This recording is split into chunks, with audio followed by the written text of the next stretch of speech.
Sup, my fellas. Don't forget to leave feedback, and enjoy the story. A powerful beam of energy shoots into the sky, shattering the surroundings. Narration explains that a mysterious gate suddenly appeared and monsters poured out. Various terrifying monsters rampage as the narration says humanity was powerless against them. More feral monsters charge forward menacingly. Armed humans counterattack the monsters with weapons and powers. The story says that over time humans with special abilities began to appear. These empowered humans slice through attacking monsters. People start calling the superpowered humans Awakeners. Awakeners battle huge monsters, including a giant cyclops. A massive explosion rocks the battlefield. After battles, humans harvest valuable drops from slain monsters that can be sold for millions. The profit from monster drops leads people to become obsessed with money. Humanity's struggle for survival turns into a profitable monster hunting business, elevating Awakeners. Hunters continue slaying powerful monsters on the battlefield. These Awakeners eventually come to be known as Hunters. A devastated hunting field shows a lone worker approaching a large monster corpse. Narration introduces those who support hunters from behind the scenes as hunter assistants. A masked young man carrying a chainsaw is shown as one of these assistants. He states that he is one of the hunter assistants. He explains that his specific role is a cleaner who processes monster remains after they are killed. He says he works in the resources collecting department, salvaging useful materials. Sometimes this means working in grim places filled with bones. He psychs himself up, vowing to gain likes and level up everywhere for a reason he has in mind. The cleaner dramatically introduces himself by name as Jichiak Eum. Flashback shows young Jichiak eating ice cream with his grandfather, who warns him to eat slowly and not spill. His grandfather rests a hand on his head, looking at him fondly. The grandfather tells young Jichiak that something good will happen to him tomorrow, which Jichiak questions. Grandfather adds that until then Jichiak must obey the old lady and try to live a good life. Giving a thumbs up, the grandfather promises that tomorrow will be a golden day. He advises Jichiak to always be kind in the future, and the boy agrees. Suddenly Jichiak finds himself alone and confused, wondering what just happened. He realizes his grandfather vanished and starts calling out for him. Panicked, the child runs around frantically shouting for his grandfather. He keeps searching, asking where his grandfather is. As he calls again, he hears his grandfather's distant voice addressing him affectionately. The boy stops, panting and sweating, as he listens. Jichiak desperately screams for his grandfather to come back. Adult Jichiak awakens from the dream of his grandfather reminding him to live kindly, and wonders why he did not get lottery numbers instead. He begins his morning routine by going to the bathroom. Brushing his teeth, he repeats his grandfather's line that tomorrow will surely be a good day. He ponders whether the good day his grandfather mentioned might actually be today. Washing his face, he wonders what exactly the promised good thing will be. He dries his face with a towel. Looking at his eye, he questions whether he has truly lived a good life. A memory shows his grandfather kneeling and apologizing while a stern woman scolds them, with young Jichiak crying. The angry woman is shown shouting at them. The key phrase "live a good life" echoes in Jichiak's memory. He remembers his grandfather crying afterward. Young Jichiak recalls his grandfather telling him this after getting caught stealing yogurt from someone's delivery bag. Adult Jichiak visualizes himself as the crying child in that memory. He concludes that this incident became his grandfather's final lesson. Recalling that lesson, he narrates that he now helps people in small ways, like pushing an old woman's cart. He clarifies he is not saintly, but his grandfather's words simply nudge him to help a little. Walking through the city, he says these memories motivate him to spare some time or money for others. He falls silent, reflecting on this habit. Looking up at the city sky, he compares this habit of kindness to playing the lottery, hoping something good may come. A wide view shows modern Seoul. News narration mentions that parts of the expressway are closed due to damage from a gate that appeared yesterday. The broadcast identifies the time and place as Seoul in the near future and warns highway users to be careful and support fundraising. A city bus passes as the narration says many cities worldwide have been affected. On the bus, Jichiak listens as it is explained that barrier stones now prevent gates from appearing in city centers. The narration adds that people have adapted and resumed their usual lives. A caption marks the third Hunter Assistant team meeting point. At a building entrance, an announcement orders workers to gear up and head to the newly reset dungeons in Area XX. Inside, Jichiak checks in as Hunter Assistant number 20431.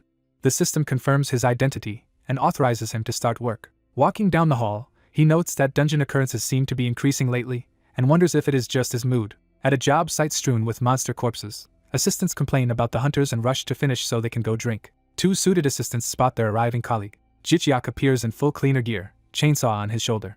He marvels at the size of a monster corpse as he starts cutting, noting that they clean up these remains in dungeons. Suddenly he feels a powerful sensation and tells himself to wait. A strange, intense feeling surges through him. He staggers as something overwhelms his senses. Bent over the carcass, he grumbles that the stench is so bad he will lose his appetite for days.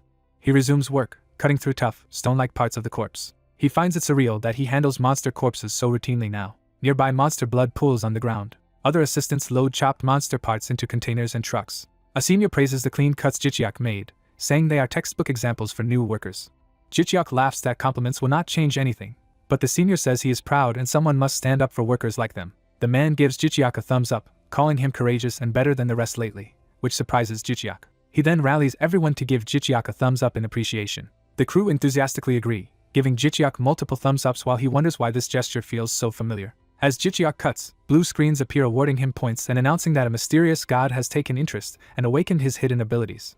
Startled, Jichiak jumps back, shocking his co-workers. Blue energy swirls around his body as the awakening fully manifests. Panicking, he asks what is happening to him. Overwhelmed by heat and energy, he recalls the message about awakening. As his chainsaw hits the ground, he asks if this means he has become an awakened.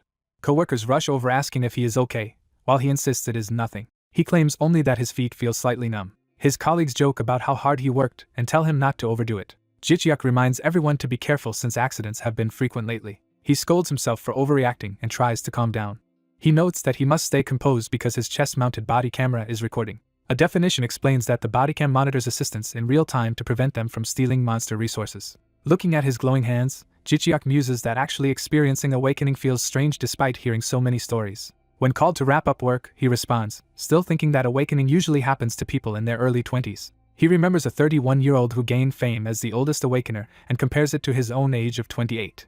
Handling more monster meat, he admits he lacks confidence, perhaps from hearing too many stories. He thinks that awakening with only a mediocre ability would not be very beneficial. Seeing a dead hunter's hand on the ground, he fears that with a weak ability he would quickly end up as monster food. He silently contemplates this grim possibility. Surveying the battlefield, he reflects on how many hunters have died and notes that they had to cut open a monster's belly to retrieve a hunter's torn body.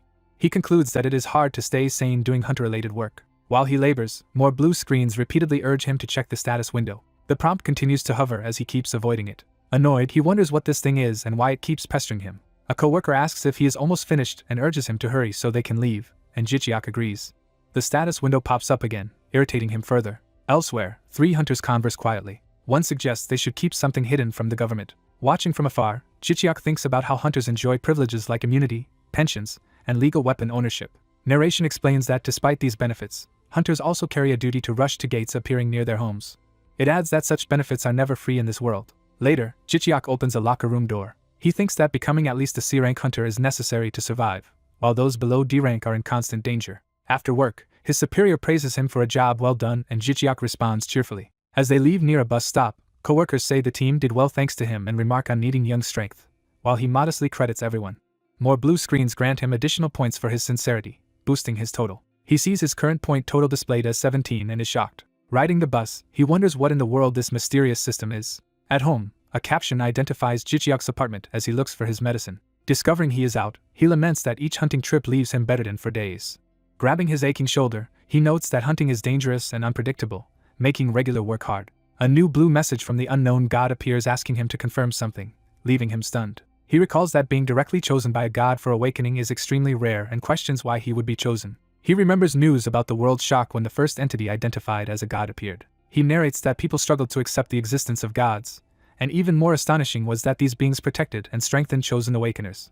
Opening the fridge and a drink, he wonders if his own awakening with a message is the same phenomenon. He drinks deeply from the can, thinking. Deciding to see what the system wants, he resolves to check it out. He raises his hand to invoke the system. Speaking the command to open the system, he triggers the interface. Light envelopes him as the system activates, and he excitedly wonders if he can now view his stats. Smiling, he says he already understands the basics from spending time with hunters. He expects the usual status display showing his name, job, level, and other information. Instead, a screen greets him with "Welcome to GodTube," confusing him because it is not the status window he anticipated. Another message states that he has been chosen as a GodTube social star due to a god's interest, and tells him to click help for instructions. He notes that this interface feels very different from the normal hunter systems he has heard about. He admits he has never heard of anything like this before. A video suddenly plays of a man giving him a thumbs up and cheering him on. Frustrated, Jichiak wonders why he keeps seeing thumbs ups from everyone today. Realization dawns as he connects the repeated thumbs up to his grandfather. He remembers his grandfather giving a thumbs up and telling him to live a good life, realizing that this might be the good thing promised in his dream. Setting his drink down, he falls silent, processing this connection. He decides it is still too soon to know if this development is truly good or bad. Determined, he taps the interface to access more information and understand the system. The system explains that GodTube's social star is a job granted by the god, and from now on Jichiak must gather thumbs up from other people. People cheerfully give thumbs up, introducing the idea that this gesture is important. A system explains that received thumbs ups become points that can be used to increase one's strength. The protagonist sees a massive number of likes appearing and is shocked. He wonders what it means to earn points from thumbs ups and questions if this is crazy. The explanation recalls that, for normal hunters, points are usually obtained by killing monsters.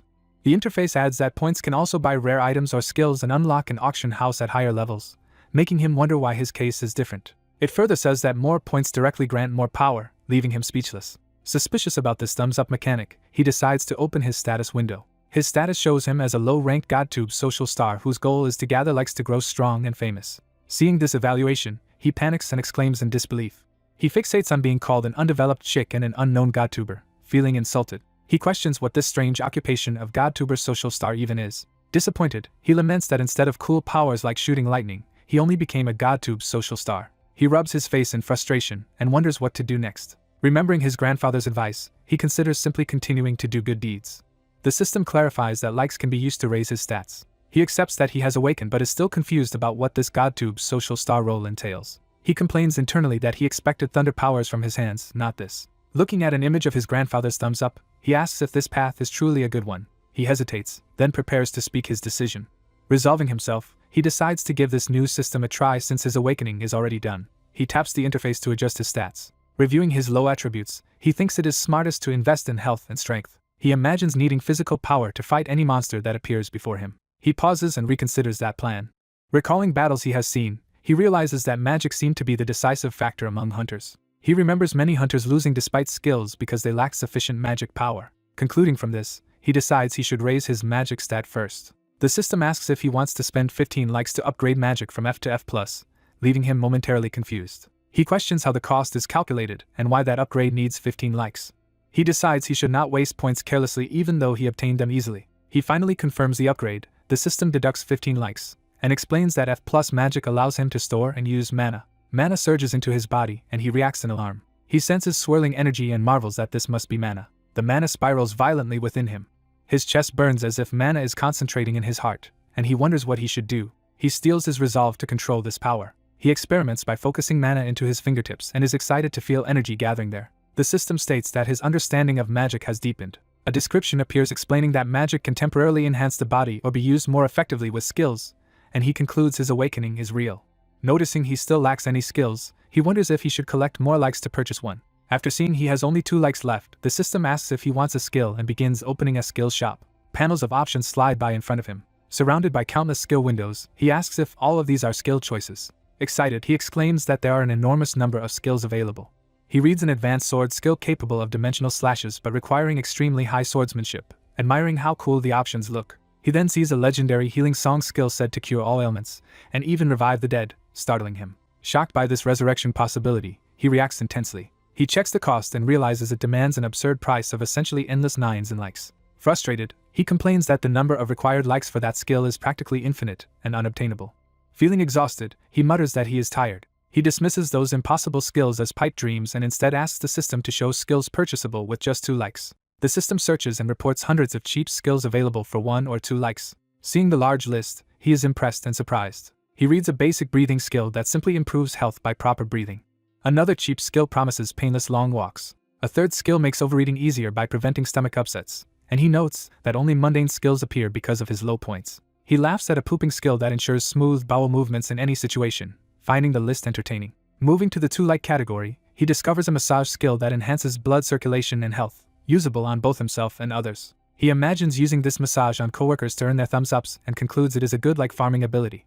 In his fantasy, coworkers praise his massage, say it feels great, and look forward to more sessions. Delighted, he calls the massage skill a hidden gem among the low-tier options. Determined to use 2 likes now to gain more later, he confirms purchase of the massage skill. The system processes the transaction and buys the massage skill for 2 likes. The next day at the Hunter Assistant head office, a coworker remarks on him arriving early despite yesterday's hard work.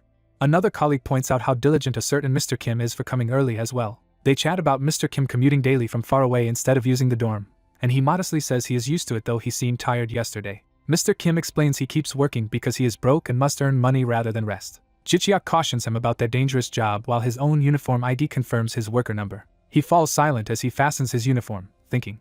He realizes the bodycam he wears must contain many interesting recordings. He asks Mr. Kim whether they can upload their bodycam footage online, mentioning how hunters post their own recordings. He says he would like to upload too, but Mr. Kim replies he thinks it is not allowed. Mr. Kim reminds him that their contracts included strict confidentiality clauses, which Jicheok recalls. Mr. Kim adds that even if they uploaded, no one would want to watch boring corpse cleanup videos. He concludes that only flashy videos of hunters using cool skills get interest, and Jicheok acknowledges that. Mr. Kim still offers to accompany Jicheok to ask their superiors about it. Jokingly, Mr. Kim says they will probably just be scolded, but it is better to be scolded together. As they head toward headquarters, Jicheok notes it is tough for contract workers to make requests but agrees to go. Jicheok thanks him, and Mr. Kim replies that he trusts Jicheok has a good reason for his plan, even giving a thumbs up. Jicheok receives a system notice of a new thumbs up, and he happily resolves to create more chances to massage coworkers today. At 12:30 lunch break, workers gather around the cafeteria area. After eating, coworkers talk about how full and satisfied they are with the meal. Jicheok hints that overeating might cause trouble, while his friend marvels at his ability to eat after handling monster corpses. Another worker asks Jicheok if he is really going to request private bodycam broadcasting permission from head office, and Jicheok complains how fast rumors spread. The coworker says whoever heard the idea does not matter and suggests they all go together to make the request. The group encourages him, saying they should unite and speak up together, and that getting scolded as a group is less scary. Jicheok is touched, thinking all the older men are supporting him like family. Seizing the moment, he announces that he recently learned massage techniques and offers to demonstrate them. Other workers discuss how effective his massages already felt and contemplate getting one during lunch. The scene shifts to lunch break where the crowd gathers indoors. Inside the lounge, Jicheok invites Mr. Kim to sit so he can start massaging him. Jicheok seats him and gets ready while others watch with interest. He briefly worries that giving massages in front of everyone might be embarrassing. Activating the massage skill, he nervously moves his hands toward Mr. Kim. Someone volunteers confidently to go first. Jicheok begins with a gentle massage, and Mr. Kim happily boasts about getting special treatment. Jicheok reassures another coworker not to worry as he prepares to keep massaging even though there is no going back now. His gloved hands knead deeply into tense back muscles, applying the skill. Jicheok breaks into a sweat as he concentrates seriously on his work. He is startled when his hands start moving on their own under the influence of the activated skill and wonders if skills can act autonomously. The vigorous massage surprises Mr. Kim, who admits it feels quite good. Jicheok senses something odd in the massage sensation and questions it. His hands drift a bit low toward the waist, intensifying the pressure. Mr. Kim yells as a sharp shock hits his waist. Worried, Jicheok apologizes and offers to stop, but Mr. Kim laughs that it felt so good he did not notice the moment of pain. Examining him, Jicheok observes his back now appears straight, prompting further amazement from the others. The onlookers are impressed, likening his hands to a massage machine and asking where he learned such technique. Mr. Kim joyfully reports that his back pain is gone, praising Jicheok with a thumbs up. Jicheok smiles as the system notifies him that he has earned 1 point. Other coworkers excitedly clamor for their turn, and Jicheok agrees to massage all of them. He begins massaging another worker's shoulders and back. His hands move rapidly like a powered machine, pounding another coworker's back. Afterward, a satisfied coworker gives a thumbs up, and the system awards Jicheok another point. Yet another coworker receives a head and neck massage, and Jicheok gains an additional point. Surrounded by coworkers giving thumbs ups as points accumulate, Jicheok is pleased that at this rate he will quickly recover the likes he spent. He realizes that the calm massage skill is passive and does not consume mana, which surprises him. He then wonders what will happen if he channels magic power into his hands while massaging, recalling that magic enhances skill effects. Closing his eyes, he concentrates to control his mana. He focuses intensely as blue magical energy swirls around his hands in preparation. A coworker reacts explosively to the magically enhanced massage, feeling intense stimulation. Another coworker is overwhelmed by a powerful new sensation coursing through his body. When asked where he learned this, Jicheok avoids explaining, thinking he must hide the truth from the hunters who would covet such luxury. The system congratulates him for significantly improving the condition of patients, granting bonus experience, and raising his massage skill to rank E with stronger effects, which he finds astonishing. Jicheok looks at his glowing hands in awe of the upgrade. Bystanders whisper about whether he is really that good, while he wonders if less fit people gain faster proficiency. A coworker defends the massage, calling it the best thing he has ever experienced. Others agree that even after medical treatments their remaining stress only vanished thanks to Jicheok's massage, and scold him jokingly for hiding such a skill. A montage shows multiple coworkers happily giving thumbs ups as he massages them with blue energy, receiving many points and further increasing his massage rank and healing power to D. Jicheok happily notes he now has 34 points earned purely from massage, and says he is glad if his work makes them feel good. Later that day at the Hunter Assistant Team headquarters, the group prepares to ask for bodycam access. They walk through the building's interior toward the meeting room. Inside, a superior questions whether they really came just to make such a request. Jicheok and his coworkers stand nervously before the management, unsure how their plea will be received. The stern team leader folds his hands and, after a pause, asks why they are approaching him instead of other managers. Introducing himself as the Resource Collecting Department team leader, he says he does not understand why they are making this request to him. Jicheok internally admires the elite office atmosphere and notices a casually placed bag of rare monster leather that is hard to obtain. He recalls gossip that this team leader is the chairman's grandson who quickly became leader through nepotism, explaining the elite's attitude toward him. The team leader asks Jicheok to confirm that his contract renewal is next month, and Jicheok replies yes. Jicheok panics internally, fearing he might be dismissed when the contract ends and worrying he still lacks combat-related gear while needing to earn money with uncertain abilities. The leader then asks everyone else to leave the room for a moment, clearly wanting to speak with Jicheok alone. Jicheok and his coworkers file out, leaving him standing outside the office door. Jicheok waits anxiously as the office door closes behind the others. Inside, the leader admits he did not expect Hunter assistants to make such a request. He comments that it is bold for contract workers to unite and bring this request together. The leader and Jicheok lock eyes, tension rising between them. The leader states that he supports Jicheok's idea but has a favor to ask in return, which surprises Jicheok. He explains that any profits from the venture will belong entirely to Jicheok, emphasizing the offer. Revealing himself as the president's grandson who wants to debut like his siblings, he asks Jicheok to film him in a way that will skyrocket view counts, which Jicheok acknowledges internally. When Jicheok suggests using an expert, the leader says he actually wants the roughest possible setting, believing a harsher environment will be better for the broadcast's impact. The mysterious client explains they cannot give him advance payment without leaving money traces, but promises a big reward once he reaches the next level. Company staff proudly discuss their good reputation for skipping empty speeches and focusing only on work. Leaving the meeting, they remark that the company was unexpectedly open-minded about professions and thank Mr. Yoem for making it easy for everyone to come. As people rush toward a waiting bus, someone urges the others to hurry aboard so they can get home. Evening settles over the city skyline. The streets fill with pedestrians and traffic while the green bus makes its way through congestion. On the bus, he thinks the matter of the Sleep Dragon video is none of his concern, and he is pleased they allowed free use of the footage. He recalls being handed a tiny mechanical device that fits in his palm. The company man explained that the gadget is a durable micro bodycam used by hunters, ideal for filming even during combat. He was told that by using it he would be able to record in any situation. Now on the bus, he fastens the bodycam to his chest, noting that it differs from what they previously used. Reading the manual, he notes its automatic data transfer feature. Suddenly the bus lurches violently, his papers fly, and he gasps in alarm. The whole bus interior blurs as it shakes harder. Thrown around in his seat, he wonders in panic why the vehicle has begun to shake. His eyes widen in shock as the situation worsens. A close-up shows his dilated eye, emphasizing his terror. As the bus tilts, he looks out the window at the city whipping past. Seeing buildings dropping away, he curses, realizing something catastrophic is happening. From high above, the bus plummets toward the street amid streaks of motion. The bus hurtles sideways, completely out of control. It slams and skids, everything outside a chaotic blur. The bus crashes amid flying debris and shattered glass. Inside, passengers and seats whirl violently as the vehicle rolls. He is flung through the air, tumbling helplessly. His eye again fills the frame, stunned and overwhelmed mid-crash. The wrecked interior shows him and others smashed against the front, hanging amid twisted metal. Outside, rubble and a hazy cityscape reveal the aftermath of the crash. The intersection around the bus is devastated, with streets cracked and buildings damaged. A reddish aura or smoke pillar rises over the ruined district. Injured people cry out around the shattered, leaning bus. Inside, bloodied passengers lie on the floor, one groaning weakly. Another wounded passenger gasps in pain and chokes. His own hand lies on the bloody floor, scratched and throbbing as he groans. He pushes himself up from the wrecked floor, struggling to move. Holding his aching head, he realizes how badly he is hurt. Looking around at the tilted interior, he curses and wonders if the bus actually flipped. Seeing blood dripping, he panics, trying to figure out whose it is. He clutches his injured arm, thinking that his whole body hurts. Feeling as if his body is smashed, he decides to use his massage skill on himself.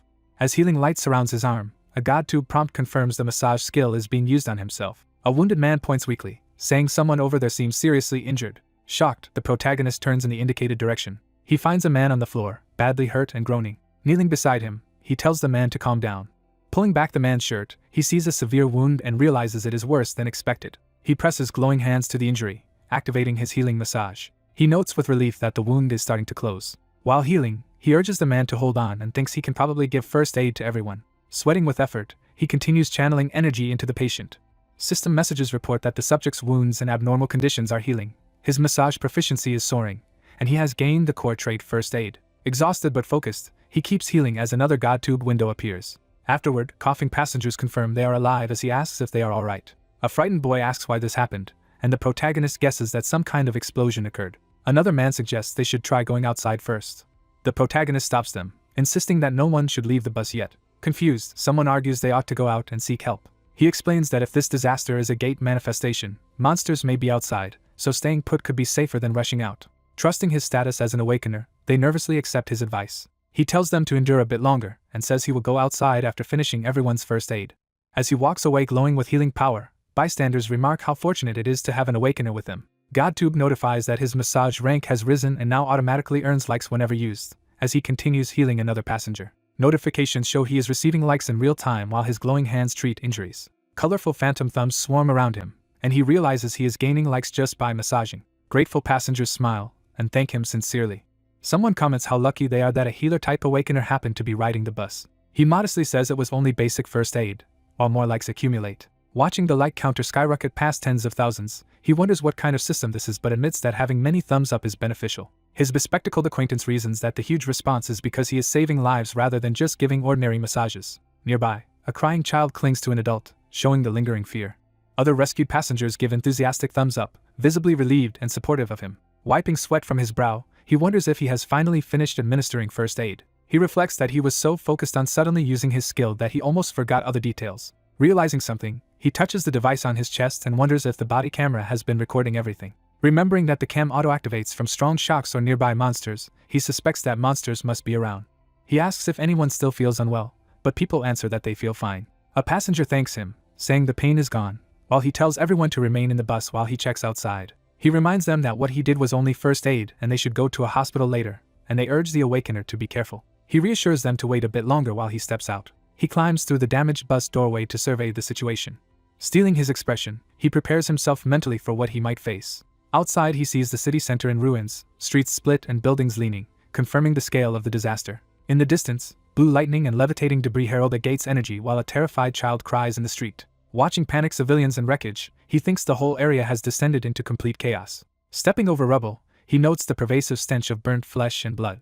He also smells mixed oil and fuel, making the surroundings reek. Suddenly something catches his eye, startling him. He spots a massive swirling gate spewing bright blue energy and curses. Realizing a gate has indeed opened here, the gate's energy shoots downward toward the city like blazing comets. He senses that the energy waves from this gate are unlike anything seen before and far more ominous. From the gate, hordes of goblin-like monsters pour out into the middle of Seoul, snarling and shrieking. Viewed from afar, the goblin swarm dives from the portal, prompting his shocked reaction. Seeing the group veer toward his position, he panics that the goblins are coming straight for him. Inside the bus, someone shouts that the monsters are heading their way. People scatter in terror while he urges everyone to run. Amid the stampede, he hesitates, anxiously asking himself what he should do. He reminds himself that his expertise is dealing with corpses. He grimly notes that these monsters, unfortunately, are still very much alive. Hearing or seeing something near the overturned bus, he startles again. He remembers the still vulnerable passengers and worries about their safety. Forcing himself to focus, he recalls his training and recognizes that the first goblins approaching are just scouting units. Determined, he sprints back toward the bus. He thinks that if these scouts return to the gate, much stronger main forces will follow. Entering the ruined bus again, he reasons that since this is Central Seoul, skilled hunters should arrive soon. Facing the remaining passengers, he decides that until reinforcements come he must do everything in his power to help. The shaken survivors silently watch him, depending on his lead. He resolves to do his best, then yells for everyone to flee as far as possible and find shelters or government buildings. Watching them escape, he is relieved that they all managed to get out safely. A sudden ominous rumble makes him look up in alarm. He sees goblins leaping across the ruins toward him. Forcing himself to calm down, he reminds himself that there is still time, and he must think clearly about what he needs. He calls out to open the system shop, triggering a GodTube shop interface that advertises likes as power and wealth. Knowing the urgency, he orders the system to immediately open the beginner's package he had reviewed earlier. He taps the glowing interface to confirm the purchase. His eyes flare as the package activation begins. Energy swirls around him while a message announces the beginner's package is opening, and he reacts in astonishment. The system states that during the beginner period he can use 2 skills, and a sword materializes in his hand. It also grants him a basic equipment set, including a shield that appears in his other hand. Further prompts say an item drop booster is active and his skills proficiency is rising, granting him the beginner skill Firm Mind for mental stability. Another prompt explains the sword and shield beginner skill that boosts defense when blocking and power when attacking multiple foes. A final notice confirms the beginner package has been fully applied. A glowing sprout symbol appears above his head, and he wonders in confusion what it is. The sprout hovers brightly as he repeats his baffled question. Looking up, he realizes the icon openly marks him as a rookie. Standing with sword and shield while the sprout floats overhead, he complains about this embarrassing effect. Accepting it, he focuses and asks himself if he is at least adequately prepared for now. Checking his like balance at 127, he notes he lacks area of effect skills and must plan accordingly. Deciding that raw strength matters most, he orders all remaining points to be assigned to strength. Power surges through him, the system confirming his D rank strength has increased by 1 level. Feeling immediate physical empowerment, he marvels at the strength coursing through his body. Confident, he concludes this power should be enough to smash goblin skulls. As he moves through the ruined streets, he hears distress ahead and realizes some people still have not evacuated. He dashes toward the sound without hesitation. He plants himself on elevated rubble, sword and shield ready in a defensive stance. With fierce resolve, he prepares to leap into combat. He spots 3 goblins menacing a man protecting someone on the ground and curses the odds. The crouching man clutches his companion, recognizing how dangerous the situation is. One goblin lunges, baring its fangs. The protagonist shouts to draw the goblin's attention toward himself, successfully taunting them. Grinning with determination, he reminds himself that he now has the beginner package on his side. His eyes sharpen as he braces for incoming attacks. A goblin blade slams into his shield with a clang, but he withstands the blow. He holds the dented shield firm, absorbing the force. More jagged blades whistle through the air toward him. Startled, he realizes he is under a coordinated surprise attack. One goblin leaps straight at him as he raises his shield to block. The snarling creature closes in, claws outstretched. He charges forward with shield leading, launching his own counterattack. A goblin screams as the clash begins. One goblin's slashing strike meets his shield with a burst of sparks while it screeches, marking the start of their close-quarters battle. The protagonist is shocked that despite it being his first real fight, he is performing unusually well. While clashing with a goblin, he wonders if blocking its surprise attack was no coincidence, since combat feels strangely natural to his body. Noticing his enhanced strength, he suspects his increased strength stat is responsible. He tightens his grip on his weapon, ready to continue fighting. A goblin charges at him, roaring aggressively. Both he and the goblin are hurled backward by the impact of their clash. He leans forward with determination, pushing the offensive. A goblin speeds in with its weapon, preparing a powerful strike. A blue arc of energy slices across the battlefield. Using his sword and shield, he sweeps through, severing the attacking goblin. The goblin's body parts hit the ground as he stands on a high ledge with sword raised. From above, we see the goblin's corpse scattered on the street far below where the protagonist stands. Nearby goblins are startled and cry out in fear at what just happened. A frightened couple watches, realizing what is occurring. The protagonist stands with sword and shield, processing the outcome. Calmly, he confirms his attack worked and reasons that his composure must come from the firm mind skill. Looking at his reflection in the sword, he notes that his mind feels unexpectedly calm. He concludes that hunters must possess skills like his beginner's package, which he now finds extremely useful. A goblin dashes toward him to attack. A man yells to him to be careful as goblins rush at the lone hunter. He briefly freezes as the warning sinks in. He focuses his eyes, regaining concentration. He hurls his shield toward an oncoming goblin. The spinning shield slams into the goblin, striking it hard. As one goblin screams, he retrieves the shield and prepares for more incoming enemies. A goblin charges straight into his shield, shrieking. He blocks a massive overhead strike, straining against the goblin's weapon. A goblin unleashes a furious flurry of blows at him. He counters with his own rapid series of sword swings. While they trade blows, he notes that though the goblins are fast, that is their only advantage. He observes that, at least compared with these scout goblins, his strength is not inferior. With that confidence, he overpowers a goblin in a direct clash and wounds it. One of the goblins realizes in terror how strong he is. The protagonist charges again with shield raised, pressing the attack. He releases a wide, electrified slash that collides with the goblin's weapon. He follows up with another sweeping strike, shouting as goblins growl in response. One battered goblin growls, trying to rise while clutching the fallen shield. Seeing this, he realizes something is wrong and grows alarmed. A goblin suddenly notices a new threat rushing toward it. After another powerful slash, both he and the goblin are flung apart, one tumbling toward a swirling, purple vortex. The goblin's body crashes near the couple, splattering blood and startling them. Breathing out, he declares that this finishes off the 3 goblins. He stands over a slain goblin under the night sky, his sword stuck in its body. System messages inform him that his sword and shield proficiency has increased. Another message shows his firm mind skill has also leveled up. He reflects that, overall, this went well for his first battle. GodTube notifications pop up, telling him he has received multiple likes from observers. Surprised, he understands skill growth but wonders where these likes are coming from. Nearby civilians thank him sincerely for saving them. The system explains that the citizens he saved are expressing gratitude, granting him likes. Realizing this, he concludes that the likes he is receiving are generated by people's gratitude. Additional notifications show he is gaining small batches of likes one after another. As ghostly thumbs-up icons appear, he wonders what this new phenomenon is. He realizes that even bystanders who simply watch the fight are also sending him likes from everywhere. As he battles more goblins, he thinks he now understands how the system of likes and power works. He deduces that killing goblins alone will not raise his levels, regardless of how many he defeats. He concludes that he does not gain experience from slaying monsters. Only likes can increase his power. He firmly resolves that likes are the sole source of his growth. Watching cheering crowds, he notes that people are currently filling his thumbs-up points with their encouragement, but wonders what happens if someone dies. He rejects that grim thought, deciding he does not even want to imagine such a scenario. Reflecting on tragedies he has witnessed, he recalls how quickly hope can turn into fear. Looking over the corpses he has left, he decides he must act before the goblins spread further through the city. Seeing goblins scattered in the distance, he realizes he needs to move quickly. He summons the GodTube shop interface, calling for the shop window. He orders the system to search for an aggro skill that has the widest area of effect and can be used immediately. The system optimizes results for his current stats and suggests a single skill book called Scream of the Wild. He decides to buy Scream of the Wild at once and then search for an immediately usable ranged skill with his remaining likes. The system begins searching, returning many results, and he asks it to narrow them to fast, equipment-free skills. It filters down to one ranged skill book named Telekinesis Arrow. He urgently confirms the purchase of Telekinesis Arrow. The system completes the purchase, leaving him with 0 likes. A glowing skill book materializes before him amid swirling blue energy. As he reaches out, he reassures himself that spending all his likes on this book will be worth it. He touches the book and begins absorbing its power in a vortex of light. Energy surges around him as the new skills take root in his body. Steeling himself, he considers whether to lure every remaining enemy to his position. He inhales deeply to ready his new aggro skill. He unleashes Scream of the Wild, roaring as waves of sound and power expand outward. The shockwave tears through the ruined buildings. The scream rolls down the empty streets, shaking the entire area. Across the district, goblins on the roads hear the call. All the surrounding goblins react, crying out as they turn toward the source. Enraged, large groups of goblins surge forward to hunt him down. From his vantage point, he watches the horde rushing toward him. Seeing the size of the approaching swarm, he laughs nervously, admitting there are far more than he expected.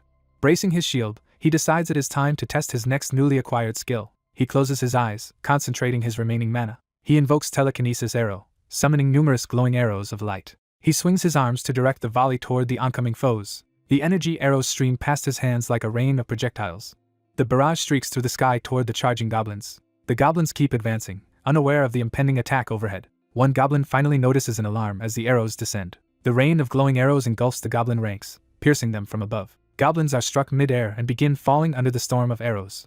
The protagonist watches as the battlefield fills with dust and the aftermath of the attack. Impressed by his own magic, he remarks that the Telekinesis Arrow spell is incredibly destructive. Suddenly blue lightning racks his body, indicating a heavy strain on his mind. Overwhelmed by pain, he clutches his head and screams. He yells that his head feels like it is about to explode from the intense strain. A system alert explains that his mana has been greatly depleted, leaving him with very little, and he realizes this happens when he uses too much mana at once. Meanwhile, citizens who were just saved give him grateful thumbs up, sending him more likes. A notification highlights one man hugging his partner in tears and rewards the protagonist with a large bonus of 100 gratitude likes. The system notes that people around him are deeply inspired by his actions, granting even more likes. Dizzy but relieved, he thinks that by accumulating likes he has managed to avoid collapse. He decides to invest half of his newly gained likes into raising his magic stat. As he does so, energy swirls around his head again. A message shows his magic rank increasing, and he happily notes that his headache is quickly fading. Elsewhere in the city, helicopters carrying A and B teams head toward the gate, while others focus on rescuing nearby civilians. The pilots report that the scout teams are turning back toward the gate. One aircraft continues to approach as its crew prepares to deploy. They confirm over the radio that they will reach the gate area in about 5 minutes. The coordinator states that once the hunters mark their target, they may disembark. The operation commander declares that the annihilation mission against the monsters will now begin. Back at the battle, a goblin slashes ferociously toward the protagonist. Another goblin swings a heavy blade, following up its ally's attack. The protagonist blocks and counters, but grunts from the effort. Exhausted and in the dark, he curses the delay and wonders when the official hunters, who are funded by taxes, will finally arrive to do their job. More goblins close in on him, snarling. He admits to himself that handling everything alone any longer is becoming too difficult. The goblins leap at him again, surrounding him from multiple directions. The ground shakes as an enormous foot lands nearby, revealing a larger foe in the chaos. Startled by the thunderous step, he briefly hopes the arriving figure is a hunter come to help. Seeing its huge green form, he realizes instead that a much larger monster has appeared. He identifies the towering brute as an orc and is shocked to face such a powerful enemy. The orc roars, and he anxiously wonders why the main hunter unit still has not shown up. He panics, thinking that until now he had only seen dead orcs and never realized how intimidating they would look alive. Watching their movements, he concludes that orcs appear far stronger in real life than he imagined. One orc slams down with its massive weapon, escalating the threat. Several orcs and goblins converge from all sides while he realizes the enemies have completely surrounded him. His legs tremble under the pressure, reflecting his fear. He despairs that with the citizens already evacuated there is no way to earn more likes right now and wonders desperately what to do. Suddenly numerous hunter transports and figures drop from the sky toward the battlefield. Looking up, he brightens, realizing help has finally arrived. Hunters descend like meteors around him, and he thinks with relief that he is now saved. One hunter in goggles streaks downward, leading the assault. Charged with electricity, another hunter prepares to obliterate the goblins as the protagonist cheers them on to crush the monsters. A swordswoman hunter dives in with a flaming greatsword. Her slash explodes in a blinding arc that devastates the area. The aftermath is a storm of blasts and shockwaves tearing through the monster's ranks. Orcs are engulfed in the explosions, hurled away amid smoke and light. The protagonist shelters behind his shield, admiring how strong the hunters are and reaffirming his feeling of safety. Plumes of monster smoke and spirit-like wisps rise toward the starry sky as the battle ends. The ground is littered with dismembered goblin and orc corpses, proving the hunters' overwhelming victory. The monster bodies begin to dissolve into smoke, fading from the streets. Amid ambulance sirens, a rescued woman thanks him, saying she and her husband are alive because of him, and asking how they can repay him. At the ambulance, someone offers him something in gratitude, addressing him respectfully as Mr. Hunter. He modestly refuses payment, but the man insists, explaining that the protagonist saved his pregnant wife and he wants him to accept a small token. Embarrassed by their insistence, the protagonist smiles and tells them to focus on their own safety and get checked at the hospital. The system reports that the couple is deeply impressed by his integrity and awards him 100 points for his selfless refusal. A civil servant notes that people have been thanking Jichiak repeatedly. A system message says viewers admire his quick responses while he modestly claims he only did his duty. The system adds 30 more points to his total. The civil servant recalls that his mother survived because someone delayed the monsters until evacuation. He admits he feared hunters would arrive too late and everyone might die, asking if the situation is under control. He explains that incidents like this occur, but this time there were unusually many casualties. Jichiak agrees with him. The official reads Jichiak's profile, remarking that he awakened recently. The assessment shows Jichiak possesses balanced abilities of an all-rounder. The man comments that multi-class people are rare, and Jichiak reacts sheepishly. The official tells Jichiak to rest while they process monster loot and praises his work. A system message states that a public official is grateful to Jichiak and awards him 101 points. Jichiak notes that he has just received 101 points. Feeling recognized by the authorities, he starts to feel like a genuine hunter. The scene shifts to Jichiak's apartment building. Jichiak arrives home and takes off his shoes. Exhausted, Jichiak collapses spread-eagled onto his bed. Lying there, he reflects that fighting monsters today still feels unreal, like a dream. He vividly recalls battling goblins in the earlier fight. He keeps replaying memories of fighting monsters. A new quest notification appears from GodTube. Jichiak, surprised, looks up at the floating quest window. The quest explains that for his GodTube debut he must upload today's recording to earn a beginner skill reward. Examining the listed beginner skills, he thinks they all look very valuable and worth the effort. Holding the recording device, he wonders how he is supposed to upload the footage. The interface opens an energy vortex and instructs him to insert his data. Unsure about editing, he asks if he can just upload the raw footage. He decides to upload the data before going to sleep anyway. The recording is sucked into the swirling GodTube interface. Numerous data panes stream upward as the upload progresses. The system confirms that the upload has completed. Another message reports that the quest is finished and rewards are now being issued. As Jichiak sleeps, glowing GodTube energy swirls over him. A sepia flashback shows a younger Jichiak running, breathing hard. His grandfather runs with small Jichiak in his arms toward help. The sweating grandfather reassures his feverish grandchild that they are almost at the destination. They reach a hospital emergency room. The grandfather desperately hurries inside. Young Jichiak weakly calls out to his grandfather as they reach the reception. The grandfather encourages him, promising ice cream if his fever goes down, but saying he must first get a shot.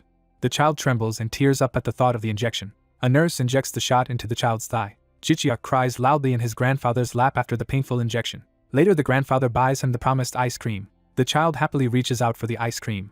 Grandfather gently tells him to eat it slowly. Little Jichiak eagerly bites into the ice cream. The grandfather smiles warmly, relieved. Sitting together on a park bench, the grandfather tells Jichiak he wants nothing more from life. He asks Jichiak only to grow up healthy, and the boy cheerfully agrees.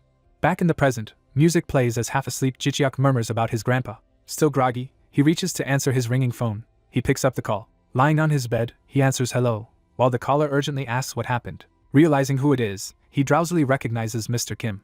Sitting up in surprise, he insists he already finished the job yesterday, but Mr. Kim says he has awakened and is on the news now. Confused, Jichiak asks about the news, and Mr. Kim exclaims that he is currently being featured. Jichiak hurriedly ends the call, promising to call back. He rushes off with the phone in hand. He wonders what it means that he is on the news. Noise and screams from a broadcasted battle echo from his TV. The screen shows a devastated cityscape from the report. The footage displays swirling blue energy tearing through the ruined streets. Viewers see waves of monsters being hurled by that energy blast. The camera shows Jichiak himself standing on rubble wielding sword and shield. Staring at the TV, he exclaims in shock that the fighter on screen is really him. He critiques the video quality while watching himself fight a goblin. Standing before the TV, he confirms to himself that the person in the video is definitely him. The newscaster reports that citizens witnessed a hunter saving many lives and that the man appears to have just awakened. Interviewed citizens speculate he has 3 skills encompassing healing, strength, and magic, and one survivor credits him for their life. The announcer adds that witnesses say the hunter vanished silently afterward, and authorities have hidden his personal information. Watching, Jichiak wonders what all this commotion is about. The anchor mentions the clip has also been uploaded to a social media site. Jichiak realizes with alarm that this must refer to GodTube. The news states that the video is receiving a massive and rapidly increasing number of views. The report then narrates how the mysterious awakened person was filmed saving lives in the city center and invites viewers to watch the battle footage. Jichiak watches tensely, sweating. More clips show him fighting fiercely against monsters using shield, spear, and magic. He recognizes the sequences and reacts to the various battle scenes. He deduces the clip likely came from an official's body cam. He realizes the news video is exactly what he uploaded before bed. Standing in his room, he wonders if the video spread across the internet overnight. Doubting, he calls the system to verify whether this is real. The GodTube interface materializes in front of him. A system pop-up reports that he now has over 999 unread messages. Jichiak gasps in disbelief. He sees the like counter skyrocketing and reacts in shock. His eyes widen as the numbers continue rising. A message informs him that yesterday's upload has reached 3.5 million views and 200,000 subscribers. He questions how this could happen, wondering if such online popularity is even possible. Noting that likes are fewer than views, he compares the two metrics. The system clarifies that it tracks likes separately from views and shows his current total like count. Jichiak notes that, for a first video, around 80,000 likes is impressive. He reflects on the enormous numbers of likes, subscribers, and views displayed. Collapsing back on the bed, he wonders whether this situation is a dream or reality. He thinks that he simply slept and woke up to find himself a sudden GodTube star. The doorbell rings, drawing his attention to the front door. He wonders who would visit him, since he rarely has guests. Approaching the door, he asks aloud who it is. A voice outside identifies himself as Mr. Eum's visitor.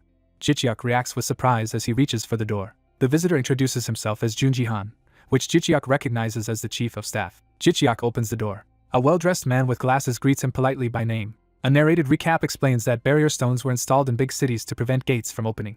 It notes that since then no gates had opened in city centers until this latest incident. Commentators discuss how experts are baffled and still researching without clear answers. They add that budget for buying barrier stones has been cut in half over the years. Analysts warn that without policy change, similar disasters could happen elsewhere and stress the need to secure more barrier stones. They explain that barrier stones are very expensive, in high global demand, and usually only drop from clearing 3-star or higher dungeons.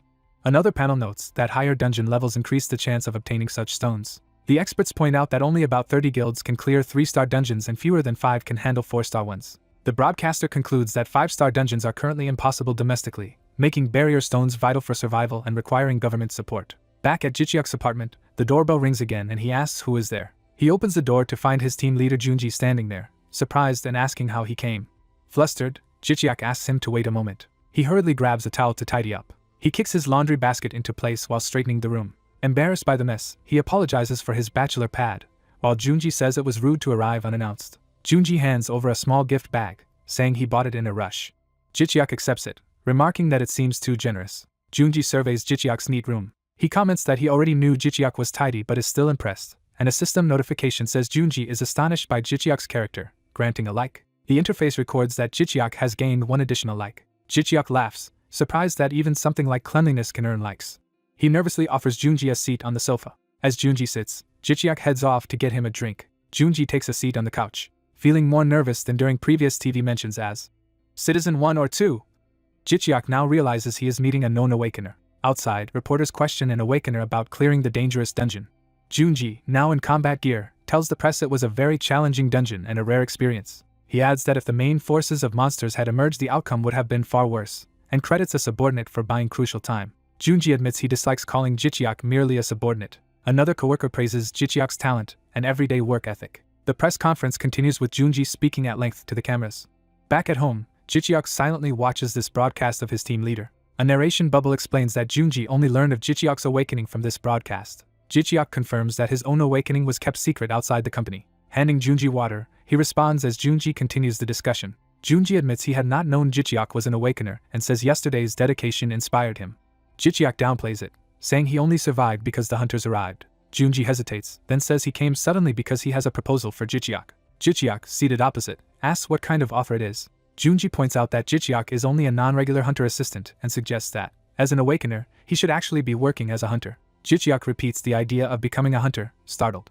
Junji straightforwardly asks Jichiak to sign a contract with him. Shocked that someone from the powerful Jianga company wants him, Jichiak internally exclaims about the contract. Clenching his fist, he realizes a major corporation is trying to scout him. He reflects that such offers usually go to top rookie talents, and never thought it would happen to him. Overwhelmed, he says the proposal is so sudden that he does not know how to respond. The recruiter calmly acknowledges how sudden his proposal was and tells Jicheok to take his time deciding. Jicheok panics internally at his racing heart, but reminds himself he should be confident, since they are the ones making him an offer. Mustering courage, Jicheok thanks the man for the offer and says he wants to review the contract terms first, leaving the recruiter momentarily silent. After a pause, the recruiter accepts Jicheok's request. He suggests they now discuss the specific details of the contract. The recruiter activates a powerful skill through his glasses. System windows inform Jicheok that Jihan Jong is using a high-ranking skill to test the sincerity of his words. Jicheok realizes a skill is being used on him. He worries that the man might be trying to read his mind with a truth-checking ability. Jicheok notes that the recruiter likes him but is still cautious, while Jicheok resists using his beginner skill firm mind. He wonders how he can even know what skill the recruiter is using. He suspects his own special system that senses people's moods and states might be giving him this insight. The system announces that his resistance failed due to low rank, and Jicheok concludes he must never lie. The recruiter, understanding Jicheok's concern, sets his cup down and acknowledges his worries. He says he really wants to recruit Jicheok and plans to match the best conditions any top company could offer, which surprises Jicheok. Jicheok decides he must speak honestly and aim for what he truly wants. He braces himself, sweating slightly. The recruiter points out that hybrid-type awakeners are extremely valuable. He says he intends to pay Jicheok what he deserves and asks what conditions Jicheok wants. Jicheok frankly answers that he wants to gain as much as his abilities allow, though he is unsure how strong he can become. The system reports that awakened Jihan Jong is again using a skill to judge the sincerity of Jicheok's words. The skill confirms that Jicheok is not lying. Jicheok is surrounded by light as his honest intent is recognized. A notification states that what he said is true. The recruiter remarks that with Jicheok's clothes, long range, and healing potential, his role could cover multiple positions. Jicheok is startled that the recruiter senses there is even more to his abilities than he himself knows. Jicheok realizes this man is a formidable negotiator, while the recruiter adds that Jicheok need not reveal everything if he wishes to keep secrets. Jicheok laughs and internally notes that life taught him always to keep at least one hidden card. The system again verifies that his statement about keeping a hidden card is truthful. The recruiter smiles, saying Jicheok's mindset is well suited for a hunter. He then moves the negotiation forward, saying it is time to get to the main point. Smiling confidently, he reveals the terms he had in mind, starting with a down payment of $2 million. Jicheok, stunned, repeats the amount in disbelief. The figure sinks in, and he exclaims in shock. His shout of $2 million echoes over the building. Reviewing the digital contract, he reads that $2 million is only the upfront payment for a 5-year term. The contract further requires him to join company-assigned battles twice a month with a 9:1 loot split. The recruiter clarifies that Jicheok would receive 9 parts of the spoils and asks what he thinks of the summarized conditions. Overwhelmed, Jicheok sweats in silence as he processes everything. A close-up shows his anxious eye, emphasizing his tension. He suddenly erupts with joy, shouting that he loves the offer. Then, sobering as he rereads the generous terms, he wonders if such conditions can be real or if he is dreaming. The recruiter adds that the company will also fund his younger sibling's law school tuition, knowing the sibling abandoned university due to costs. Jicheok is shocked that they even know this personal detail, and wonders if they are an investigation agency. The recruiter further promises to assign Jicheok a manager for assistance, and asks if these conditions suffice. Jicheok admits that the offer is extremely good. The recruiter explains that such terms reflect the high expectations they have for Jicheok. Jicheok grips his phone, feeling the whole situation is unreal. He questions whether a person's life can change this dramatically in a single day. Looking at the TV, he reflects that all this happened simply because he appeared on a broadcast. His eyes widen as the reality of his sudden fame and value sinks in. He thinks to himself that he has received an unbelievably good offer. Seeing Jicheok deep in thought, the recruiter says he understands and suggests ending the meeting for the day so Jicheok can think. He reiterates that he will give Jicheok time to consider the proposal carefully. Jicheok apologizes for not deciding immediately despite the recruiter coming in person. The recruiter laughs it off, saying important decisions require caution, and reveals they have already begun preparing his contract. He explains he wanted to give Jicheok an informal preview because this is not a situation where tricks should be used. Jicheok can only respond weakly, still processing the implications. He worries that the matter has grown too big but reasons that now he at least knows his market value and can compare other offers later. Jicheok concludes that he will attend whenever they schedule him, and the recruiter agrees to contact him once everything is ready. They seal their preliminary agreement with a handshake and a promise to meet again. After the recruiter leaves, Jicheok silently watches the door. He exhales in relief once he is alone. Collapsing on his bed, he thinks about how serious things have suddenly become. Lying there, he recalls his grandfather's advice, believing that because he lived kindly as taught, nothing bad will come from this. A few days later, crowds gather around a dormitory building where the next meeting will take place. Security stands before the auditorium doors, which have been chosen as the venue for the recruitment event. Inside, Jicheok and Jihan sit on stage before many company scouts, and Jicheok is described as the hottest topic in the firm. The narration highlights Jicheok as a hybrid type capable of melee, range combat, and healing. The audience of recruiters focuses intently on him. It is explained that without prior training he awakened, fought goblins immediately, and became a flawless rookie whose story captured public attention. At a laptop, a manager notes that about 30 minutes remain before bids must be finalized. Manager Hyunjin Choi of Daehyun Company, watching the stream, reacts with a low whistle. Director Ji Young-jeon comments that Jeonga Company's bold move suggests strong confidence. Managing Director Han Sol-kim worries that Jeonga's tactics lack manners and could damage both sides. He adds that he is very concerned, attributing Jeonga's behavior to youthful hot blood. Hyunjin opens a water bottle, agreeing with that assessment. After a sip, she concludes that Jeonga must be trying to provoke them. Manager Tae Young Lee reports that they are confident Jicheok has not yet signed with anyone. He says they can rely on their gathered information and that a detailed profile file has been attached. Managing Director Ji Young replies that he read the profile and notes how hard things get when hardworking rookies appear. He feels this particular rookie will make things even more challenging than usual. Han Sol points out that because Jicheok is an older awakener with social experience and strong online interest, he carries significant influence. That influence could greatly impact whichever company's image he joins. Ji Young then pressures Hyunjin, calling her the company's treasure and saying he trusts her to secure Jicheok.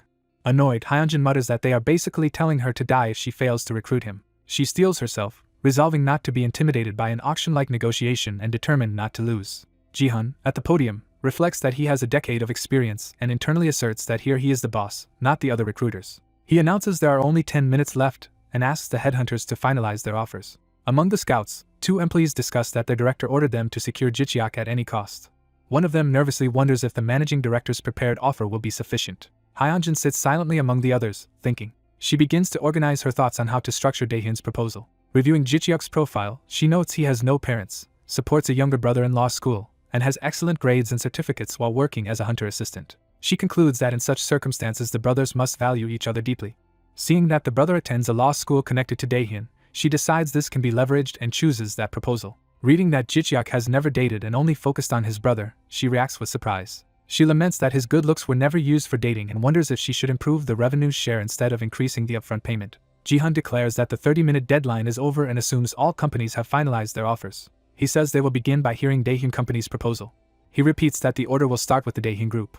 Hyunjin rises, gripping the microphone as she prepares to speak. With determination, she agrees to proceed. Hyunjin formally greets Jicheok on behalf of Daehyun Group. She introduces herself to everyone as Hyunjin Choi, manager of Daehyun Group's external sales department.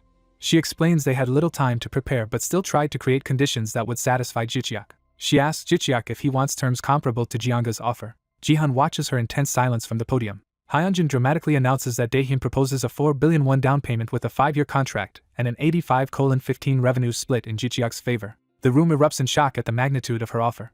She adds that Daehyun will also fund Jicheok's brother's law studies at K University and provide housing support. Someone pounds the table in disbelief, shouting in surprise. Jicheok is stunned to hear an offer of 4 billion won. His eye widens as the figure sinks in. Hyunjin herself thinks the amount is unbelievable, noting it is twice what their chief of staff earns. Another observer notes that although the share ratio is slightly worse, the offer is still insane. Hyunjin promotes Daehyun as Korea's top construction company and promises Jicheok a home in a newly rebuilt luxury district. Jicheok listens, overwhelmed and sweating. She elaborates that Daehyun leads high-end apartment construction and is developing a 120-story luxury complex called Diamond Castle in Gangnam New Town. Jicheok swallows nervously as he imagines the scale of what is being promised. She notes that Jicheok's residency there would itself generate huge marketing profits for them. Smirking, she thinks all competing offers have now been rendered useless. She boldly claims Daehyun is the only company capable of offering such conditions, and tells weaker bidders they might as well leave if they cannot beat it. Jihyun stays silent, weighing the implications. Narration explains that after Daehyun spoke, other companies also began presenting unconventional offers. Additional recruiters step up to the microphone to announce their bids. The narration then highlights that 4 proposals stand out above the rest. Those top 4 all include a 4 billion won down payment, each paired with different revenue splits, corporate backing, or a special item. Jicheok sits at the mic, sweating as he tries to process the choices. He internally screams, wondering what on earth he should do. He frets that he does not even know the true potential or limitations of his own abilities yet. A narration explains that many new awakeners enter an overconfident manic phase known colloquially as psychiatric illness. Despite passing through that stage of feeling omnipotent, Jicheok managed to stay unusually calm about judging his own abilities. His composure likely stems from having personally collected too many fallen hunters' bodies after battles. The moderator announces that it is finally Jeonga Group's turn to present their conditions. Jihyun acknowledges that everyone else has brought excellent proposals. He says he has listened carefully to them, and now it is time to reveal Jeonga's own offer. He shocks the room by offering Jicheok an 8 billion won down payment plus a B-grade awakening stone. The amount leaves everyone mentally echoing 8 billion in disbelief. Jichiak is further stunned that a B-class awakening stone is included. The narration explains that such a gemstone is extremely rare and can grant awakening to ordinary people. The crowd murmurs, noting that Daehyun usually controls the B-class stone market, and questioning how Jeongga can offer one. Hyunjin, alarmed, wonders what trick Jihan is using since she is certain the two known B-class stones are in Daehyun's vault. Jihan calmly states that simply reselling the offered awakening stone would bring Jichiak around 20 billion won on the market. He adds that the stone could also be used to awaken Jichiak's younger brother, making the proposal even more attractive.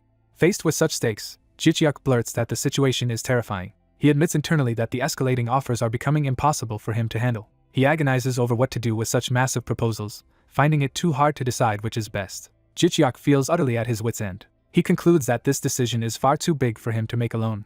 Someone calls out to Mr. Jichiak. Jichiak sits silently at a microphone, overwhelmed. The company representative says he knows this situation is new for Jichiak and suggests not deciding immediately. The representative announces they will give Jichiak time and asks companies to submit summarized contract terms. A female manager worries about the many uncertain variables in the negotiation. Jichiak sits on stage while the representative speaks. Jichiak internally fixates on the mention of an awakening stone and wonders where it came from. The representative checks on Jichiak, asking if he is alright. Jichiak admits he is confused and does not know what to do. He decides he needs advice and plans to call his brother. The representative agrees that involving his brother is fine. The female manager watches as Jichiak begins discussing things with the representative. In the waiting lounge, Jichiak's brother tells the representative to limit their liability compared to the compensation. Jichiak's brother Muchiak explains that failure to deliver B-rank awakening stones on time will cancel the contract and obligate the company to pay damages. The representative remarks that Jichiak's brother is impressive. Muchiak confidently assures him they will meet their obligations and invites any further counterproposals. The representative praises Muchiak's sharp mind and jokes about consulting his own legal team. Jichiak thinks he has no intention of being outdone by either the representative or his brother. Muchiak points out a problematic article in the contract, calling it unacceptable. The representative defends the clause as standard among awakeners and accuses them of pushing too far. Muchiak argues he is not trying to fleece them but to define responsibilities fairly, while the representative insists company rules still apply. Jichiak, rubbing his head, thinks this negotiation is going to be long. Later outside, Muchiak asks if Jichiak really intends to use the awakening stone, reminding him it could also just be sold for money. Muchiak says the reward belongs to his brother and volunteers to use the awakening stone himself since only ordinary people can use it. Jichiak notes that for someone already awakened, the stone is just a useless rock. Muchiak tells him not to hesitate, vowing to protect his only family just as Jichiak always protected him. Jichiak looks at his brother and thinks about how much he has matured. Muchiak sips his drink, reflecting that Jichiak probably expected a more touching declaration of protection. Jichiak fondly thinks that his little brother has truly grown up. Back in the lounge, the representative slams down the finalized Awaker contract and tells Jichiak where to sign. Jichiak and Muchiak are shocked at how thick the contract is. Muchiak admits he still dislikes parts of it but feels he has managed to protect his brother. The representative says he has already given them generous leeway and thinks the contract is acceptable. He reminds Jichiak of an important point he hopes Jichiak understands. Jichiak enthusiastically agrees as he prepares to sign. He reaches for the pen. After signing, he marvels that the contract will give him 8 billion won upfront plus a B-rank awakening stone and wonders if this marks the start of his hunter career. Muchiak tells the annoyed representative he has not yet chosen which company to join after awakening but is glad all the bad clauses were removed. The representative laughs that there will be other B-rank recruits and even higher ranks if Jichiak is lucky, while Muchiak agrees that everything depends on luck and potential. Jichiak finishes signing as the pen moves across the pages. The representative declares the contract complete as Jichiak's signature appears. They shake hands and wish each other well for the future. As they part, the representative adds that he has something more. He hands Jichiak a small rune-marked box as a gift, telling him to open it at home. Jichiak and Muchiak react with curiosity to receiving an unexpected gift. Outside the building, the female manager approaches, saying she waited to tell Jichiak something, while he mentions he has already signed with Jeongga Group. She hurriedly says her reason is not to contest the contract, prompting him to ask what it is about. Muchiak watches their conversation silently from a short distance away. The manager nervously explains she does not want him to misunderstand but that Jeongga Group is actually the last place she would choose. Jichiak asks her why she feels that way. She hesitates, unsure how to answer. She finally warns that the company is in turmoil and fears he will suffer because of internal conflicts. He confirms he has heard rumors about infighting. She further explains that Young Jihan, the man who recruited him, was once known as Jeongga Group's maniac and is the chairman's discarded grandson. Jichiak, who already sensed something was off, grows more suspicious. She notes he probably knows of the other heirs from work but not much about Young Jihan. He admits this is his first time hearing such details. She says it is strange that someone like Jihan suddenly joined the company. She recounts that after lying low for years, Young Jihan suddenly reappeared in the corporate world. She adds that if his old bad temper remains, Jichiak will have a very hard time. She concludes that unless Jihan has truly changed, dealing with him will be dangerous. Jichiak grips the contract envelope uneasily. He panics internally, thinking Jihan should have told him this before the contract, and now the situation feels frightening. The manager apologizes for taking his time, calling it a senior hunter's concern, while Jicheok says he believes she spoke out of genuine worry. She hands him a business card. Jicheok looks at the card in surprise. She says that if his contract with Junga is ever broken, he should contact Deechin Group, which will offer him better terms. Jicheok is left stunned by this new option. He watches her walk away down the street. Mucheok suggests they go eat, and Jicheok agrees to look for a good place. As they walk, Mucheok asks what she wanted, and Jicheok says she just gave him her card in case he needed it. Mucheok is amazed she is still trying to recruit Jicheok even after he signed elsewhere. Jicheok falls silent while glancing back at the office building. He wonders if young Jihan really has such a dark backstory. Looking up, he thinks Jihan currently just looks like a handsome, picky third-generation chaebol heir. He questions whether the rumors are just a mischievous joke like Jihan once claimed. Mucheok calls him to hurry up because he is waiting. Over the meal, Mucheok suddenly tells his brother he plans to drop out of school. Jicheok explodes, asking if he is crazy after studying so long. Mucheok is startled and argues that it is stranger for an awakener to remain a lawyer when hunters earn far more. Jicheok challenges what happened to Mucheok's original dream of becoming a lawyer. Mucheok admits his real dream is simply to make lots of money and buy a building. Jicheok, exasperated, tells him to take only a semester off and reconsider continuing his studies. As Jicheok scolds him, his stomach growls awkwardly. Mucheok compromises that if Jicheok insists, he will at least focus on training his body before using the awakening stone, since a stronger body raises the chance of success. He agrees enthusiastically to work out properly this time. Jicheok warns that if any extra contract proposals come while he is away, Mucheok must not accept them and should tell him everything, then suggests they finish eating. Later, Jicheok researches and learns Young Jihan's father is the chairman's fourth son and that the older three children are all highly accomplished with many articles about them. In contrast, he finds almost nothing about Jihan's father, as if the man barely exists. Jicheok finally locates some old reports. The articles describe the fourth son's scandals with reckless spending and drunk driving accidents, though the damning links have since been deleted. He sees that those scandal links were also erased. Sitting on his bed, he wonders why so many links are gone. He suspects Junga Group suppressed the information because it damaged their reputation. As he moves around his room, he notes that while the other heirs married celebrities, the chairman seems to have completely written off his fourth son. Drinking water, he realizes Young Jihan, like his father, has very few traces left online. He reads tabloids about Jihan's teenage drinking, smoking, lavish spending and excuses, realizing the media treated him like a typical scandalous heir. Jicheok sighs in relief, concluding that manager Choi Hyojin's warnings about Jihan were true. Looking at Jihan's photos, he thinks the man appears like an elite honor graduate who has studied hard. He then recalls that Jihan still seemed slightly arrogant when dealing with him. Feeling drained, he tosses his phone aside and mutters that he must just be tired. Standing before the rune-marked gift box, Jicheok hesitates in silence. He remembers they promised to send the B-rank awakening stone within a week and wonders what could already be inside this box. Examining it, he suspects it is some gate-related item due to the runic markings. His eyes widen nervously as he prepares to open it. The box jolts open in his hand, revealing a wristwatch. Startled, he wonders if the plain-looking watch hides any special abilities. He decides to check his GodTube point shop, thinking he must have accumulated a lot of points. He opens the system shop interface and plans to look for an appraisal skill. While walking through the swirling interface, he reasons that hunters need appraisal skills to avoid being cheated on dungeon loot. Facing the GodTube screen, he notices the shop layout seems bigger and different from before. He commands the system to search for appraisal skills. The GodTube screen begins searching for appraisal skills. He estimates the casting time and believes his current power should be enough to learn such skills as the system continues searching. The loading circle reflects on his face as he waits. The system reports over 1.2 million appraisal skills found. Jicheok realizes finding the right one among so many options will be difficult. He reacts to a costly skill called Wise Man's Eyes priced at 100,000 points, shocked by how expensive it is. He notes he only has about 108,000 points in total. Concluding he cannot afford that, he decides to balance his skills and filter the list for cheaper growth-type appraisal abilities. The system starts a new filtered search. The search animation plays again. GodTube returns a single result.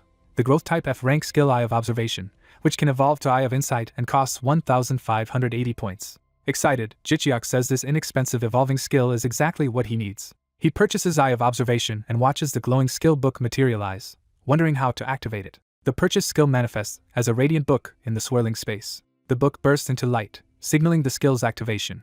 Jicheok learns that using the skill is simple, requiring only that he think about what he wants to appraise to gain insight. He then wonders what object he should test the new appraisal power on. His gaze falls on the mysterious watch resting on his desk. He picks up the watch, ready to test the skill. Holding it up, he prepares to observe it carefully.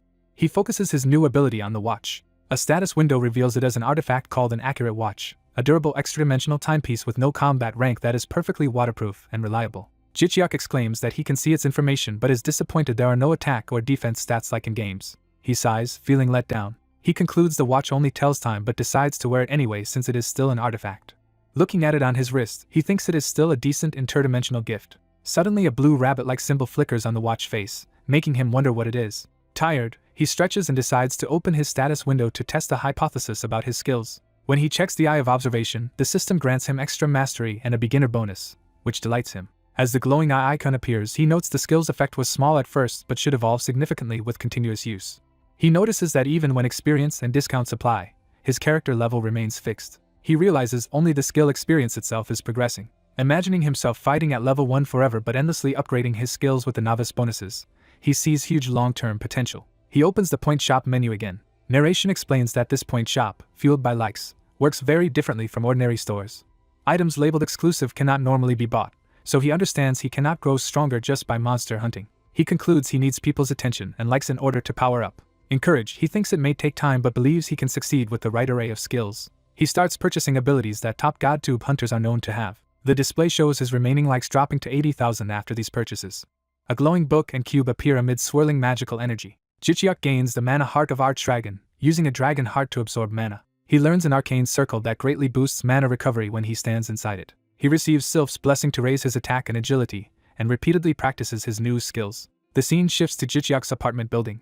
At home, Jichiak checks his phone and reacts in shock. He confirms he has received 8 billion in his account. His phone rings and he sees it is his team leader calling. On the call, he confirms the large deposit has arrived and thanks the caller. The team leader says the payment was processed quickly and offers to assign him a manager. Jichiak explains he must discuss matters with his brother first and will respond once their schedule is set. He ends the call. Calming down, he remarks he briefly lost his senses. The doorbell rings and someone outside calls to him, prompting him to say they arrived quickly. Jichiak opens the door and welcomes the visitor. His brother, in an excited mood, asks if the down payment has been received. They look at the bank app together, amazed at the game-like amount and number of zeros. His brother asks about living in the new house, and they decide to search together for a sturdy home suitable for Jichiak's hunter work. The brother, having already found candidate places, drags Jichiak out to start viewing them. He urges Jichiak to hurry because they have many properties to see.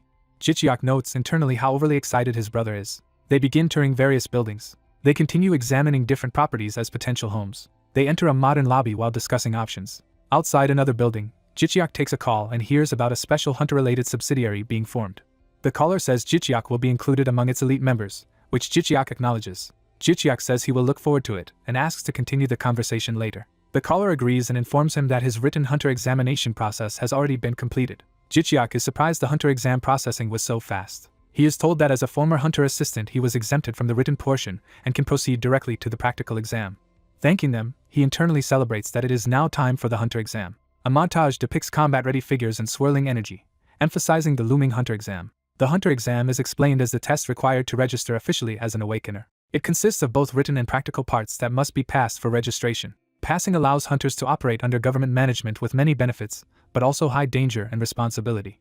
Jichiak reflects that former hunter assistants being exempt from the written test is fortunate, since that exam was even harder than the hunter written exam. He recalls how demanding assistant work was, requiring strict knowledge of monster ecology, corpses, and poisons, and difficult teamwork with hunters. Asking how the practical exam works, he is told he must hunt through an assigned gate under an inspector's observation. The examiner adds that unless safety issues appear it is not too hard, since they mainly check survival and fighting ability. Jichiak doubts it will really be as easy as described. The caller advises him to first take equipment and begin basic combat training, and Jichiak agrees while preparing to make a request. He asks for help finding a decent house in the area, saying it has been difficult. The team leader replies that if housing is the problem, he can solve it quickly, surprising Jichiak. 2 days later, Jichiak is picked up by car in front of his dorm. Riding in the car, he apologizes for bothering the person who came personally to get him. The man, who has his own driver, says he wanted to discuss something and drive himself, then tells Jichiak to fasten his seatbelt and leave. The car speeds along the road. It races through the city under clear skies. While driving, the man explains that the cooperation agreement with Jianga's trade team has ended and offers to prepare equipment suited to Jichiak's abilities. Jichiak asks how detailed he should describe his abilities. The man says more detail gives more accurate gear, but secrecy is allowed if Jichiak prefers. He advises that repeated battles will reveal powers anyway, so it is better not to lie and to at least show his main ability. Jichiak agrees to that advice. Their car crosses a long bridge among heavy traffic. They pass through a tunnel at high speed. The car approaches an upscale residential district. Jichiak marvels at how quiet the Seoul neighborhood is, and the man explains it is a Jianga safe house complex for their hunters. Driving inside, he adds that the complex was recently built for contracted hunters, which is why Jichiak had not heard of it. He says many skilled hunters have been leaving for the rival Dihian company, so Jianga built these complexes to retain talent. Jichiak recalls manager Choi from Dihian and realizes just how formidable she and that rival company are. The driver points out a particular house, saying they are almost there and that Jichiak can contract for it immediately if he likes it. Jichiak assumes it is a new unsold house, but is told the previous hunter resident died in a dungeon just yesterday. Shocked, Jichiak repeats that the owner passed away. He remembers seeing an obituary for a high-class Jianga hunter and wonders if this was that person's home. The driver confirms it was an unfortunate accident. He then tells Jichiak they have arrived and should get out of the car. As Jichiak steps out, he internally questions the driver's casual attitude about someone dying in a house he is now showing but tries to dismiss his suspicions. They enter and walk through the spacious interior of the house. Inside, Jichiak feels an eerie, creepy atmosphere. Moving further in, they reach a luxurious living room that impresses him. Jichiak notices a framed photo and begins to identify the person depicted. The photo shows two men posing together, likely the deceased hunter and a relative. The driver explains the pictured man was the former owner and his uncle's right-hand hunter, who died during a succession struggle. Jichiak inwardly suspects the driver's family may have been involved in the man's death but tells himself he is probably overthinking. The driver remarks that only a few hunters in the country can afford such a large mansion for shelter. He calls it a top-class shelter that protects hunters' lives, while Jichiak muses that living here might force him into early retirement. The driver offers a price discount and notes that hunter-to-hunter sales are tax-free, asking if Jichiak will move in. Jichiak recalls manager Choi's prior warning that Jianga is not a company she recommends joining. He silently weighs her warning and his misgivings. He thinks that something about Jianga and this situation feels off and that manager Choi's words still bother him.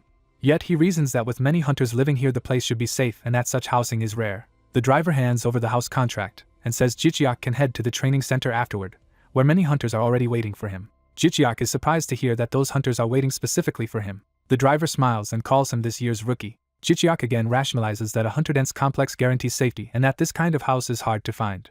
The driver repeats his instructions about the contract and training center and mentions the waiting hunters. Jichiak again asks in surprise if all of that is prepared for him. The driver reaffirms that as the rookie of the year, all this support is for Jichiak, who mentally blames his brother for not telling him. Jichiak then asks when his brother will receive his awakening stone, and hears that Muchiak plans to get it next week and is extremely determined. Jichiak thinks that with only one chance at awakening his brother simply wants to be fully prepared, while silently studying the contract. Remembering his strong younger brother, he resolves not to fall behind and dislikes the idea of the older brother being weaker. The driver suggests they now head to the training center, and Jichiak agrees. They leave the house and walk through the residential area. The two approach another building within the complex. The driver announces that they have arrived at the hunter's training center.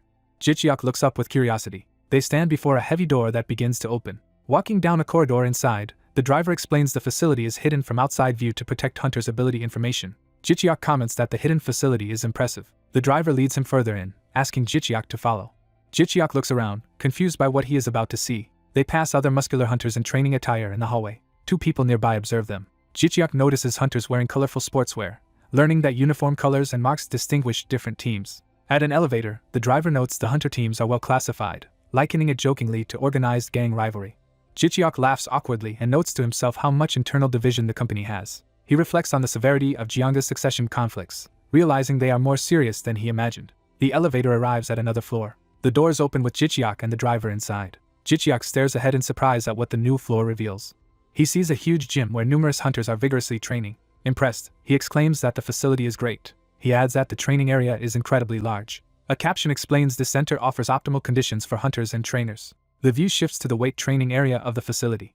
Punching bags hang as part of the equipment. Hunters practice striking drills and sparring. More hunters train intensely with weights, while one remarks in amazement. Jichiak, awed, thinks the facility truly matches a major company's resources when someone calls out to him as brother. He turns his head in response to the call. Jichiak runs over and asks his brother when he arrived, scolding him for not informing him. Muchiak, sweating from exercise, says he came to relieve stiffness from staying home and greets the team leader. The team leader praises Muchiak's effort while Jichiak fumes beside him. Jichiak complains that Muchiak should have told him he was coming, and Muchiak apologizes, saying excitement made him forget. Jichiak, startled by his brother's physique, remarks that Muchiak's body seems even better shaped.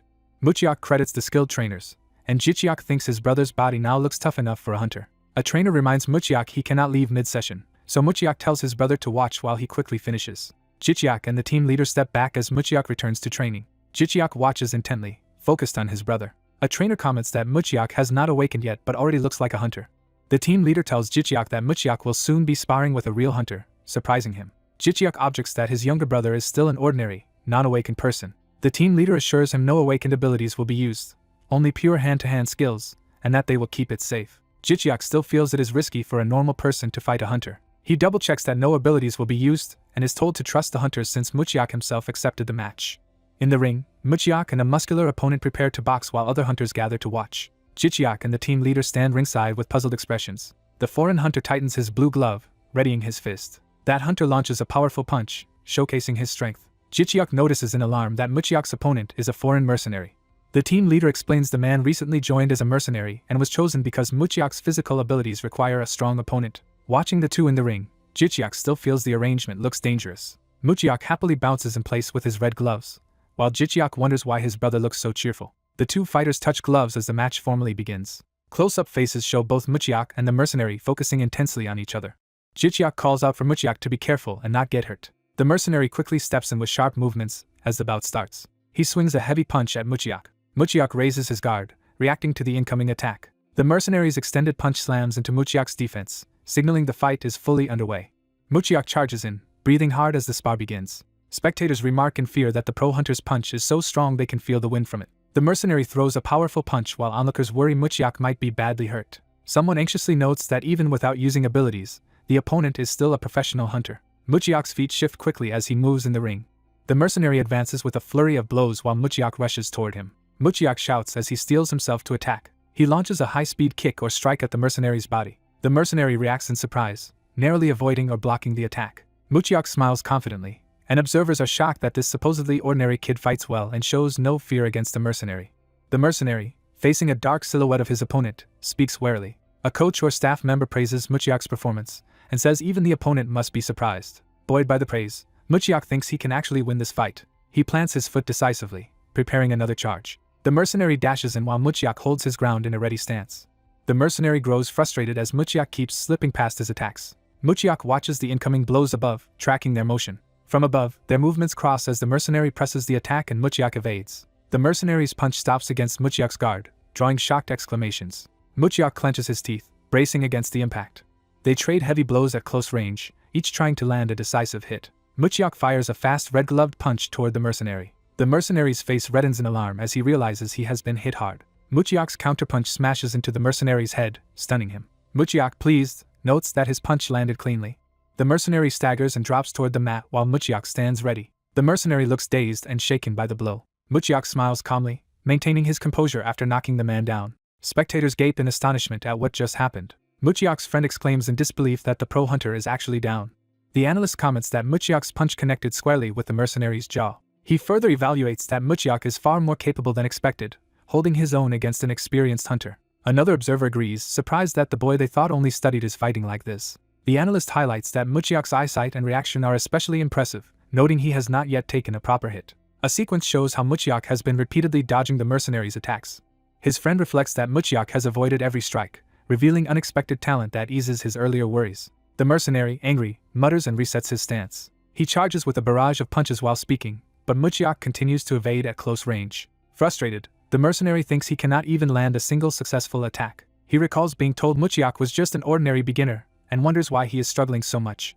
Simultaneously, Muchiak wonders how the hunter keeps dodging everything he throws. Muchiak's punch is blocked by the mercenary's raised blue glove. The block strike presses into the mercenary's hardened body. The mercenary clutches his midsection in pain, cursing Muchiak for hurting him. He panics internally that losing to a rookie would ruin his position in Jianga Company.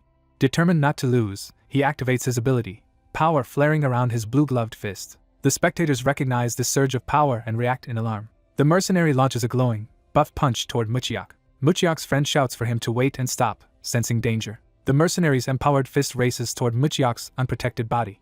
Muchiak tries to respond but is still mid-motion. His eye widens as he registers the incoming blow too late. The mercenary's enhanced punch slams into Muchiak's torso with devastating force. Jichiak and the analyst cry out Muchiak's name in shock. Muchiak is blasted backward, his body folding around the impact.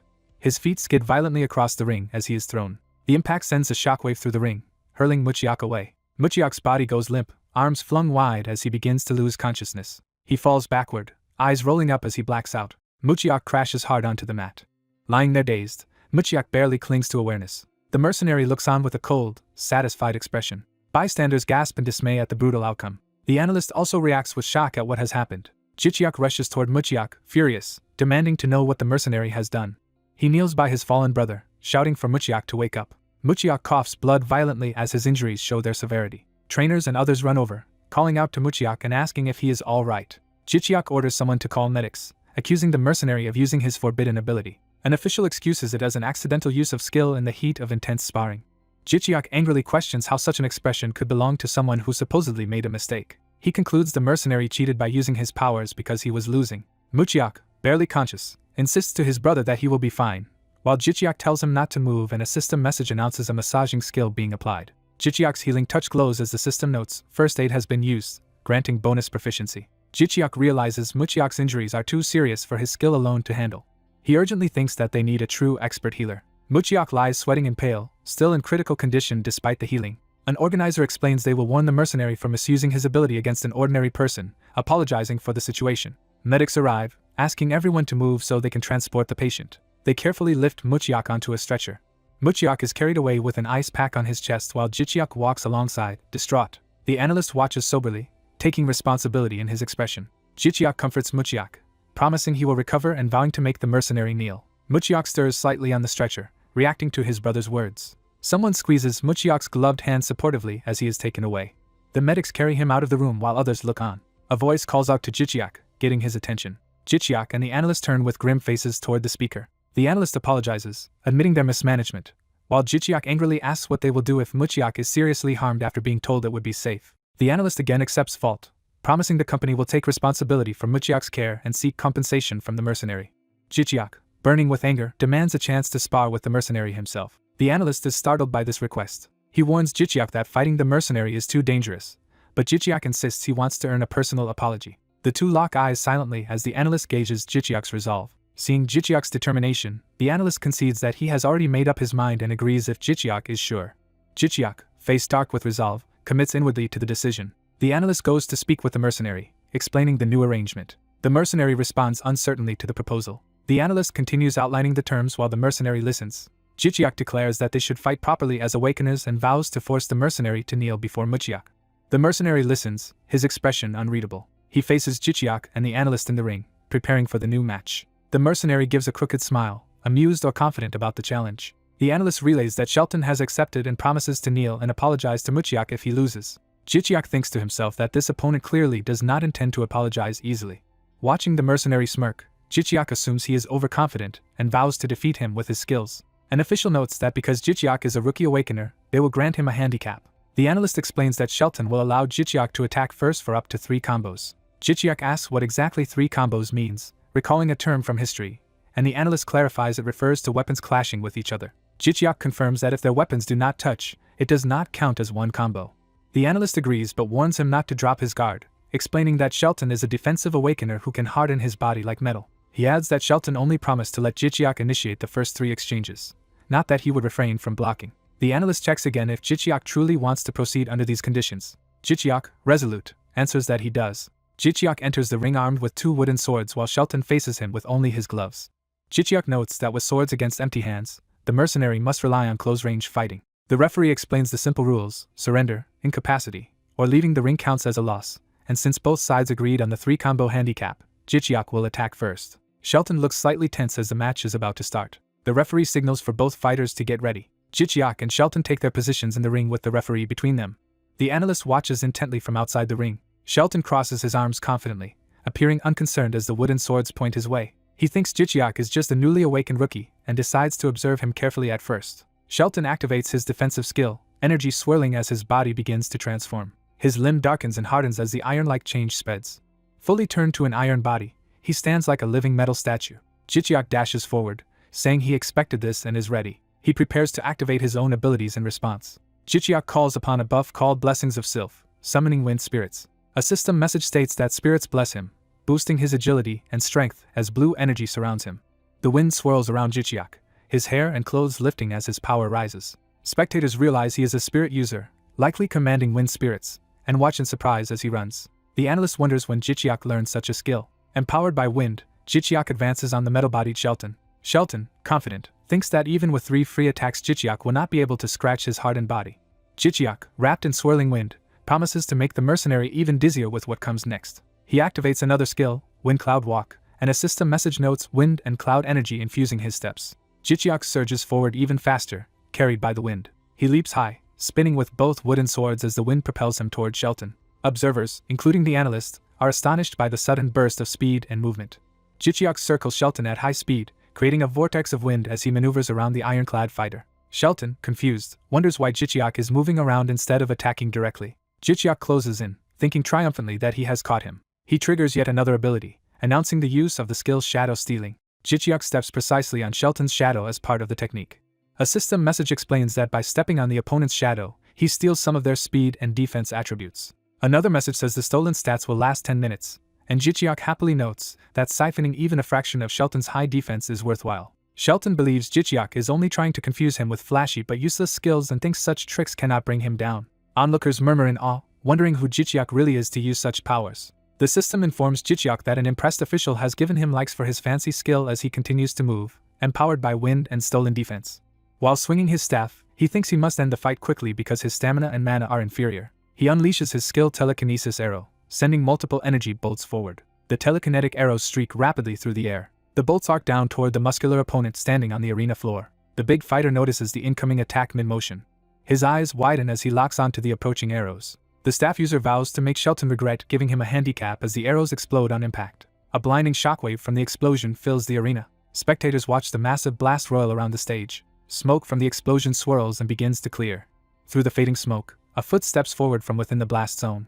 The protagonist sees the bulky fighter lunging at high speed and thinks his speed is impressive for his size. The iron-bodied fighter charges straight in with a powerful punch. The protagonist notes that speed alone is not enough and activates the skill Dodging Shadow to evade. Using Dodging Shadow, he leaves after images and slips around the enemy's attack. The big fighter yells in frustration as his strike misses. The protagonist glides past another blow, surrounded by blue energy. His afterimages weave among the enemy's sweeping attacks. He smirks slightly, confident in his evasive movement. As the furious opponent swings wildly and curses for him to just get hit, he continues to dodge using shadows. Now composed, the protagonist says it is too early to be surprised by his performance. He prepares a new technique called Shadowless Swords. He infuses both staffs with powers named White Blaze and Dark Blaze. Crossing the empowered staffs before him, he warns his opponent to be ready to apologize. Overhead lights shake and the crowd murmurs in reaction to the escalating battle. The onlookers continue buzzing, stunned by what they are witnessing. A bespectacled man in the audience stares in disbelief at the spectacle. Watching the protagonist's afterimages and slashes surround the bruiser, the man wonders what exactly he is seeing. The iron-bodied fighter is bewildered as cutting energy passes right in front of him. Mid-punch, the big man questions what these attacks even are. The protagonist closes in again, launching more swift strikes. The fighter wonders if such refined techniques can really belong to a beginner. The protagonist focuses intensely, eyes tracking every opening. Their close quarters clash intensifies until the big man exclaims in denial that this can't be happening. The protagonist strains as he blocks a punch with crossed staffs, grunting from the impact. The bespectacled observer notes that in raw strength the protagonist should be losing. The big fighter, confused, wonders why his weaker foe is still holding out. He questions why the protagonist insists on close combat despite having no strength advantage. The protagonist braces with his staff, continuing a controlled defensive stance against heavy blows. Realizing his defensive technique is working better than expected, he thinks this style is actually quite good for blocking. Surprised he can withstand such powerful punches, he decides he only needs to finish the fight now. The iron-bodied man pants heavily, clearly starting to tire. The protagonist confirms where the earlier attacks left glowing wounds on the iron body and decides the flying arrows will exploit these weaknesses. He finishes analyzing the enemy's patterns and prepares to act. Determined, he charges in with swirling energy around him. He resolves to end the match with one final decisive blow. He slips inside the opponent's guard, closing the distance. The larger man commits to a full-force punch as the protagonist darts toward him. Multiple slashes from the twin staffs cut across the bruiser's torso, shocking him. The big man tries a wide counterattack as the protagonist passes by his flank. The protagonist presses the assault, swinging his staff with full momentum. A flurry of strikes rake across the opponent's back and sides. The targeted weak points on the iron body open into glowing cuts. The iron-bodied man reels, realizing his supposedly invincible body is being damaged. He looks up in shock as the protagonist leaps overhead for a finishing strike. In disbelief, he wonders if he has truly lost to someone he considered a weakling. The protagonist's eyes burn with resolve as he brings his power down. Energy converges from all directions as his ultimate attack lands squarely on the opponent. The bespectacled man and the crowd stare in stunned silence at the overwhelming finish. The iron-bodied fighter is blasted away, chest glowing with the cross-shaped wound. The protagonist lowers his staff after completing the technique. The defeated bruiser staggers, clutching his glowing chest wound. The protagonist pins him flat on the mat, clearly having won the bout. From above, we see the unconscious giant spread-eagled on the floor with the victor astride him. Breathing hard, The protagonist bends over, exhausted after the intense fight. Sound effects emphasize his heavy breathing as he recovers. The fallen iron-bodied man lies dazed, also gasping for air. The protagonist shouts that the fight is not over yet. He raises his staff and declares he will not stop until the bruiser apologizes. As he lifts the staff for another blow, trainers rush over, begging him to stop before he kills the man. One staff member pleads with the bespectacled representative to calm the protagonist down. The representative adjusts his glasses, preparing to intervene. He tells Jichiak he can stop because the opponent will apologize once he wakes up. The staff clatters to the mat, showing that Jichiak has relented. Still panting, Jichiak mutters that they will see about that. System messages appear stating that Hunter Jung Jihan admires Jichiak's potential and awards him 3 points, then reconsiders his judgment. Jichiak looks up, confused, as the notification about earning 3 points flashes before him. More notifications show multiple trainers reacting positively and awarding him additional points. Another message informs him he has received 7 more points. The scene cuts back to the scuffed training floor and dropped staff after the duel. Other trainees gather around and carry the unconscious iron-bodied man away to an infirmary bed. Jung Jihan begins addressing the onlookers about what just happened. Nearby, staff discuss that the supposedly ordinary rookie fought like an unstoppable opponent. More trainees watch from a distance while the medic treats Jichiak. Observers remark that even if Jichiak had strong skills, his movement and blocking were amazingly precise. They add that such tactical timing of skills shows considerable experience. Jichiak listens silently, his expression complicated. The medic beside him admits he cannot figure Jihan out. Other trainees excitedly recap how Jichiak chain buffs, debuffs, movement and evasion skills all at once, wondering if a god supports him. They note that someone under a single god should only use one skill set, yet Jichiak used both spirit and shadow skills simultaneously. A blue-haired woman walks down the hall, discussing that the Hunter Store trainees do not deserve any reward since they did not hunt anything. She claps her hands as she approaches, drawing attention. Entering the gym, she praises the match she just watched. Jung Jihan startles when he recognizes who has arrived. He blurts out in shock that it is his older sister. Jihan hurries over to her, asking when she came. She smiles and says it has been a while since she saw him. He thanks her for watching and asks if she saw the entire fight. She replies that she watched everything and found it very entertaining. She repeats that it was a great battle. She flicks her lollipop away with a casual motion. A small drone suddenly catches the candy in its mechanical claw as it flies in. Jihan reacts with interest, asking if this is a new stealth-equipped drone. His sister explains she made the drone herself during some spare time. Onlookers whisper in awe, identifying her as the famed mechanic master. Others clarify that she has perfected mechanical magic, and that it is frightening someone usually unseen like her is roaming nearby. Smiling, she confirms that Jichiak Eom is the fighter's name, and says he is very tempting as a prospect. The medic protests to her brother that she must still follow the rules. She acknowledges their grandfather's rules but hints that making a private deal should still be allowed. Jihan firmly refuses any deal regarding Jichiak, regardless of the price. She gives up for now and suggests discussing it later. As they walk, she confirms that the patient she should treat is Jichiak's younger brother, Muchiak Eom. In her tech room, she jokes about the brothers' odd names while Jihan notices tiny flying devices and asks if they are bug-sized spy drones. She studies data on her holographic screens as the micro-drones float around. She detects that Jichiak owns a Class B Awakening Stone and proposes using it now with her support to maximize its effect. When Jihan hesitates, she tells him she is actually asking Jichiak, not him. She calls Jichiak over, referring to him as idol-level handsome, which puzzles him. Jichiak points to himself, confirming she is addressing him. She tells him she will help and to consider it her payment for the entertaining fight. She smiles confidently, clearly intending to proceed. Jihan, Jichiak, and Baiga walk down a bright hallway toward the medical room. Jichiak thinks about her, recognizing her as the country's only mechanic master. Narration explains that she is an illegitimate child of the Jianga Company's second son, known as Baiga Zhang. Jihan leads her toward the emergency medical center where Muchiak is staying. Jichiak reflects that she can imbue machines with life and has even been rumored to affect living beings similarly. He is awed that he is seeing such a famous person up close. He also marvels at her many drones, wondering if she created them all herself. Narration describes her as a genius who pioneered magic engineering so even non-awakened people could use supernatural abilities. Jichiak has heard that her power grew further after she used an awakening stone herself. A simple thanks is offered, expressing gratitude. In the hospital room, Jichiak thanks her for treating his injured brother lying unconscious on the bed. She tells him to thank her after she is finished and suggests awakening Muchiak right away, asking his opinion. Jichiak is shocked at the idea of awakening his brother immediately. He protests that Muchiak's body might not be ready for such a procedure. Baiga counters that his physique is already sufficient. More training will not change the outcome, and his strong emotions make this the perfect time. Jichiak asks what she means by emotional energy. She explains that intense feelings like happiness or sadness help awaken latent power, and that awakening stones respond better to more desperate individuals. She concludes that this moment, when Muchiak is angry and miserable, is ideal for awakening. Jichiak hesitates but questions if that is really true. Baiga addresses Muchiak directly, saying she knows he is conscious and asking his opinion on awakening.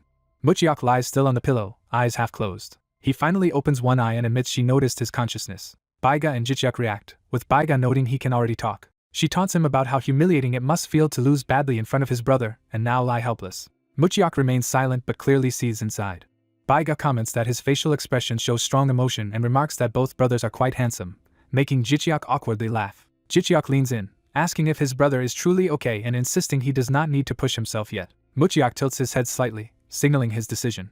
Jichiak realizes from his brother's eyes that Muchiak has already made up his mind. Muchiak's hand is grasped, sealing his choice to proceed with the awakening. Someone agrees to a plan because a genius will handle things for them. The blue-haired woman asks the man to take good care of her patient. She offers a reward for helping and he warns the price might be high before hinting at a request. He says he only wants 2 favors. The first favor is for the brother to tell Jihan to keep his promise. She explains he just needs to repeat that phrase himself, stressing that him saying it is important. The injured boy silently listens from the bed. The brother is confused but agrees to pass on the message. She moves on to explain there is a second favor. The second favor is that the 2 brothers must start a mukbang cooking channel together on GodTube. The brother shouts back in surprise at the strange mukbang request. He thinks over how he already planned to use GodTube and that mukbang is trendy, though the idea feels abrupt. The woman laughs and promises to finance the channel and give them a favorable contract. She tells them just to eat in front of the camera since even simple food will draw viewers. The brother suspects she also has her own motives for this offer. He imagines the 2 of them happily eating together on camera for mukbang. Later he waits anxiously in the hall. He worries aloud about whether Muchiak will be alright. Inside, drones fill the room and the woman questions whether so many are needed. She reassures him that the drones surpass doctors and then asks Muchiak how strong he wants to be. Muchiak's body tenses as he prepares to answer. He states he wants to become as strong as possible, even if the process is dangerous. When she asks if he accepts the risks, he firmly agrees. She warns that because the procedure is unapproved there will be no insurance, and asks if he still wants to proceed. Muchiak hesitates in silence. He recalls using his legal knowledge to research rumors around this mechanic. He remembers she is famed as a mechanic master, and even called a mad scientist. Among the rumors, he recalls stories alleging she conducts human experiments. She admits official permits take too long and risk leaking her technology, so she bypasses them. Realizing the rumors are true, he processes what she said.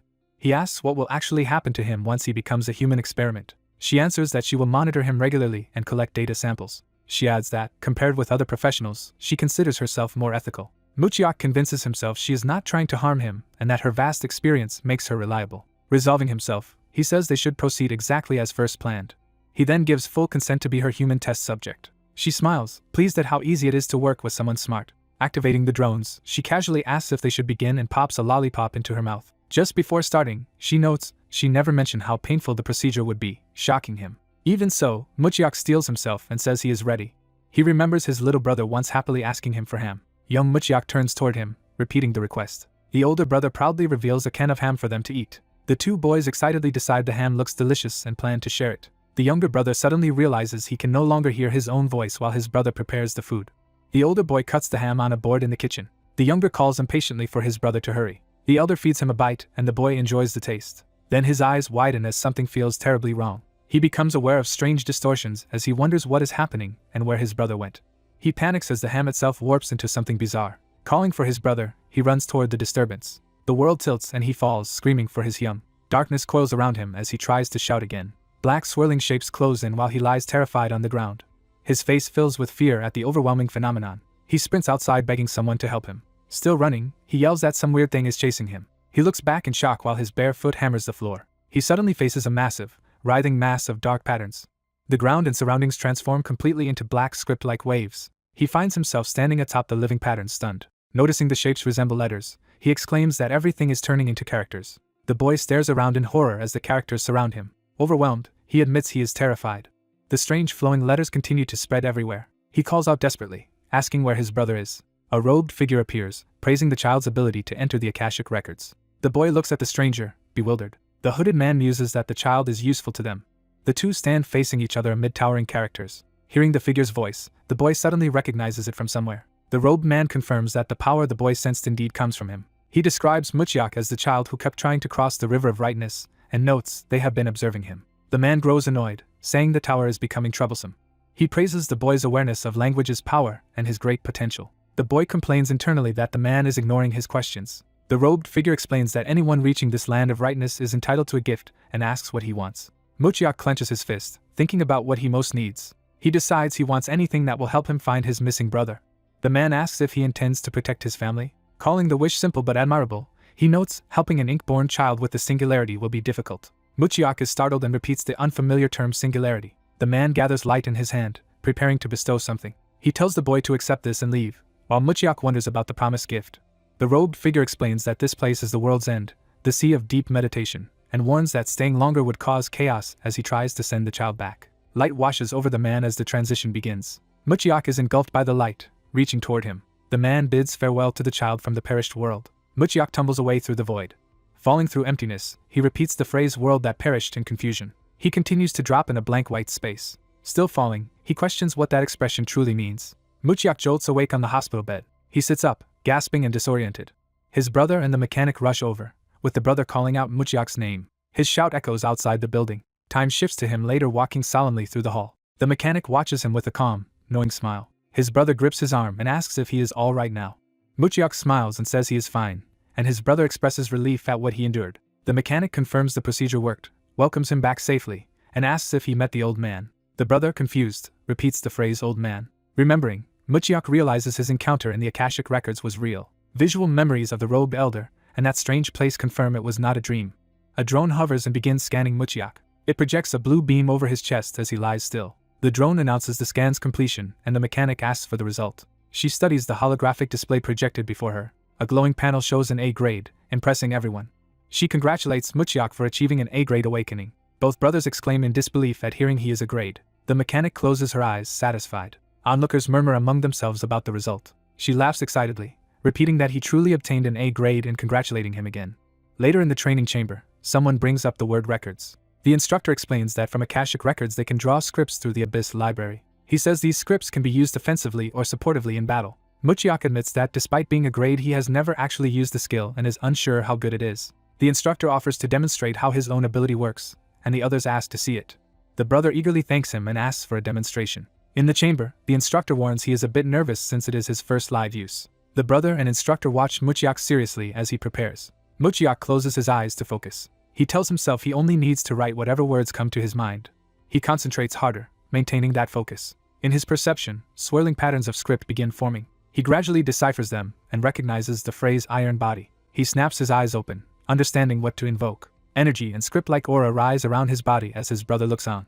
The characters wrap around his limbs, coating his arm and torso. He activates the technique by declaring the record iron body. The scripted aura suddenly rushes from him and envelopes his brother as well. The brother feels the dark lines etching over his shirt and body. Staring at Muchiak, he asks if the activation was successful. He feels power coursing through him as the markings continue to spread. He notices his skin hardening under the effect. Realizing the strength of the technique, he likens it to Shelton's iron body skill. Delighted, he smashes his fists together and laughs that his body now feels as hard as steel. The instructor watches, thinking the outcome matches his expectations. The brother asks if iron body is the only script Muchiak can use or if there are others. Muchiak replies that he sees only a few beginner scripts such as iron body, haste, dense, and light. The instructor is surprised that is all Muchiak claims to see. He comments that while those are good, they seem insufficient alone to justify an A-grade rating. Muchiak shrugs and says he honestly has no idea. His brother thinks that expression means Muchiak is hiding something while pretending innocence. He wonders if there is actually more to Muchiak's power than he admits. He then considers that Muchiak might simply prefer not to explain everything outright. Muchiak decides there is no need to argue with an A-grade veteran and instead shifts to signing the contract. The brother is startled, questioning whether they are really moving straight to contract signing without negotiating the terms first. After much back and forth, one man admits he expected the other to reject the supposedly unfair contract. The fighter adds that he was also surprised the other guy signed the contract so easily. The fighter explains he signed because he thinks the contract fairly balances both sides. He reasons that teaming up with his older brother in dungeons will be advantageous if they are on the same team. The brother, startled but convinced by that logic, begins to accept the idea. The younger brother repeats that he refuses to let his young enter dangerous places alone, and vows they will face life and death together. He then moves on, emphasizing that he is now an A-grade awakener. The older brother concedes the argument internally, realizing continuing to object would be pointless. The manager agrees to prepare the contract and asks if the brother is ready for the Hunter exam's written test. The younger brother confidently answers that he always scores high on exams. The manager laughs that with the brother's strong academic record and top law school background, there is nothing to worry about. The older brother privately notes that Jichiak looks even happier now than when he defeated Shelton. Jichiak beams, clearly pleased by his brother's success. The younger brother is shocked to hear Jichiak actually crushed Shelton. Jichiak recalls the GodTube notification praising his combat skills and his rising likes, while the brother asks if he is serious. Jichiak downplays the feat, insisting it was nothing special. The manager is surprised at how casually Jichiak speaks about someone his powerful uncle sent. Jichiak laughs awkwardly and confirms what the manager said. The manager checks that neither of them was injured in the fight and is relieved by their answer. He says he will contact them when the contract is ready and excuses himself to handle other work. Jichiak agrees and says goodbye for now. The brothers watch the manager walk away from the training hall. Jichiak pats Muchiak and calls his attention. With the manager gone, Jichiak urges Muchiak to be honest with him. He pointedly asks Muchiak how many gods he has contracted with. Jichiak clarifies the question, asking from how many gods Muchiak has received contact offers. Muchiak hesitantly answers that there have been many. He admits he still does not really understand what the mysterious letter character of chaos he received actually means. Muchiak speculates that this letter is why chaos-related gods keep contacting him. Jichiak then asks if there is also a particular god who has shown interest in Muchiak. Jichiak explains that he initially had several offers, but now only sees a system notice saying it is under maintenance, and he must wait for a patch. Muchiak finds that situation strange. Jichiak says his ability system has always been out anyway and suggests they stop worrying and go eat. Muchiak wonders aloud if the system is actually blocking Jichiak from contacting other gods. When Jichiak questions that idea, Muchiak dismisses it as a random guess and tells him not to worry. Jichiak internally rejects the blocking theory, thinking it is unlikely. Time shifts to a busy cafeteria filled with people. Groups of people move along the cafeteria line, getting food. Jichiak reviews the clues about Muchiak's patrons, reciting the phrases "Four Eyes Record the Truths," "Papyrus of Ibis," and "Someone Close to Huanghui." He muses that although no names are stated directly, these titles clearly point toward specific beings. Jichiak concludes that all the gods who chose Muchiak are related to those hints and suspects the Four Eyes entity is likely Changjia. Jichiak looks puzzled, prompting him to ask who Changjia is. Muchiak explains over lunch that Changjia is said to have invented Chinese writing. He adds that this figure was considered both emperor and god and must now be a powerful deity. Muchiak says he might gain a skill connected to Chinese characters from that god. Jichiak, impressed, remarks that this means Muchiak's potential as an A-class awakener is huge. Jichiak brings up the obtaining papyrus clue. Muchiak calmly identifies that one is the Egyptian god Thoth. Jichiak recalls Thoth as the god of books, libraries, knowledge, and magic whose symbol includes obtaining. Jichiak guesses Muchiak could even earn ancient magic from such a patron. Muchiak agrees, reasoning that as the discoverer of Egyptian hieroglyphs, Thoth must wield powerful ancient magic. Jichiak wonders what this letter character of chaos actually is. He notes that this mysterious letter has drawn the attention of multiple Asian gods and asks about the final clue. Muchiak answers that the last hint refers to someone close to Huanghui, shocking Jichiak. Jichiak realizes that sounds like the legendary creator of Hangul and recalls that even non-gods can sometimes choose hunters. Surrounded by symbols, he reflects that Muchiak is simultaneously connected to Egyptian hieroglyphs, ancient Chinese characters, and Hangul. Jichiak marvels that he cannot even guess what specific ability Muchiak will receive. When Muchiak asks his opinion, Jichiak admits the choice is too difficult. Jichiak thinks about the one human among script legends. He says he has heard that ordinary humans cannot compete with divine power. Still, he argues that if forced to choose they should favor King Sejong. Muchiak notes that because their current writing system comes from Sejong, following him should give them general bonuses. Jichiak agrees that choosing a patron from their own culture should boost stats and feels instinctively drawn to Sejong despite worrying about losing things like vacations. Jichiak steels himself, pondering the cost of that path. Muchiak says he has a good feeling that things will work out and asks Jichiak which patron he prefers. The scene shifts to a city skyline. Time skips ahead a few weeks. It is now the day of the Hunter practical exam at a venue somewhere in Seoul. Officials shout at the gathered crowd not to cut in line and to follow the rules. Large groups of people and reporters are clustered outside the test building. Muchiak notes there seem to be more reporters than hunters, and Jichiak blames the viral video of Muchiak versus Shelton. As they walk inside, Jichiak comments that the entire country must be curious about the rookie who beat a veteran. Jichiak says he can feel the attention because his online likes are still skyrocketing. The narration confirms that his likes really are enormous now. Suddenly the brothers stiffen as someone approaches.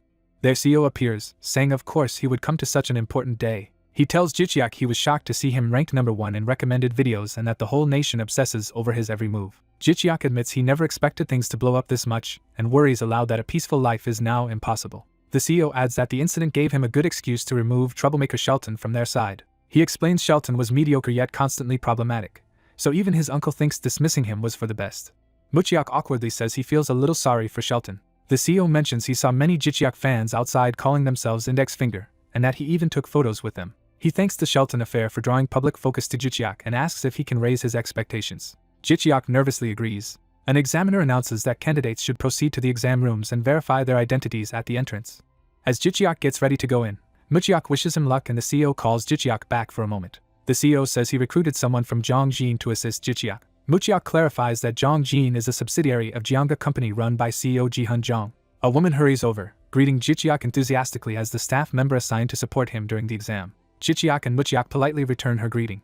Jichiak reminisces inwardly about his own days working as a hunter assistant. The staffer leads Jichiak toward the restricted exam area. Muchiak and the CEO watch Jichiak go, both looking thoughtful. Jichiak, about to start the process, marvels that he used to only clean up monsters' corpses and now he is taking the official test. He confirms his identity via a fingerprint scan as the system verifies examinee Jichiak EOM. Nearby, the female staffer is told that support staff must receive an entrance pass. Jichiak silently vows that he will definitely pass the exam. Walking down the corridor with other candidates, he notes how nervous he has become. Seeing similar expressions, he realizes everyone else is nervous too. A loudspeaker instructs examinees to change into inspection suits in the changing room. The announcement adds that after changing, they must wait for further instructions to enter the inspection room. A staff member points out the changing room door. Inside, candidates undress and put on the white inspection outfits. Jichiak also changes into the inspection clothes. He buttons the uniform, fully ready for the check. The narrative introduces the basic inspection room where hunters' bodies will be examined. Inside, staff run tests like lung capacity and eyesight, asking examinees to follow directions. Technicians record measurements on clipboards. One staff member reads off data while continuing the examinations. Jichiak is called next and told to enter a large circular machine. He hesitantly asks about it. The examiner explains it is a device that measures hunters' overall strength. The examiner cheerfully tells him to lie inside for 1 minute. Jichiak wonders if it gauges level or total stats and which metric it uses. The examiner instructs him to stay still and relaxed until they say the test is over. While lying down, Jichiak hears that the results will be released a week later. Blue scanning beams sweep over his body as the machine measures him. The hum of the scanner fills his ears as the procedure continues. After inspections, an official announces that the next stage is the practical test and directs everyone to change into suitable combat suits. Another official tells those without personal gear to wear the basic suits provided in the changing room. Jichiak is surprised, realizing he could have prepared custom equipment. The female staffer calls out to him again across the hall. She checks that his basic inspection is finished and says the CEO asked her to give him something. She hands over a large plastic-wrapped package, which he accepts while asking what it is. She explains it is a pre-approved combat suit prepared specifically for his test. She notes there is no magical buff, but the suit is made from black ogre hide and resists heat and impact. She adds that it was crafted by a famous Italian artisan, likely making it the priciest test suit material. Jichiak is overwhelmed by the generosity, and wonders if this is what reckless spending looks like. She also presents his special watch. Jichiak confirms it is his watch, and she says it was checked and deemed safe to wear. He examines the familiar timepiece. Jichiak puts the watch on, thinking its only advantage might be its durability. He admits he had expected some hidden, otherworldly function from it. He then joins others in the practical test waiting room. Many examinees stand around in various combat outfits, talking quietly. Jichiak dons the black ogre skin suit and gloves. He finds the suit a perfect, comfortable fit. Looking around, he notices many others also brought their own specialized gear. Suddenly something catches his attention, and he whips his head around. He sees a red-haired man violently lifting another candidate by the collar. Jichiak mentally reacts, wondering what just happened. A spilled drink and ice cubes on the floor show the start of the altercation. The victim flails while held up, yelping in pain. The red-haired man berates him for not following instructions about how to serve his coke. Terrified, the man apologizes repeatedly. The red-haired bully insults the group's upbringing as he continues choking the man. Other examinees glance over with mixed annoyance and indifference. Some smirk, clearly amused by the bullying. Jichiak is outraged that no one intervenes, recognizes the red-haired man from somewhere, and starts moving toward them. He confronts the scene as the bully falters for a moment, and the victim hastily offers to get another drink.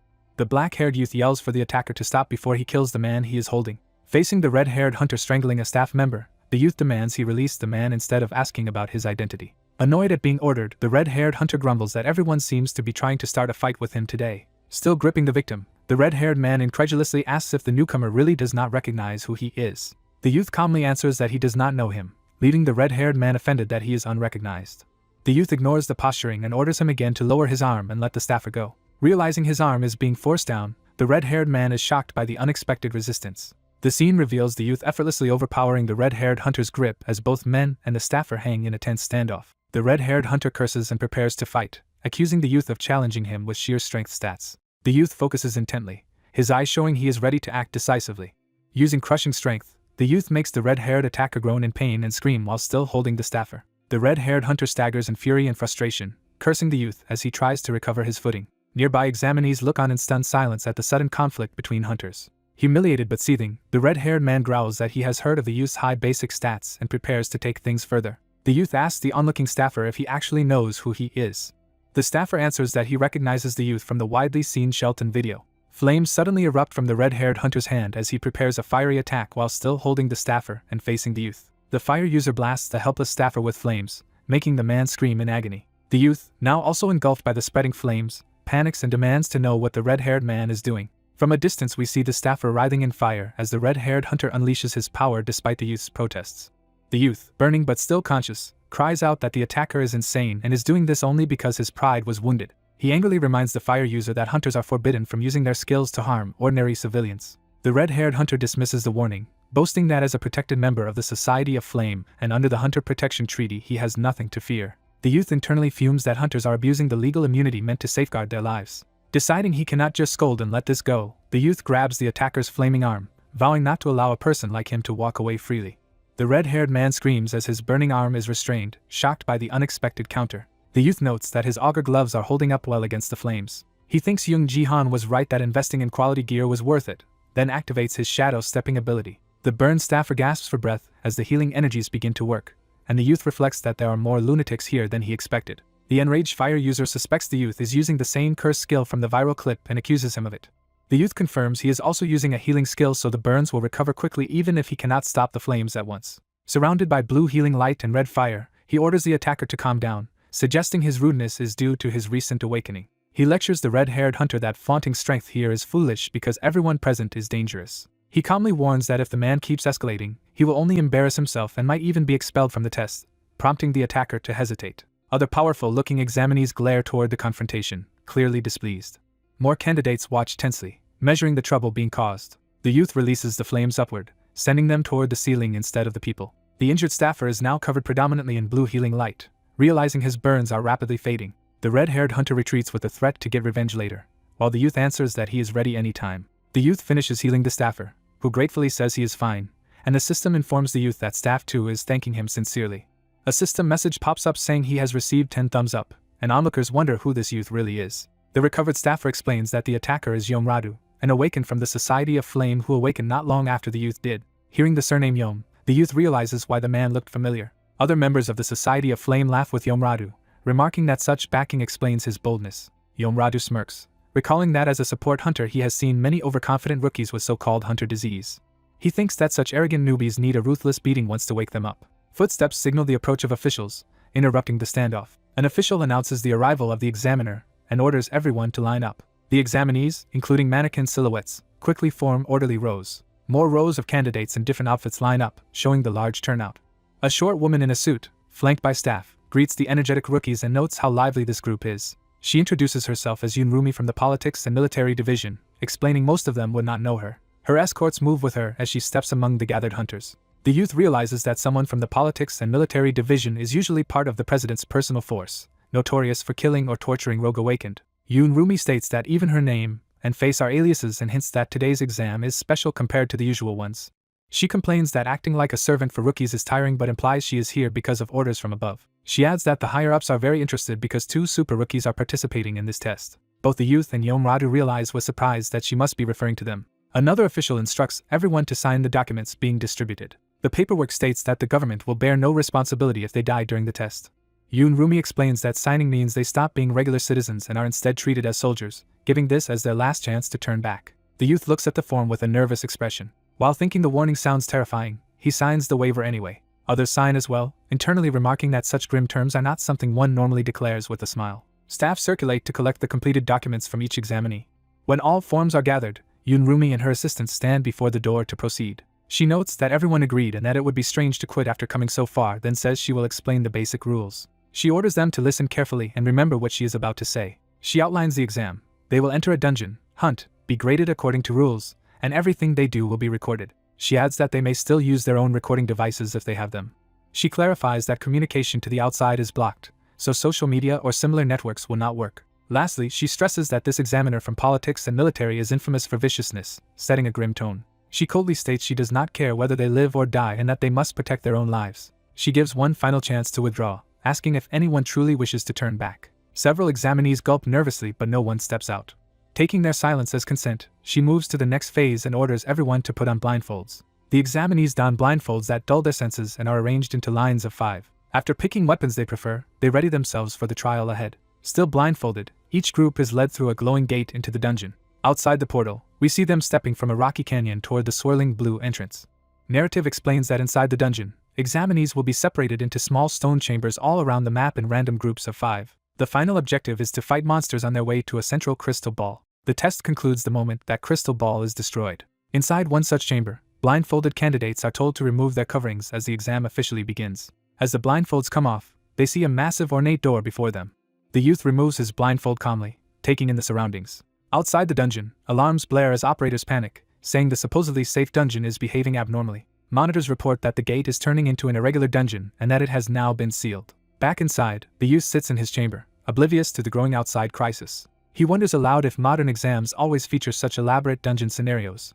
Strange glowing runes and devices on the door hint that interacting with it will trigger the exam's start. He concludes the test will fully begin once he opens the great door in front of him. Nearby, someone angrily throws their blindfold to the ground, complaining about how frustrating the situation is. Yom Radu vents that the exam setup is excessively harsh, as he stands in the same chamber as the youth. The youth looks alarmed as he realizes who is in his group.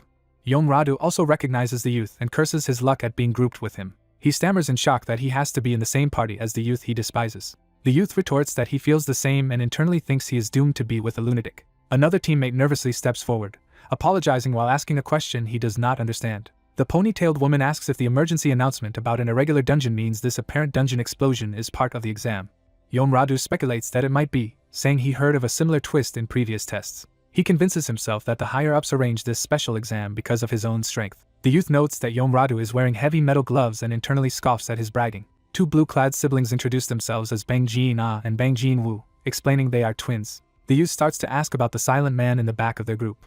Yom Radu calls to his relative Yom Ma, introducing the stern man as his distant cousin. The youth despairs, thinking having two relatives from the same dangerous family in his party means they are in trouble. The youth introduces himself as Ji Chiak Eum, but Yom Radu immediately tells Yom Ma to follow him so they can take the lead. Ji Chiak yells at them not to act alone and asks if they even know what is behind the stone chamber's door. Yom Radu snaps back that anything is better than staying in the same room as the others, pushing ahead anyway.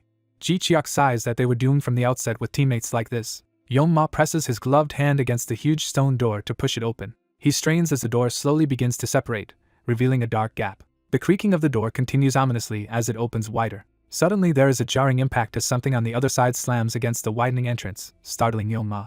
He tries to warn his cousin that something is behind the door. Someone's eye widens in horror as they realize what is emerging. A grotesque clawed arm bursts out through the opening, nearly crushing Yom Ma.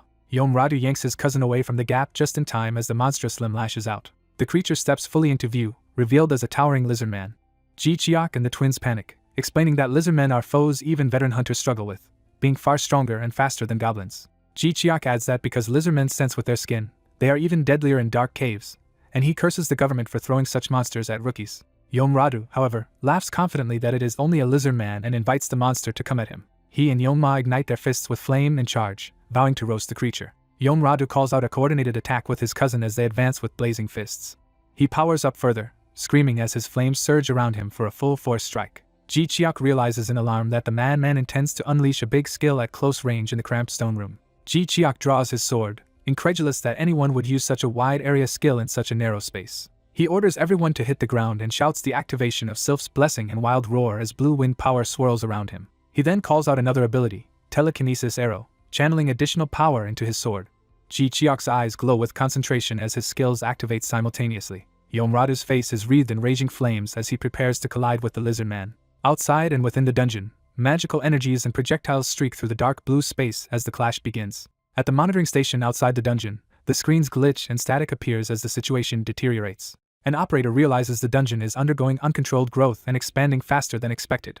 He concludes that because the gate has closed there is no way to enter or halt the now growing dungeon from outside, meaning the exam cannot be stopped. On the monitors he silently watches Ji Chiak's party in mid-battle inside the chamber. He reflects that the examinees now either have to keep running until the dungeon stops growing or destroy its core if they want to survive. The narration explains the dungeon growing phenomenon, where dungeons evolve and strengthen just as hunters themselves grow. As a dungeon grows, existing monsters are replaced by stronger ones and the internal map becomes increasingly complex. In exchange, such dungeons offer greater rewards, luring many adventurers despite the danger. Officials in the control room buzz with concern, still unaware of the deeper implications. The narration notes that people of this era do not truly understand this phenomenon. Only Young Jihan, the spectacled man watching the monitors, grasps what is happening. It specifies that Zhang Jihan alone possesses this knowledge. Jihan recalls that Ji Chiak Eum never revealed his abilities and outwardly seemed like someone protected by his troublesome brother. He now recognizes that Ji Chiak is actually fully capable and is a singularity destined to change the future. Jihan believes the dungeon growing incident proves Ji Chiak's importance, and silently urges him to survive. Clenching his fists as he watches Ji Chiak on the screen, Ji-han struggles with what to do. The narration concludes that Jong Ji-han is now forced to make a crucial choice.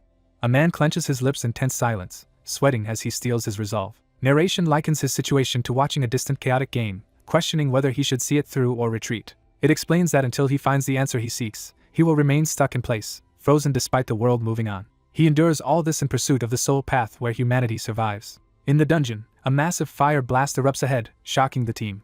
The black-haired hunter angrily thinks the fire wielder is recklessly endangering those behind him. A GodTube quest window appears, assigning him the Temple of the Scale Demon mission with extra rewards for earning 100 likes. Reading that the dungeon is actually intermediate rank, he panics at having been misled about its difficulty. A giant lizard man roars amid flames as the battle intensifies. The red-haired fire user laughs manically and attacks, intent on killing the monster.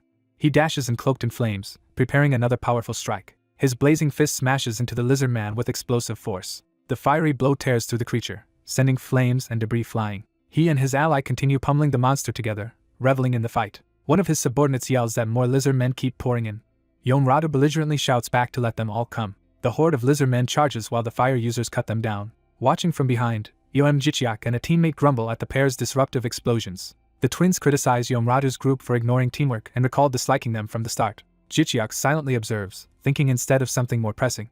Noticing the lizardman's unusual scale color, he realizes these are different from ordinary ones. Jichiak points out Yomradu and his henchmen are abandoning them and simply running ahead. Another hunter calls after Yomradu, shocked they are really leaving the others behind. Yomradu mocks them, saying of course he would not team up with them. He orders Jichiak's small group to beg on their knees if they want to follow him.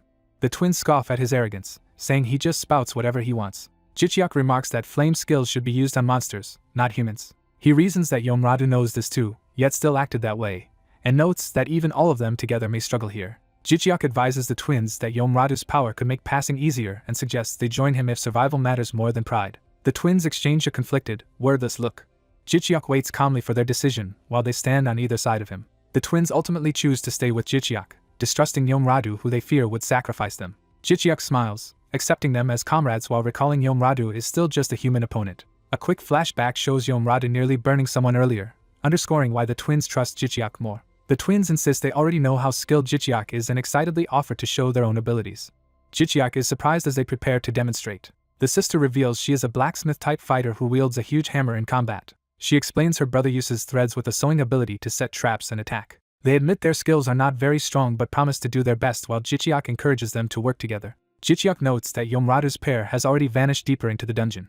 He decides they should set off as well, leading the twins onward. The twins agree enthusiastically as they leave the starting area. The trio advance through the stone corridors of the temple. Meanwhile, Yomradu relentlessly burns through lizard men, pushing ahead without rest. Jichiak follows more cautiously, using eye of observation to study the lizardman's carvings on the dungeon walls. While examining a wall, something he sees suddenly catches his attention. He discovers a hidden space behind a mural of a golden demon god and asks the blacksmith twin to break the wall. She steels herself, exhaling in preparation to swing. Using her power hammer skill, Bang Jaina smashes the wall with a mighty blow. The impact blasts the stone apart, opening a passage. They rush into the newly revealed Scale Devil's hidden temple, wondering if lizard men will follow. The brother checks on his exhausted sister, who admits the hammer skill drained her heavily. Jichiak notes in thought that a single use of her skill leaves her spent, likely because she is a low-level awakener. As they continue through the vast hidden area, they marvel that such a huge secret temple passage exists. Jichiak explains that in dungeons like this, murals and statues usually provide clues to the correct path. GodTube notifies him that his knowledge impressed the twins, granting him 3 likes. He stops them, suggesting they prepare a countermeasure since they do not know what threats may emerge. Jichiak casts Sylph's blessing on the twins, surprising them as blue wind wraps around their bodies. A notification shows Bang Jaina and Bang Jinwa's attack and agility stats increasing. Grateful, the twins thank him repeatedly while their trust in him deepens. Jichiak sees he has received 6 more likes and thinks his investment in magic power is finally paying off. He rallies the team to move out again, and they answer eagerly. Using the secret passage, they bypass many lizard man-filled corridors. Someone secretly watches the trio from a dark vantage point as they proceed. At the same time, Yomradu keeps fighting ahead unaware of the passage, while Jichiak's party eventually reaches its end. Emerging well ahead, Jichiak says they must have outpaced Yomradu, and should now prepare for what comes next. A rumbling sound alerts them that something is approaching from behind. Jichiak warns that lizard men are coming and orders the twins to maintain formation while he leads. Drawing his blades, he notes the narrow corridor will limit how many enemies can attack at once. He activates the movement skill fleeing shadow and darts forward. Jichiak charges with fierce determination toward the oncoming monsters. The twins ready their hammer and threads, gearing up to support him. Lizardmen appear in the distance, advancing through the arches. The creatures roar and rush them en masse. One lizardman's eye widens as Jichiak's attack nears. Jichiak unleashes a rapid multi-strike combo, slicing through multiple lizardmen. Energy trails streak through the air from the ferocious slashes. The brother hurls his thread ability to ensnare or cut enemies. Jichiak's foot impacts, launching himself for another assault. The sister leaps overhead with her hammer, startling the lizardmen below. Her hammer crashes down in a powerful blue impact. She and her brother follow up with sweeping hammer blows and thread attacks that batter the monsters. She thinks that since Jichiak already weakened them, their job is simply to finish them off. The twins continue fighting while urging each other to keep moving as they restrain more lizardmen. Panting, Jaina begins to realize something about Jichiak's strength. A system message states Jichiak has slain 5 lizardmen alone and grants him the Lizardman's Challenger title, causing lizardmen to feel fear. Afterwards, Jichiak and the twins stand among corpses, deciding to process the bodies. They spread out and start working on the fallen lizardmen as Jichiak observes. Narration explains that after defeating the lizardmen, the trio begins dismantling the corpses. Jaina methodically drives a tool down, helping with the dissection. Jinwoo also assists, concentrating on his part of the grisly work. They extract magic crystals and collect blood and scales as valuable materials. Containers of blood and stacks of scales pile up while Jichiak watches thoughtfully. He remembers something and decides it is time to bring out a special ability. Godtube introduces Scrooge's Alchemy, an alchemy package promising cheap materials and big profits. Jichiak is relieved the alchemy package is still available for purchase. He confirms the payment, buying the alchemy skill. Jinwoo notices and tells his sister that Jichiak seems to be planning something again. She turns curiously, asking what he means. Jichiak activates Scrooge's alchemist survival camp, surrounding himself with a magical alchemy setup. The system provides a camp with cauldrons, bottles, and neutralizers as part of the deal. Jichiak is pleasantly surprised by how useful the setup appears. The twins stare in amazement, wondering what this strange arrangement is. He explains he just learned a new alchemy skill and that it is perfect now that they have many ingredients. The twins are stunned to realize he even possesses alchemy on top of everything else. He begins brewing, but the system warns his low alchemy level makes success unlikely, with only a 30% chance. His first attempt fails and the ingredients in the cauldron are ruined. Another attempt also fails, destroying more materials. After several tries, the system finally announces success, to Jichiak's and the twins' delight. He has created a new item, Lizardman's Stamina Booster, a potent potion that regenerates stamina and agility for 6 hours. Delighted, Jichiak calculates that each bottle could sell for a large sum. Through repeated failures and successes, he manages to brew a total of 5 bottles. 5 purple potions float before him, the culmination of their efforts. While they keep killing lizardmen and turning parts into potions, the grind continues. Jichiak steadily pours collected blood into the cauldrons to brew more. Notifications show likes pouring in from viewers as his Godtube like count rises dramatically. He continues to carve through lizardmen with efficient sword strikes. The system informs him he has accumulated 100 likes and completed the bonus quest. Surprised to have hit 100 already, he receives a prompt asking if he wants his bonus reward now. Jichiak notes he has not even cleared the main quest yet but is eligible to receive the bonus. He agrees and the system begins updating his Godtube-based interface as the reward. Jichiak reacts with startled curiosity to this sudden system update. He wonders what exactly this update entails. A countdown and magical effects signal the update installation. The countdown finishes as light engulfs the interface.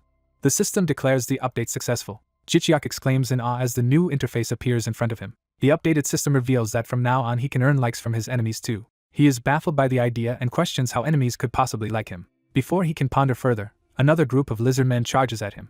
One lizardman screeches as it lunges in for the attack. Jichiak rushes forward, eager to test how the new feature works in combat. A lizardman's claw swipes down toward him as the fight erupts again. His swift slash bisects the monster, its death cry echoing. Jichiak follows through with focused determination. He unleashes a sweeping attack that decapitates another lizardman. A surviving lizardman screams in terror as it witnesses the carnage. The interface notes that this lizardman fears his blow, indicating the enemy's emotional reaction. Jichiak immediately gains a like from the frightened monster, proving the new system works. He continues slicing through foes, beheading yet another lizardman. Another enemy is deeply shocked by his strike, its fear again being tracked by the system. Jichiak receives another like and laughs, realizing how to exploit the mechanic. He revels in the fact he can now farm likes even from enemies while cutting them down. Smirking, he thinks to himself how overpowered this updated system feels. Empowered by the realization, he keeps executing wide sweeping sword techniques. A blinding flurry of white slashes fills the corridor as he attacks. The twins, still using threads and hammer, watch in astonishment at his overwhelming power. Narration notes that just when they were nearing exhaustion from the lizardman battles, the weary trio moves onward through the temple, still pressing ahead. Jinwoo suddenly notices something and urgently calls his sister's attention to it. The protagonist looks up, puzzled by something above. The group reaches a massive door, and wonders if it is the dungeon boss room and the end of their trial. Jichiak, uncertain, remarks that a boss monster should usually appear at the dungeon's end. The team concludes the unseen boss must be behind the door and realizes their work is not over. Another group led by a red-haired man arrives, mocking that the test takers survived and reached this place. Jicheok recognizes the red-haired hunter Yomladu is alive and wonders if he has teamed up with others. Jicheok's twin companions stare silently in shock at the newcomers. Yomladu and Jicheok face each other tensely before the door. Yomladu insists he will open the boss door himself, and Jicheok thinks that if he is that ready to risk his life they should let him. Jicheok allows Yomladu to go ahead and open the door first. Yomladu pushes the boss door open and Jicheok cautiously steps inside behind him. Yomladu continues to shove the heavy door open further into the dark room. He peers inside warily, gauging the darkness beyond the doorway. Yomladu orders everyone to follow him in and to stay alert because they cannot see what may emerge from the dark. As they enter, some test takers whisper that the place feels creepy and worry whether they will be alright. Jicheok's team checks the area, finds no traps, but he still urges everyone to stay cautious. Jicheok is convinced their final mission is hidden somewhere in this chamber. Yomladu ignites a ball of flame in his hand to light the way. The combined group advances through the dark with Yomladu's fire, while nervous test takers watch anxiously. The camera lingers on a shadowy part of the room, building tension as they move forward. A mysterious voice from the darkness demands offerings, startling everyone and prompting someone to shout back in fear. Behind them, the entrance doors begin closing ominously. The doors shut almost completely, trapping everyone inside. The heavy doors slam fully closed, shocking those nearest them. The other test takers scream in terror as they realize they are sealed in. People panic when they see the closed door and realize they have walked into a trap. A winged demon statue on a pedestal speaks again, stating it wants 2 people. The crowd squints at a bright light in front and points out that something is up on the pedestal. Jicheok reacts in shock as he finally sees what is there. The shot reveals the lower half of a large red humanoid figure standing on the pedestal. The entire demon is shown, and the test takers exclaim that the terrifying creature looks like an actual demon. Yomladu quickly commands everyone to prepare for battle and to spread out instead of clumping together. The examinees cry out in disbelief that they are facing a real demon. Some hunters sprint to take positions as others shout for them to hurry over. Jicheok tells his twins the demon seems extremely strong and suggests they retreat for the moment, which they agree to. Jicheok internally notes he cannot sense any killing intent from the demon and wonders what is happening. He also notices the demon only keeps repeating strange lines and seems focused on something else. The demon's glowing eyes fixate on the crowd as it repeats its demand for 2 people. The demon stands motionless on the pedestal while the examinees circle the large magic formation around it. Yomladu's ally points out the demon will not move and just keeps asking for offerings, and Yom wonders if there is some trick or a way to avoid fighting it. Jicheok offers to go closer and check things out himself. As Jicheok calmly walks toward the demon, Yomladu watches in uneasy admiration at his fearlessness. From up close the demon keeps monotonously demanding offerings of 2 people while towering over Jicheok. Jicheok silently studies the demon and wonders why it does not move. He realizes the demon simply repeats the same request and questions whether it intends to attack at all. Observing the pikes around the pedestal, Jicheok deduces their design would channel blood, implying they are meant for impalement. Jicheok suspects the final mission might be horrifying and tells the others he does not think the demon will move for now. He then explains the real problem. The demon seems to be asking them to impale 2 people as sacrifices on the pikes. The crowd erupts in disbelief, calling the requirement nonsense and questioning how the government could assign such a dungeon. Jicheok argues that such an exam would be unprecedentedly cruel in difficulty. He further points out the dungeon is effectively demanding human sacrifices. He reminds everyone that hunters are ordinary humans and not expendable tools. Some examinees reason that while accidental deaths in a dungeon test might be one thing, intentionally impaling candidates as sacrifices is completely different. They conclude that no sane person would willingly accept such a condition. Yomladu pounds on the door in frustration, trying to force it open.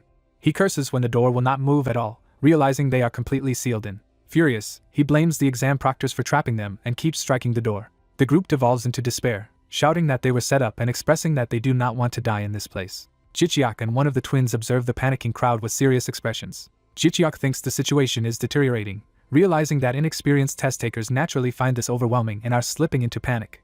A desperate hunter swings his weapon wildly while screaming to be let out. One candidate bolts toward the demon, declaring he will destroy everything as others try unsuccessfully to restrain him. Jicheok yells for the rampaging man to stop. Ignoring him, the man rushes the demon, shouting to be freed. He leaps high, raising his sword to strike the demon.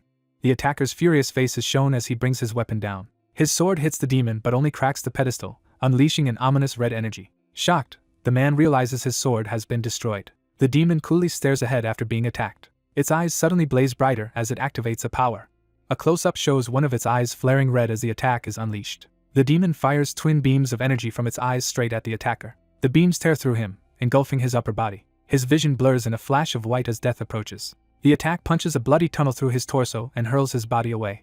The onlookers stare in horror at what just happened. Yomladu grimly reacts, tightening his jaw. Jicheok and the twins watch, shaken, As Jichiak's eye fills with fear and determination, blood splatters across the floor from the slain man. Others recoil and shout that the situation is insane.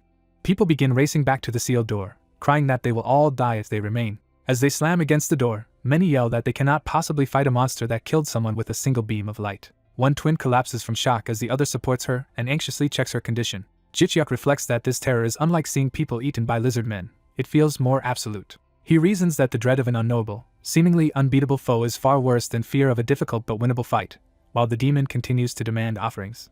The demon's glowing eyes stare unblinking as it repeats its demand. Once again the voice insists it needs 2 people. Someone in the crowd snaps and suggests they just provide the demanded offerings to end this ordeal. Other examinees argue over who could possibly be chosen, insisting no one would volunteer to die. The crowd falls into uneasy silence, no one willing to step forward.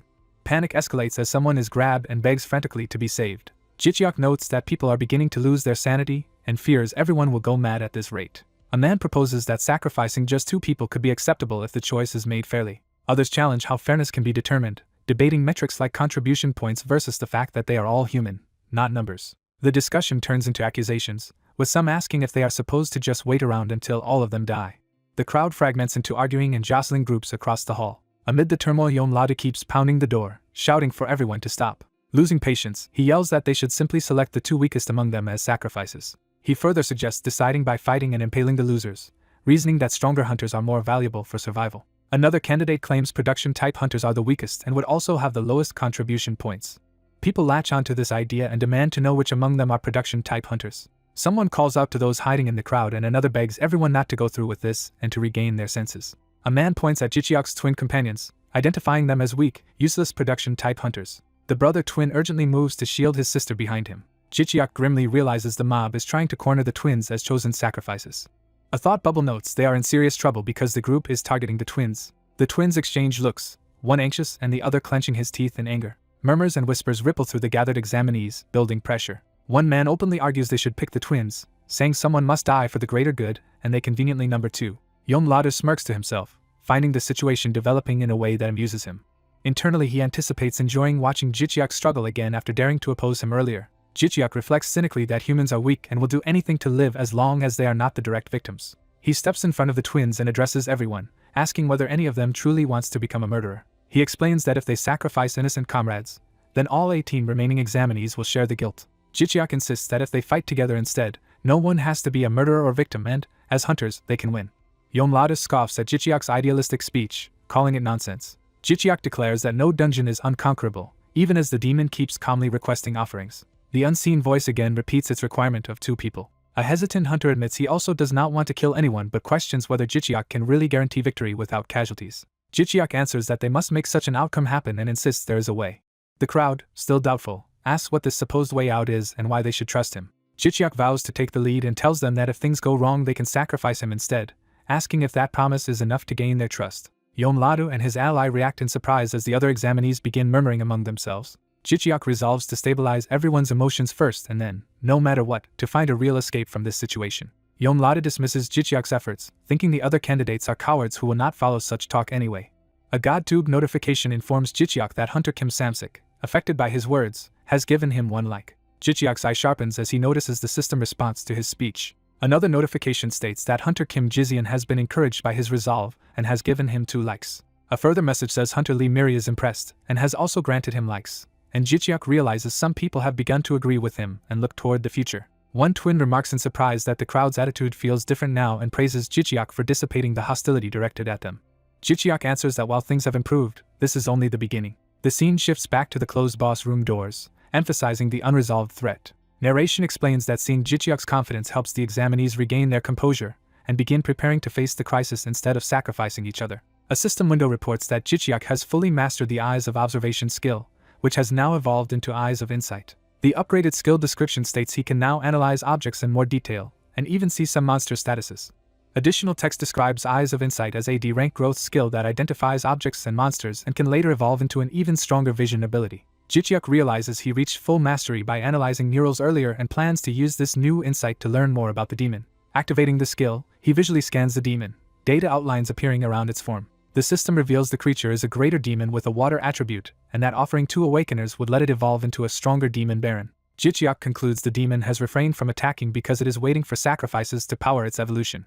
He announces to the others that he now understands why the demon refuses to move. Curious hunters ask how he figured that out and urge him to explain how they can defeat it. Jichiak explains that the demon is trying to evolve using them as sacrifices and therefore cannot attack first, and he also confirms it is a water-attributed demon. Some hunters deduce they should counter a water attribute with wood or lightning attacks and feel hopeful now that they know its element. Jichiak urges everyone to abandon the idea of clearing the dungeon by sacrificing 2 people because the being is an actual monster disguised as a device.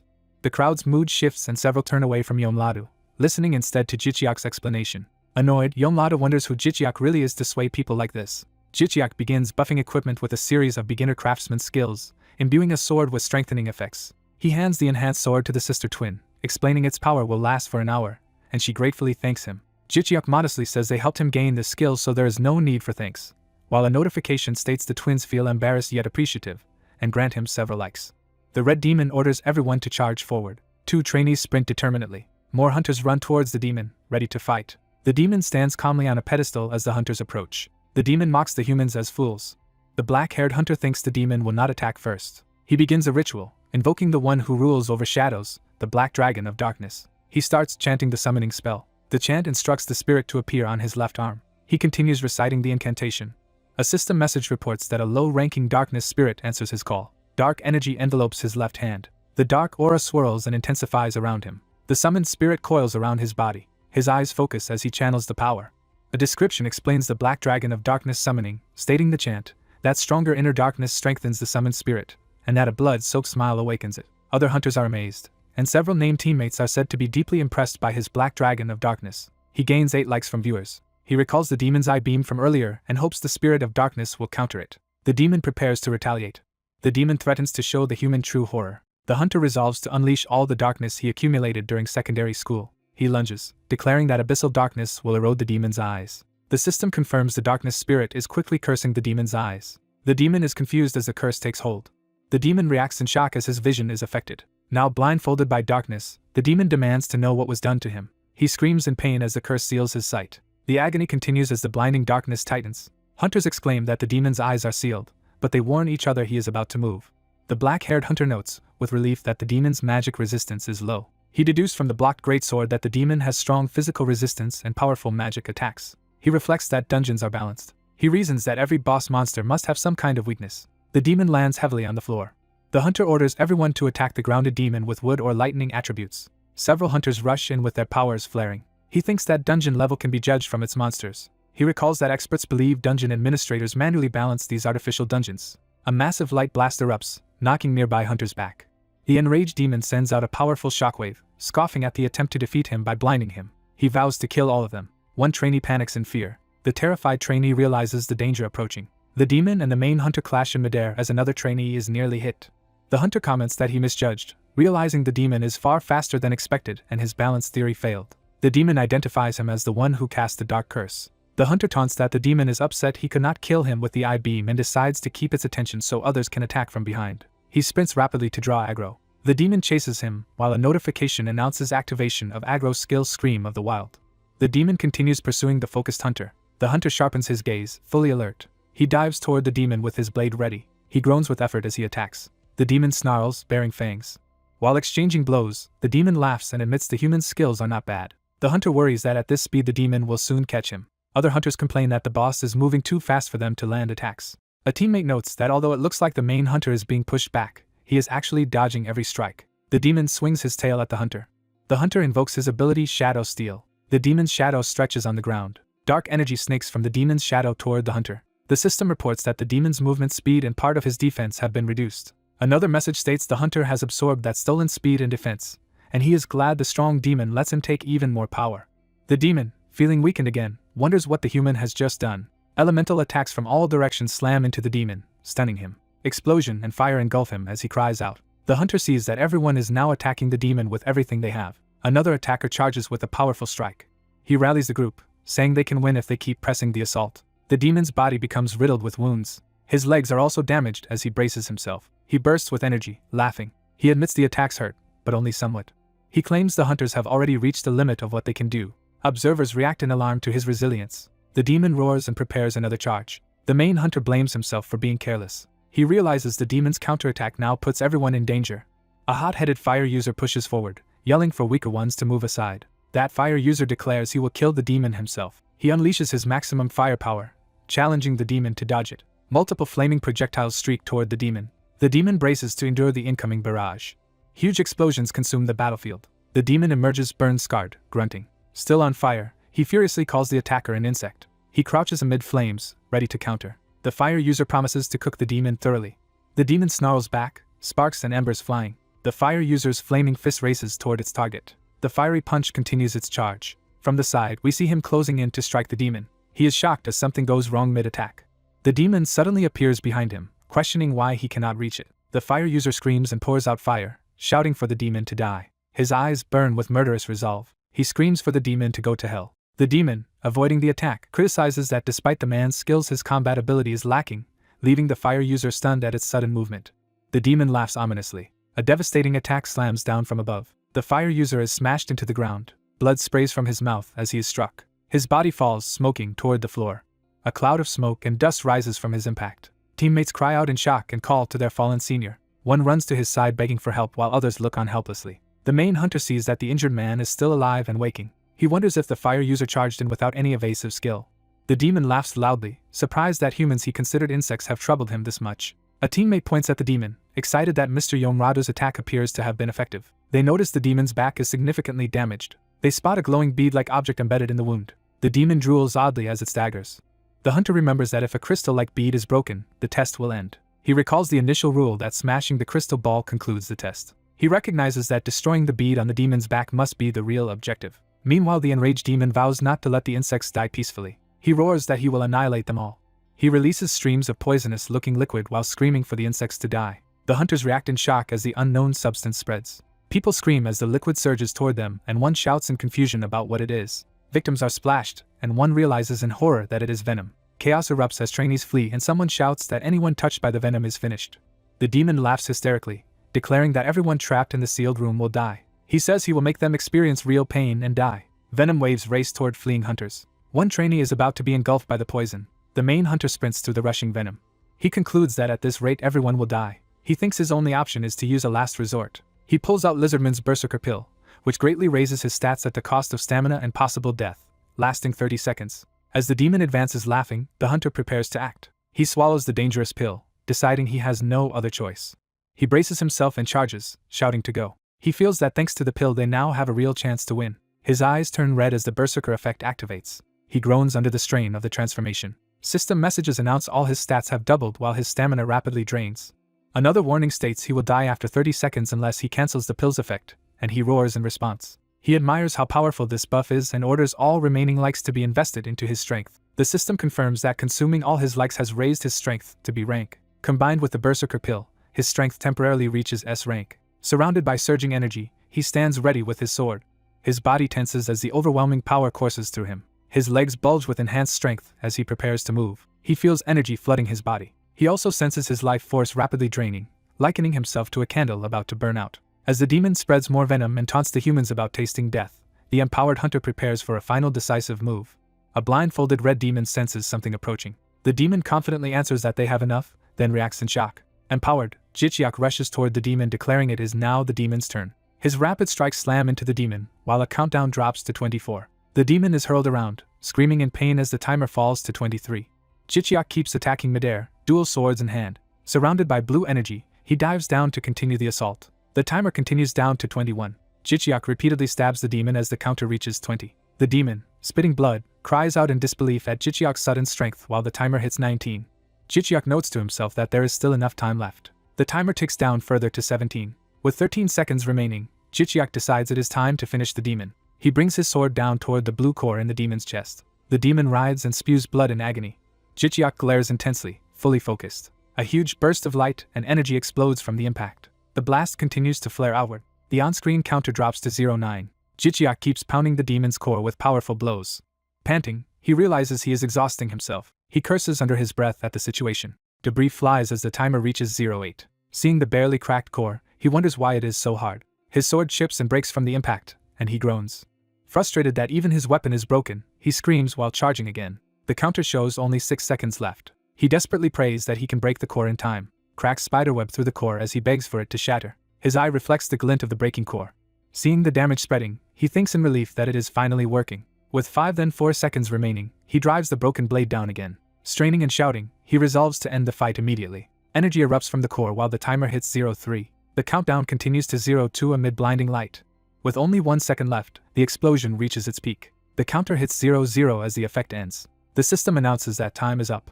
Messages inform him that his temporary buff ends and that he has spent a huge amount of stamina while he stabs into the shattered core. Hearing the core finally crush, he thinks in disbelief that he actually did it.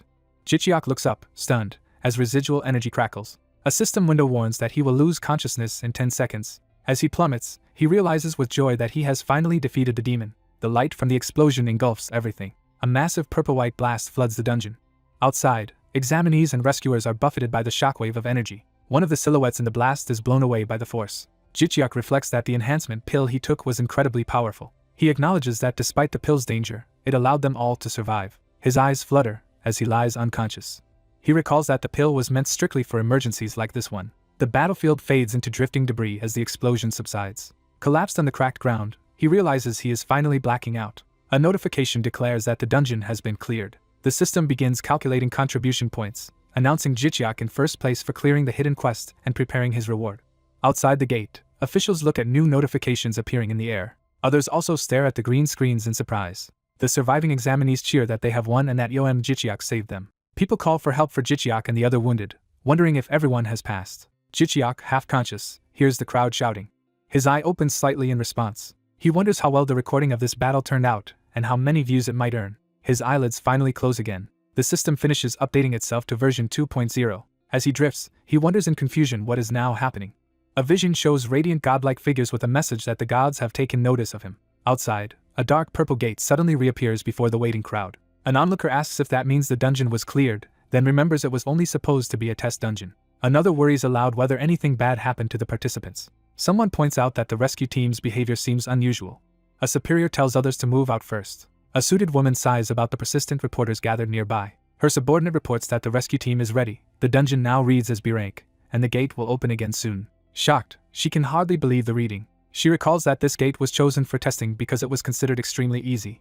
She thinks that failures sometimes occur here but that no one has ever died inside. She reassures herself that she arranged safety measures as best she could. Looking at the now B rank gate, she realizes that if the dungeon has truly evolved, many examinees might not survive. A blue-haired woman taps her, and jokingly asks why she looks so serious. The blue-haired official arrives, calling her senior with casual familiarity. She pulls a lollipop from her mouth and offers her superior some candy. Overhead, numerous circular drones hover while the two women talk, one remarking on how many there are. The drones spread out through the canyon near the gate. The blue-haired woman says that with this number of drones, they can handle the situation properly. She explains that although she only requested medical drones, these ones also have additional functions. She remarks that the ministry surely knows those extra functions are really meant for exploring dungeons. Shouts go up as people see the purple gate begin to open again. The rescue coordinator confirms that the medical team is ready at the gate. Orders go out for the rescue team to move into position. A rescuer notices that the examinees are finally starting to come out. Exhausted survivors run out of the gate towards safety. One staggered participant is helped along while gasping for breath. Another examinee cries out in relief that they are alive. Rescuers rush injured people away, shouting that some wounds are very serious. Medics lay wounded participants on the ground and begin treating them. Jichiak is carried out unconscious on a stretcher. Seeing the badly wounded, the suited woman curses and wonders what on earth occurred in that supposedly safe test. Reporters note how severe the injuries look and question why so few people are returning. One reporter recognizes Radu among the survivors. Radu limps out of the gate, cursing under his breath. He angrily pushes helpers away, saying he is fine. The blue-haired official speculates that Radu, with his flame powers, would normally be expected to be the standout of the test. Reporters swarm and shout questions at Radu, asking if he ranked first. Furious and humiliated, he yells at them to go away. In front of the crowd he shouts that he is already angry because someone else took first place. A confused person in the crowd asks whom he is talking about. Two teammates emerge from the gate, supporting the limp Jichiak between them. They shout for medical help, emphasizing the urgency. They insist that Jichiak saved everyone and beg the medics to save his life. Ambulances and groups of people begin moving out from the site. The ambulances drive off with sirens toward the hospital. Two reporters hurry to leave as well, planning to chase the story. One explains that Jichiak is a super rookie who conquered a B-rank dungeon and that this news will be huge internationally. His colleague asks what they should do about covering Radu. The first reporter says Radu can be secondary because the main headline must focus on Jichiak. Inside an ambulance, Jichiak groans weakly on the stretcher. Muchiak, beside him, excitedly asks if his older brother is conscious. Jicheok weakly calls Mucheok's name. Mucheok reassures him that he is there and that they will arrive at the hospital soon. Jicheok, still barely awake, asks anxiously about his USB. Mucheok is astonished that his first concern after waking is for a USB drive. He produces the USB, proudly saying he bought the largest capacity one. Jicheok takes the drive and grips it with relief. He quietly notes that it contains omnidirectional video. The system begins transmitting the recorded data from the USB to GodTube. Jicheok entrusts the footage to Mucheok to handle. Mucheok promises he will upload everything. Jicheok's hand relaxes as consciousness slips away again. He lies motionless on the stretcher, finally succumbing to sleep. A close-up shows his peaceful, exhausted face. Mucheok, off-screen, remarks that Jicheok is truly amazing. The system notifies him that his reward is currently being considered. Further messages state that a new system application is being prepared as his reward. Time skips to Seoul Hospital, where Jicheok has been taken. Inside the hospital lobby, people go about their business. A door plaque reveals the room assigned to Yoem Jicheok. Someone in a white shirt opens the door to his room. Footsteps are shown entering the room. The visitor stands silently by Jicheok's bedside as he sleeps. The man, Jong Ji-han, apologizes earnestly to the unconscious Jicheok. Jicheok, still drowsy from medication, wonders who is speaking. Recognizing the voice, he suspects it is Jong Ji-han. Jong Ji-han's serious eyes are shown as he looks at him. Jicheok recalls Ji-han once saying he had forgotten what kind of person Jicheok truly was. Ji-han remembers watching Jicheok risk his life to fight injustice inside the dungeon. Jicheok thinks to himself that he is no hero and is confused by the praise. Weakly, he asks out loud what Ji-han is talking about. His eyes open partway as he speaks. Ji-han notices him waking and says in surprise that he is awake. Ji-han smiles and tells him not to worry, claiming he was only talking to himself, while Jicheok lies silently, still processing everything. The doctor explains that venom combined with the devil's curse caused the patient's hallucinations. He injects an antidote into the fore and says the patient will soon recover. He adds that the antidote is a unique elixir that will also raise the patient's stats. The patient lies dazed, barely conscious. A protesting inner voice tells the doctor not to mix the substances so carelessly. System messages declare that the patient has been injected with greater demon serum and his curse is removed. Another message states that his physical strength has permanently increased, as he smiles weakly. The patient briefly sees a glowing, otherworldly figure as his perception distorts. He blinks awake, confused, lying on the bed. He wonders in shock what he has just experienced. He notices his pain rapidly fading away. As he drifts off, the doctor advises him to beware of curses when hunting demigods in the future. Half asleep, he barely registers the advice as the doctor suggests letting someone else land the killing blow. The doctor remarks that he knows the patient would never dodge responsibility that way. Before leaving, the doctor hopes the patient will take better care of his body next time. After discharge, the protagonist marvels at how huge his private hospital room is. He assumes Jong Ji-han arranged this luxurious hospital stay for him. Walking in the hallway, he notices a long line of congratulatory wreaths and wonders about them. He is puzzled by the sheer number of wreaths. He walks along the flowers, examining them curiously. Reading the ribbons, he realizes a fan club has formed, wishing Yoem Jicheok a quick recovery and calling him their hero. He notes that the stylized logo on the ribbons looks like a thumbs-up symbol. This realization makes him smile with quiet satisfaction. He recalls, with pride, having become a hunter important enough to receive tributes like these. Remembering the test, he thinks he only cleared it, yet wonders how he should repay everyone's support. He considers thanking each supporter individually. System windows appear, telling him hidden quest reward calculations are done and that main quest rewards are being processed. He muses that the main reward is taking unusually long but is glad the hidden quest settled quickly. He raises his thumb toward the interface to interact. The system announces that settlement of the hidden quest has begun. It confirms that he cleared Condition 1 by hunting the demon in his first dungeon without retreating. It confirms Condition 2, attacking the demon without sacrificing allies. It confirms Condition 3, that no one died after the battle with the demon began. As a result, he is granted an item called Demon's Essence. Seeing the orb appear, he stares and reacts in disbelief. He recognizes it as the demon bead he had smashed earlier, now restored. The bead lands in his hand. He notices the bead has shrunk in size compared to before. While looking at the info screen, he wonders how to use this great item and asks for an information window. Instead, the system prompts him to confirm an upgrade to version 2.0.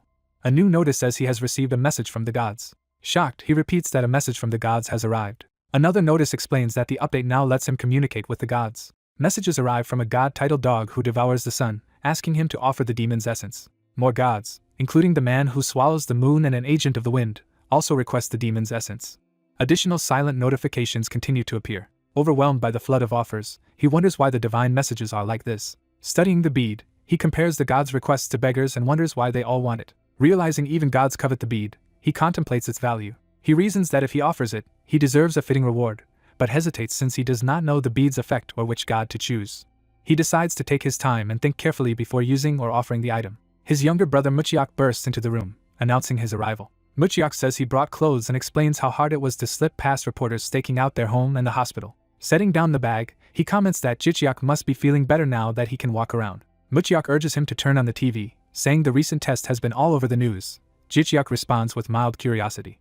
On TV, an anchor asks an expert what a growing dungeon is. The expert explains that it literally means a dungeon that grows stronger, and says he published a hypothesis on it 3 years ago with evidence still mounting. The anchor notes the problem that hunters cannot recognize a growing dungeon until they have already entered it. The expert confirms this and cites the recent Payu incident as one such example. The brothers watch as the program focuses heavily on the Payu test. The report mentions that Muchiak's edited dungeon video has been uploaded to GodTube. A montage shows Jichiak's stretcher scene intercut with his battle, a dramatic edit that rapidly boosted views and likes. The like counter skyrockets into the millions. The host asks if this phenomenon started in Korea and appeared worldwide. The expert confirms similar events in the US, Russia, the Middle East, and Europe. A map shows that both single clear and regenerative dungeons across the globe are exhibiting the same growing behavior. The program defines single clear dungeons that vanish after clearing and regenerative dungeons that reappear repeatedly. The expert states that Korea is the only country that avoided total annihilation in these incidents. Footage shows devastated city areas worldwide, underscoring the destruction. Watching, Muchiak is stunned by the chaos. While Jichiak notes it is no coincidence this all began just as they became hunters. They remark that if the expert is right, hunters can no longer trust official dungeon difficulty ratings. Muchiak says he accepted the risk of dying as a hunter but never imagined things would become this distorted. Jichiak resolves that he must prepare for the new reality and obtain stronger skills. Muchiak proudly tells him he edited Jichiak's appearances in the news. Jichiak confirms in surprise. Handing over his phone, Muchiak says public interest in Jichiak's channel is explosive. Jichiak looks at the screen, impressed and slightly awed. He sees a flashy video titled to hype Jichiak as the strongest and the first to clear a growing B-rank dungeon. Muchiak enthuses that both the summary and full versions of the video turned out amazing. On the channel page, Jichiak sees that Jichiak TV has already reached about 350,000 subscribers. Muchiak admits he polished the footage but praises Jichiak's self-sacrifice and victory over the demon as truly incredible. He adds that compared to another hunter, Yomradu, Jichiak stood out so much they even received a silver play button, which Jichiak laughs about in disbelief. Looking at the individual videos and their massive view counts, Jichiak begins mentally adding up the numbers. He thinks about the total likes he must have earned. His fingers tremble with excitement as he taps on the screen. He continues tapping to open the detailed analytics. He stares intently, anticipating the result. The dashboard shows over 351,000 subscribers, 36 million views, and more than 104,000 likes, making him realize he gained 100,000 likes from clearing a single dungeon. Jichiak reacts with delighted shock at the huge reward potential. Muchiak gives him a thumbs up while Jichiak, now lounging on the sofa, happily clutches his phone. Jichiak smiles brightly, clearly pleased with how everything turned out. Meanwhile, a mysterious figure in a lab coat descends a staircase into an underground facility. The figure walks through a high-tech lab lined with large tanks and equipment. Inside the tanks are various monsters, one of which floats unconscious in liquid as the researcher passes. A close view shows a restrained monster glaring within its tank, surrounded by bubbles and tubes. Another researcher enters a control room and greets a colleague sitting before multiple monitors, asking why she is in his lab again. She cheerfully calls him friend. The woman with glasses, identified as biotechnology researcher Kim Young-hee, sternly questions being called his friend. The blue-haired scientist hushes her and says she has detected sounds of the other world's dimensional rifts growing. Smirking, she labels the phenomenon dungeon growing. She explains that as dungeons develop, their dimension rips like a spreading tumor in reality. Kim Young-hee examines a device or sample while processing this troubling comparison. Adjusting her glasses, she focuses seriously on what she has heard.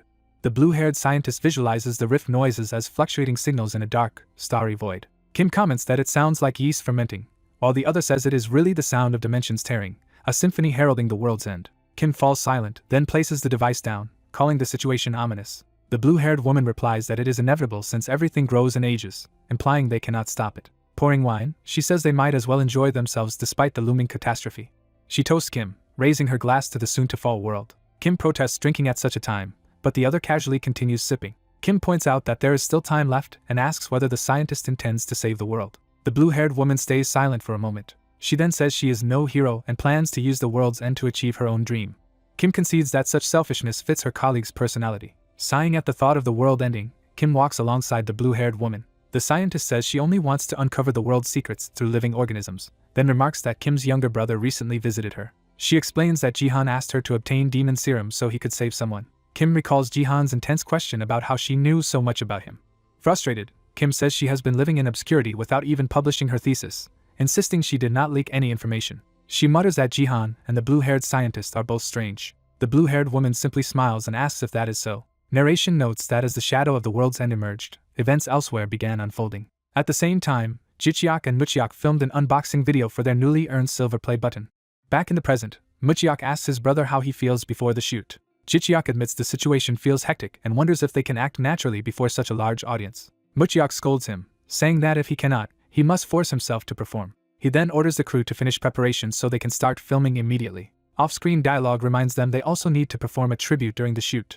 Mucheok adds that he will begin intense training from tomorrow and promises to handle editing so Jicheok need not worry. Jicheok, surprised, asks why an already A-tier hunter wants to become even stronger. Mucheok answers that he wants just enough power to help his brother and prevent him from facing such danger alone again. Touched, Jicheok softly calls his brother's name. Mucheok smiles and says he needs his own hunter license if he is to enter dungeons alongside Jicheok.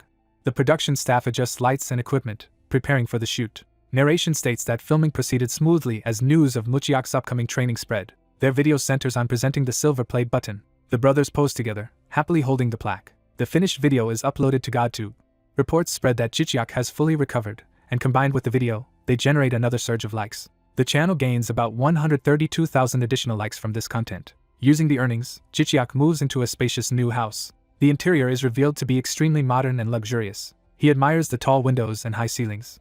Walking through the huge living room, he comments that he still is not used to such high ceilings. Exploring the chef-level kitchen and built-in wine storage, he notes how lavishly everything is furnished. He continues touring, taking in the grand architectural details. Seeing the enormous bathroom, he concludes that the house truly has everything. Returning to the living room, he notices a cardboard box placed on the table.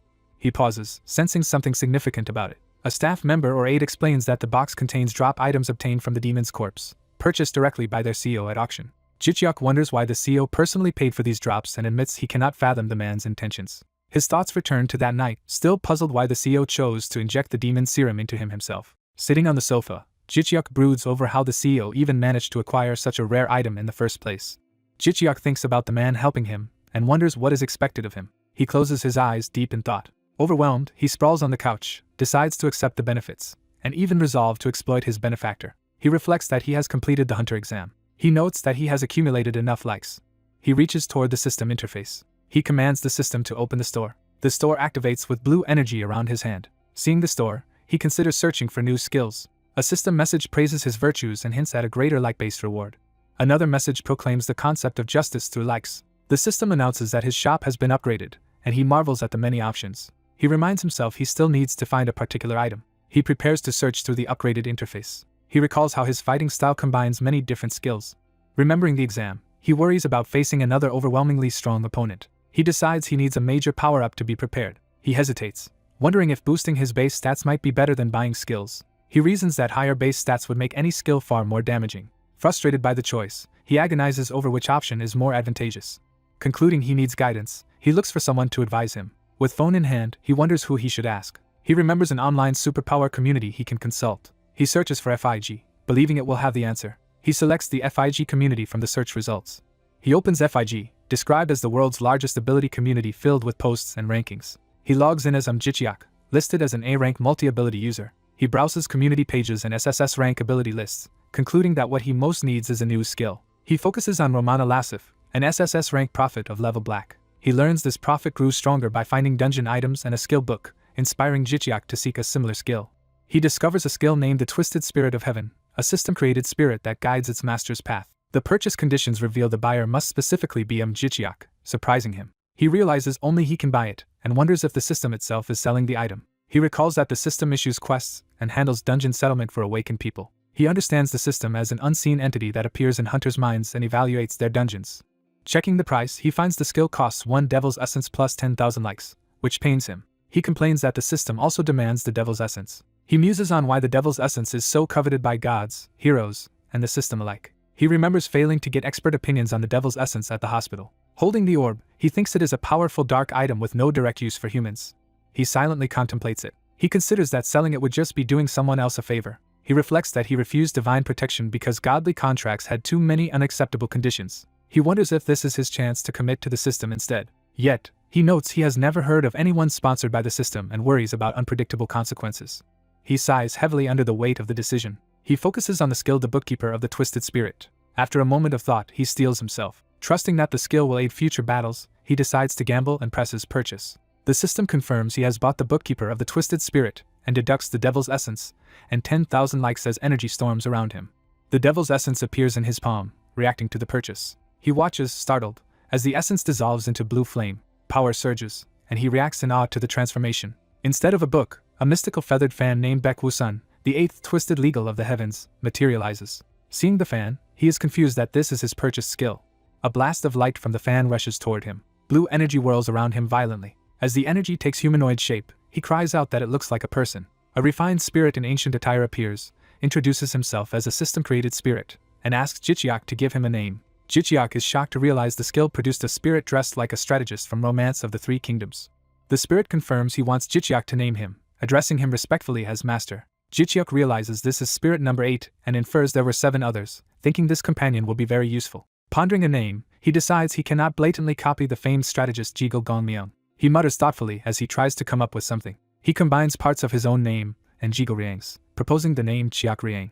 The spirit smiles and accepts Cheok Ryang as a good name. Cheok Ryang explains he is a development-type spirit formed using the devil's essence, clarifying the essence was part of his creation, not just a price. He says the administrator used causal conversion with the essence to keep certain items out of divine hands. Jicheok realizes this made the devil's essence valuable enough for gods and heroes to fight over. Curious, Jicheok asks who the administrator actually is.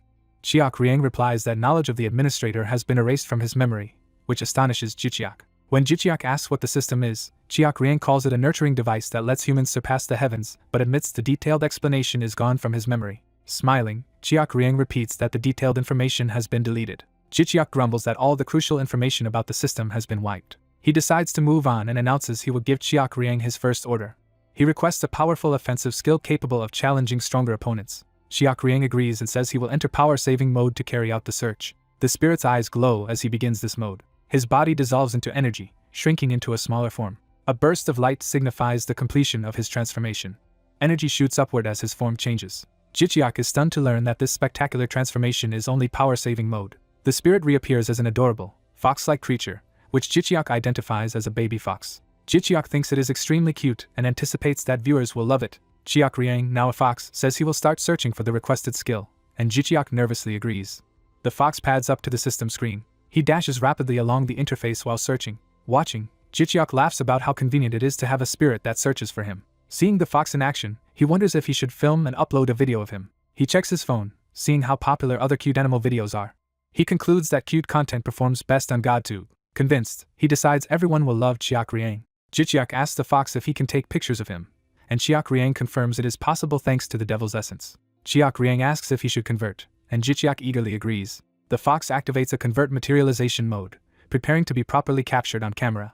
His appearance sharpens into a more vivid, charismatic form. Jicheok snaps photos, pleased that Cheok Ryang now shows up clearly on the screen. The fox poses as the camera captures him. Watching the shots come out, Jicheok thinks Cheok Ryang manages to look both dignified and adorable. As Jicheok continues filming, Cheok Ryang warns that the footage might reveal too much about his skills. Jicheok realizes that publicizing his abilities would indeed be troublesome. He marvels that even while cautioning him, the fox speaks so politely. Cheok Ryang explains he is a newly born divine spirit created by a god and that he cannot maintain human form for long. He decides to remain as an animal companion but asks Jicheok not to record him while he is actively accessing skills, since that could leak sensitive information. Jicheok agrees, secretly thinking the fox is cute even while scolding him. Cheok Ryang says the system made him sociable and intentionally beautiful and cute, so Jicheok is free to take advantage of his appearance. Jicheok happily pats the fox's head, fully intending to do exactly that and mentally thanking the system for making him so cute. Cheok Ryang announces that he has finished searching and Jicheok asks to see the results. After analyzing Jicheok's personality, Cheok Ryang determines that, at level 1, Jicheok can only safely invest likes in certain ways. He filters out short-term power spikes and recommends 2 martial arts skills optimized for long-term growth, starting with the heaven and earth breathing technique. Jicheok studies the recommendation carefully. The second suggestion is auto energy drain, which automatically gathers energy and speeds up mana and internal recovery. Using 90,000 likes and Cheok Ryang's guidance, Jicheok purchases both skill books and feels satisfied with the choices. Impressed, he praises Cheok Ryang's librarian-like expertise. He remarks that these skills seem perfect for letting him experience being a scheming trickster, and Cheok Ryang thanks him for trusting him on their very first day together.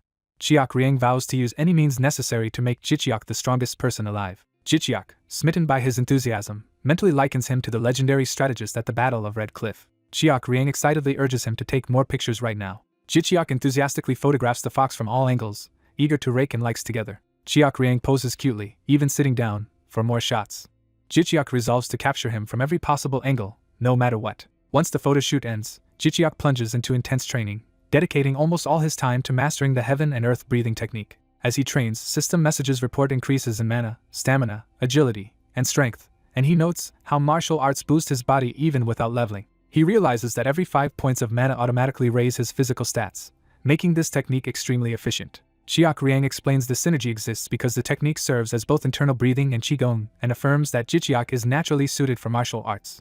Surrounded by swirling energy, Jichiak confirms that the results match Chiak Riang's predictions. The training aura intensifies around him. Jichiak, feeling the power firsthand, thinks the technique is truly amazing. Some time later, he receives a call asking if he has rested well and inviting him to test his strength in a real battle. He is surprised by the idea of a real-life trial but is told the dungeon list has been prepared for him to choose from. Jichiak asks if he will be going alone and is informed that a team is already assembled, though he expresses a desire to pick his own members. He is advised to at least review the proposed lineup and remove anyone he dislikes. Looking at his phone, Jichiak wonders again why this benefactor is going to such lengths for him. He ends the call by saying he will decide on a time and get back to them. Gazing at the sky, he reflects on the prospect of stepping into an actual battle. Chiak Riang comments that the caller clearly has some plan. The fox adds that, while the man is strange, he senses no ill will from him, which Jichiak finds reassuring. Chiak Riang warns that people who pursue goals without regard for good or evil are very difficult to oppose. Jichiak ponders such goals and the fox asks to accompany him when he meets this man, thinking it will be fun. Jichiak smiles, accepting the idea. He agrees to take Chiak Riang along. 2 days later at the center's office level, Jichiak arrives for the arranged meeting. His sponsor greets him warmly, acknowledging the distance he traveled. After exchanging pleasantries, the sponsor says 2 of the hunters he mentioned earlier have arrived and invites Jichiak to meet them. Jichiak looks over curiously. He sees 2 female hunters, one muscular and one slender, waiting for him. Realizing the recommended teammates are both women, he notes to himself that they are girl hunters. He introduces himself to them, and they politely greet him back. The muscular woman shakes his hand, introducing herself as Young Jibiak, the team's tank and Jihan's cousin. Jichiak, skeptical about their claimed relationship, repeats the word cousins inwardly but outwardly responds that he understands. The muscular woman jokes with Jichiak about not resembling each other as they shake hands, and he awkwardly agrees. Jichiak internally admires her tall, powerful physique, thinking she could pass as a pro wrestler. She asks Jichiak to step back so she can show him something, and he agrees. She bites into a strip of meat, preparing for a demonstration. Jichiak wonders why she suddenly brought out beef jerky while she explains she can lure monsters and raise walls to block attacks. Realizing she is about to demonstrate her power, Jichiak watches intently. She drops into a stance, saying she will show him how it works. Her gloved fist swings powerfully toward the ground. The punch slams into the floor with great force. A shockwave erupts from her strike as power floods through the ground. Stone blocks surge upward from the floor. The rising blocks crash together with a roaring sound. Jichiak and another observer stare in shock at the display. With jerky still in her mouth, she focuses on maintaining the ability. A towering stone wall finishes forming right in front of Jichiak, surprising him.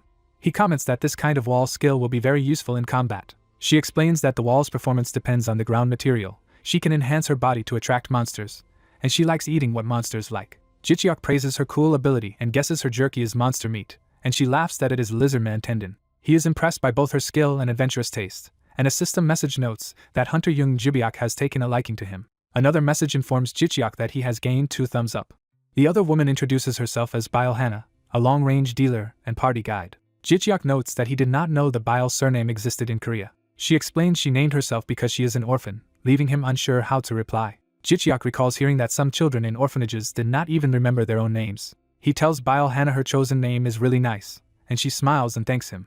Curious, he asks what kind of combat ability she has as a dealer. She explains that her main power is controlling animals to scout dungeons and that she fights with crossbows, daggers, and especially traps. Jichiak is intrigued and repeats the word traps, seeking clarification. Bile Hannah demonstrates by filling the space with nearly invisible trap lines, which Jichiak notes are extremely thin. Jibiak looks up at the glowing grid of traps overhead. Jibiak remarks that many hunters dislike being trapped and wonders why Bile Hannah shows this on first meeting. Jibiak adds that such trapping skills are often abused to capture fellow hunters as well as monsters. Jichiak identifies this as ambushes or team kills in dungeons, and Jibiak confirms many hunters hate them more than direct attacks. Bile Hannah casually says he would have found out anyway as she dismisses the traps. The web of trap lines fades away from the ceiling. She retorts that if people dislike that kind of danger, they should simply avoid getting involved in it, which irritates Jibiak. The mood between the 2 women turns tense, and Jichiak wonders if there is some backstory he does not know. A voice from the doorway apologizes for arriving late. A white-haired boy rushes in, visibly out of breath. The staff member greets him, saying he had been informed the boy would be late. Jichiak, surprised at another arrival, wonders if the newcomer is a student. The staff member introduces the boy Jichiak as someone who will join their party, and the others exchange polite greetings, with Shin Quan stating he will be the healer. The boy asks them to call him Masung Kwang and explains his unusual appearance comes from the god he serves. Jichiak agrees and says having a healer in the party will be very helpful. Masung Kwang happily says it is an honor to party with them, and a system note states that the devout Sung Kwang sincerely likes Jichiak. Another message reports that Jichiak has received one more thumbs up. The staff member notes that everyone has finished introductions. He tells them these are the people he trusts most and asks what they think of the assembled team. Jichiak replies that he is grateful to work with them because their abilities are impressive. The staffer explains that these three have been selected as the company's next major hunters and are already known as super rookies. He adds that Jichiak's younger brother will be joining later as well. Jichiak reflects that their classes are so rare that even with his support staff experience, he has not seen them before. He considers that while their team may not excel in large-scale battles, they will be outstanding against small groups of elite monsters. The staffer reminds Jichiak that his little brother is finishing hunter training and will join immediately after passing the exam, which Jichiak is confident he will do. The staffer is sure the two brothers will become the strongest rookie duo ever. Jichiak wonders just how much stronger his brother has grown and thinks he will be satisfied as long as the younger one can protect himself. After greetings, the party moves to a meeting room to continue their briefing. There they thoroughly discuss a list of dungeons Yoon Jihan prepared, focusing on the most important one, a low-grade dungeon called Luminous Mushroom Forest. They decide to tackle this unresolved dungeon, which no one has ever fully cleared. Hearing this, the rookies react with surprise that they are going to such a notorious place. Elsewhere, someone calls out asking where Qi Liang has been. The fox spirit answers that he was secretly watching over Yoon Jihan and reassures that he can transform freely without humans noticing. With the dungeon chosen, Jichiak excitedly decides to go acquire a weapon, walking along with Qi Liang on his shoulder. Qi Liang comments that his master looks very enthusiastic. Jichiak recalls that awakened craftsmen produce 4 main categories of special items. He reviews the first type, common weapons and shields that can always be bought and are decent and visually appealing. He notes that these standard items are not especially cost-effective but are fairly priced. The second type is numbered gear made from rare beasts, produced in tiny yearly quantities. Because these are so popular, missing a year means waiting for the next batch or buying at auction. The third type is limited items crafted from materials that will never appear again, obtainable only through auctions once the stock is gone.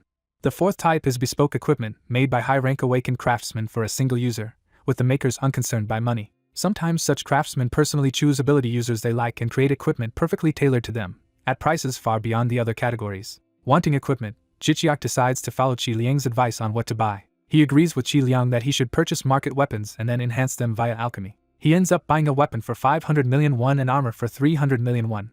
The weapon is AC plus grade twin sword of an unknown craftsman. The armor is AC plus grade jacket of an unknown craftsman. Lights flicker overhead as he prepares for the next step. Qi Liang asks if they are now going to cut corners using Jichiak's own crafting. Jichiak confirms he will effectively create his own made-to-order gear with his hands. In the underground alchemy room, he and Qi Liang stand before a huge cauldron, ready to use alchemy as a cheaper substitute for hiring a craftsman. Qi Liang suggests they begin by engraving elemental attributes onto the weapon. Jichiak leans over the cauldron and starts the process in earnest. He focuses intensely, activating his special alchemy skill. The system announces the activation of Alchemy of Scrooge as colorful energy pours into the cauldron. The twin swords and jacket are engulfed in swirling magical flames. Power erupts from the cauldron, astonishing both Jichiak and Qi Liang. After 2 enchantments, the twin swords transform into a twin sword of light and dark. That weapon then evolves further into a mono blade, while the jacket becomes a jacket of flame, and then continues changing. The jacket's final form is named Black Flame Top. Jichiak and Qi Liang stare upward in amazement at the results. A detailed status window describes the mono blade, a grade B dual sword containing light and darkness, with skills unlocked only for users like Jichiak. Another window explains the Black Flame Top, a grade B jacket enhanced by Jichiak that boosts agility and fire and poison resistance, and can only be used by him. Jichiak realizes that although labeled B grade, these items might be valued as A grade or higher if sold. Qi Liang insists the attributes make them too precious to sell and urges Jichiak, as a future world ruler, to invest in himself rather than money. Qi Liang then tells him to hurry with his remaining preparations. Jichiak agrees, noting he must still train before entering the dungeon. Using alchemy, he brews potions, creates emergency rations, and lightly reinforces everyday gear like shoes and clothes. With preparations finished, he packs his bag and heads off for intensive martial arts practice. Scenes show him wielding the new monoblade and testing the black flame jacket's defenses. Dressed in full black gear and holding his swords, he decides it is time to put his new strength to proper use. 1 week later, the party gathers at the entrance of the Luminous Mushroom Forest dungeon. The narration explains that among low-level dungeons this one is particularly tough, and remains unconquered because its boss has never been defeated. Inside the forest, Jichiak complains about the dungeon's unpleasant smell as he walks with Qi Liang on his shoulder. Qi Liang points out a nearby camp where their party is stationed. Jicheok nervously hopes he is not the last to arrive. A caption shows his thought about not wanting to be the final one to show up. From above, we see him approaching the camp where someone is already working. Jicheok notices him approaching and turns. She greets him for arriving on time, and he asks if everyone is already there. She says they are waiting in the barracks. Seeing Qiliang, Jicheok asks who the small creature is. Jicheok introduces Qiliang as a fox-shaped spirit that accompanies him. Jicheok finds the spirit cute and confirms that since he is not a normal animal he should be safe in battle. Qiliang coyly agrees with that assessment. Jicheok is deeply charmed by Qiliang, and a system message grants Jicheok 3 more thumbs up. Jicheok happily notes that Qiliang's cuteness works in reality too and wonders if this is another way to farm thumbs up. Jicheok reports that they have confirmed their team is the only one in this dungeon and reminds him of the laws restricting dungeon access. Jicheok explains that only one team is allowed per dungeon to prevent hunters from killing each other, and Young Jihan praises his knowledge from serving as an assistant. Jicheok's younger brother peeks out from the tent, surprised to see him. The younger brother runs over excitedly, calling out to his older brother. Jicheok scolds him for disappearing from home under the pretense of preparing to be a hunter only to turn up here. The younger brother cheerfully admits he came early to hunt and apologizes for not contacting him. Jicheok reflects that things have been hectic for himself as well. He asks if his brother passed the hunter exam, and the younger confirms he is now A rank and has already leveled up further in this dungeon. A status note describes the brother's class, Archivist rank A, whose abyssal letters empower him and harm enemies. Jicheok thinks it still feels unreal and wonders how much that ability has changed since he first saw it. The rest of the party walks over, and Young Jihan remarks that everyone is now assembled. Young Jihan is surprised that Young Jihan himself is also present as financier and silently questions what role he is playing. Young Jihan declares that with all members gathered they can start the hunt, reminding them they already reviewed the hunting strategy. Close UPS show Bile Hana and Masung Kwang ready and attentive. Young Jihan tells the experienced hunters to proceed as usual and instructs newcomer Jicheok to observe their hunting style first. He further asks Jicheok to mentally simulate fighting while watching the others before joining in. Jicheok agrees readily, saying he will do whatever is requested. The scene shifts to inside the dungeon where numerous mushroom monsters begin moving. Jicheok steps forward eagerly, shouting for the enemies to come at her. She channels power into her fists, preparing her barrier ability. She invokes her skill Barrier Shield. Energy surges around her as she charges the approaching mushrooms. A massive energy field erupts around her, forming a defensive zone. The mushroom monsters swarm toward her, tentacles flailing. From a distance, Jicheok and Young Jihan watch, impressed that Jicheok has initiated the fight with such charisma. They comment that her bold frontline stance and spirit show she has all the qualities of a tanker. Jicheok plows into the mushroom horde, shielded by swirling energy. Her eyes sharpen with focus as power floods around her. She slams the ground, sending colored shockwaves out from her position. In response, towering stone walls rise, blocking and trapping the mushrooms. The mushrooms are forced back and contained against the sudden walls. Jicheok continues her fierce assault, fully empowered by her barrier skill. Bile Hana sprints into position, drawing her crossbow. She begins firing bolts rapidly toward the trapped mushroom monsters to finish them off. Jicheok draws his handgun while rushing into battle. He fires repeatedly at the approaching enemies. The team drops into an area swarming with mushroom monsters. The bullets pierce and blow apart the mushrooms' caps. Two observers are shocked that Jicheok is using a simple handgun.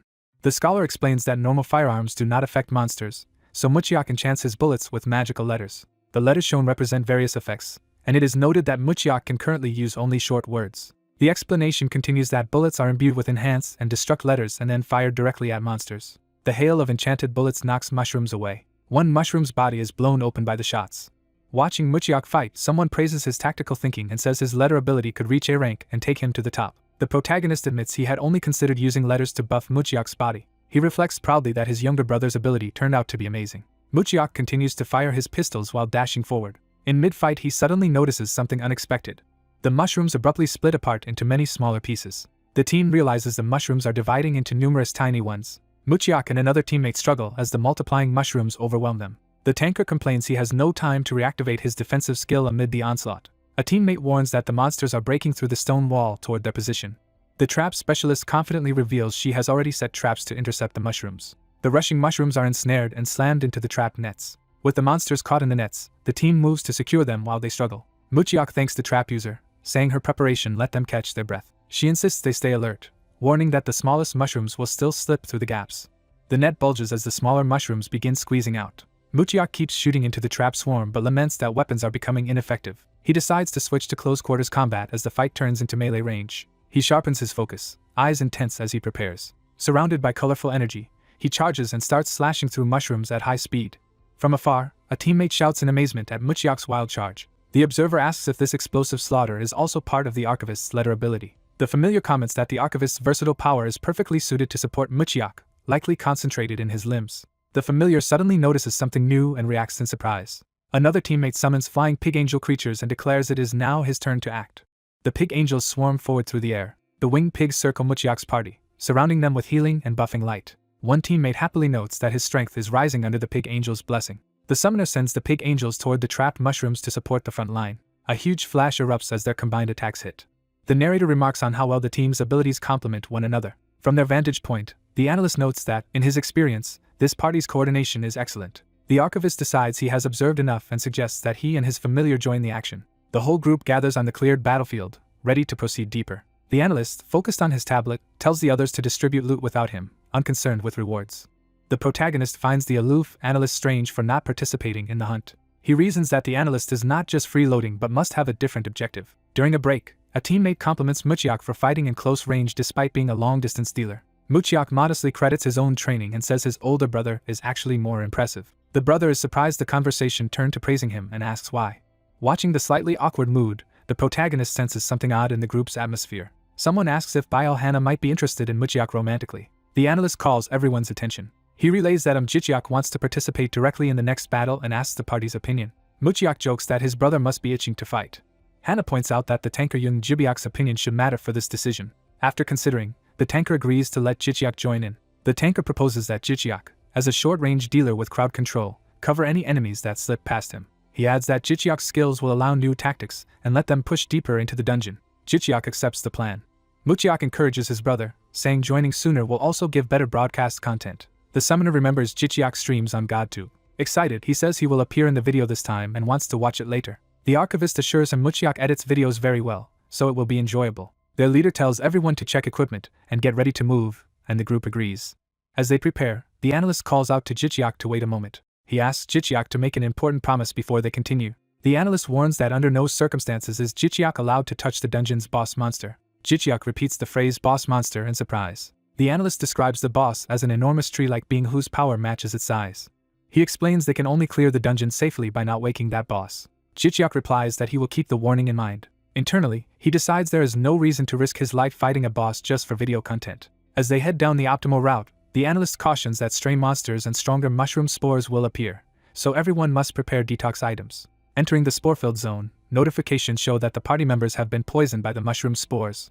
Jichiak's system reports that his black flame-top gear is granting resistance, so the poison will not seriously harm him. He observes that other teammates are using their own skills and artifacts to detoxify themselves. Magical artifacts glow as they activate various cleansing effects. He is impressed again at how easily Muchiak handles such hazards with his letter powers. Hana notices something ahead and reacts with a start.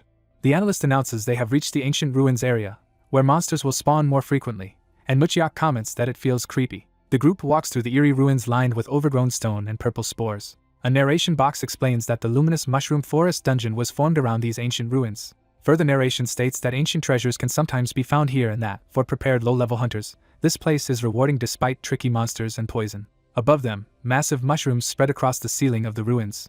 Jichiak notes that the sky is darkening because the huge mushrooms are blocking out the light. He decides it is a perfect time to use a helpful skill called Sylph's Blessing. Blue wind-like energy covers the party, and they marvel at the pretty buff, asking if it is Jichiak's skill. Notifications say the hunters are grateful for his blessing, and he gains several thumbs up from viewers. The analyst praises the skill's usefulness, noting that it heals and also improves visibility.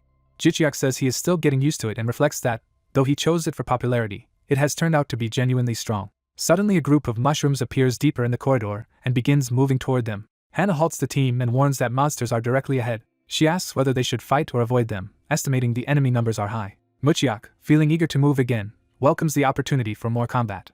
Jichiak volunteers to handle this wave himself, saying he wants to stretch a bit. The tanker agrees, telling him to take the lead while they back him up. The summoner and Hana excitedly say they are looking forward to seeing Jichiak's fight. As they advance, Muchiak asks how far Jichiak has improved besides gaining a new weapon, and Jichiak tells him to just watch. Jichiak activates his new skills, brandishing twin swords surrounded by swirling blue energy. He focuses his gaze, ready to demonstrate. Nearby mushroom monsters begin moving and releasing purple spores. More mushrooms surge forward, filling the corridor. Jichiak dashes straight toward the horde, propelled by his empowered footwork. A system window introduces his movement and fire-imbuing skill Blaze Walk. He grips his sword as blue flames and aura gather around him. Another description details Blaze Walk's effects of leaving black flames, increasing agility, and adding fire to all attacks. Jichiak steels himself, fully activating the combined buffs. Wreathed in swirling energy, he invites the monsters to come at him. He unleashes a blazing light blade arc that cuts through the mushrooms. Jichiak drives the flaming slash deeper into the crowd. He weaves between huge mushroom bodies while slashing with his glowing swords. Fire-coated blades and dark flames trail behind him as he flies through the swarm. His feet ignite the ground with each step, leaving purple-black flames. Teammates watch in awe, remarking on his tremendous cutting power and imagining how terrifying his monoblade must be. Jichiak continues his acrobatic assault, streaking through the air amid falling monsters and embers. Notifications state that the hunters are amazed by his technique. Another notification says he has gained 8 more thumbs up from viewers. The party stares, shocked at how incredibly fast he is moving. The tanker jokes that the battlefield now smells like grilled mushrooms and says he wants to eat some later. He rallies the others, urging them to advance as well. The 3 other frontliners enthusiastically shout their agreement. They charge forward together to support Jichiak. As Jichiak fights, his familiar praises his water-like movement and offers an extra symbolic thumbs up, while Jichiak teasingly asks for more generosity. He continues sprinting through the ruins, flames and aura trailing behind him. Jichiak glances back, noticing his teammates have finally started advancing too. He thinks to himself that everyone is now moving in concert. The mushrooms close in around him, surrounding him with tentacled bodies. Jichiak, recording for his channel, explains to subscribers how terrifying agro-drawing skills are. He points out that until now the mushrooms had no interest in anyone but him thanks to the tanker's control. The rest of the team opens fire and attacks from behind, pig angels and weapons flying as they support him. Their combined assault creates a colorful explosion that tears through the enemy ranks. Jichiak reflects that every teammate is reliable and that together they form an excellent combination. He then notices the largest mushroom monster devouring its smaller offspring. Deciding he cannot ignore that scene, he resolves to head over and help.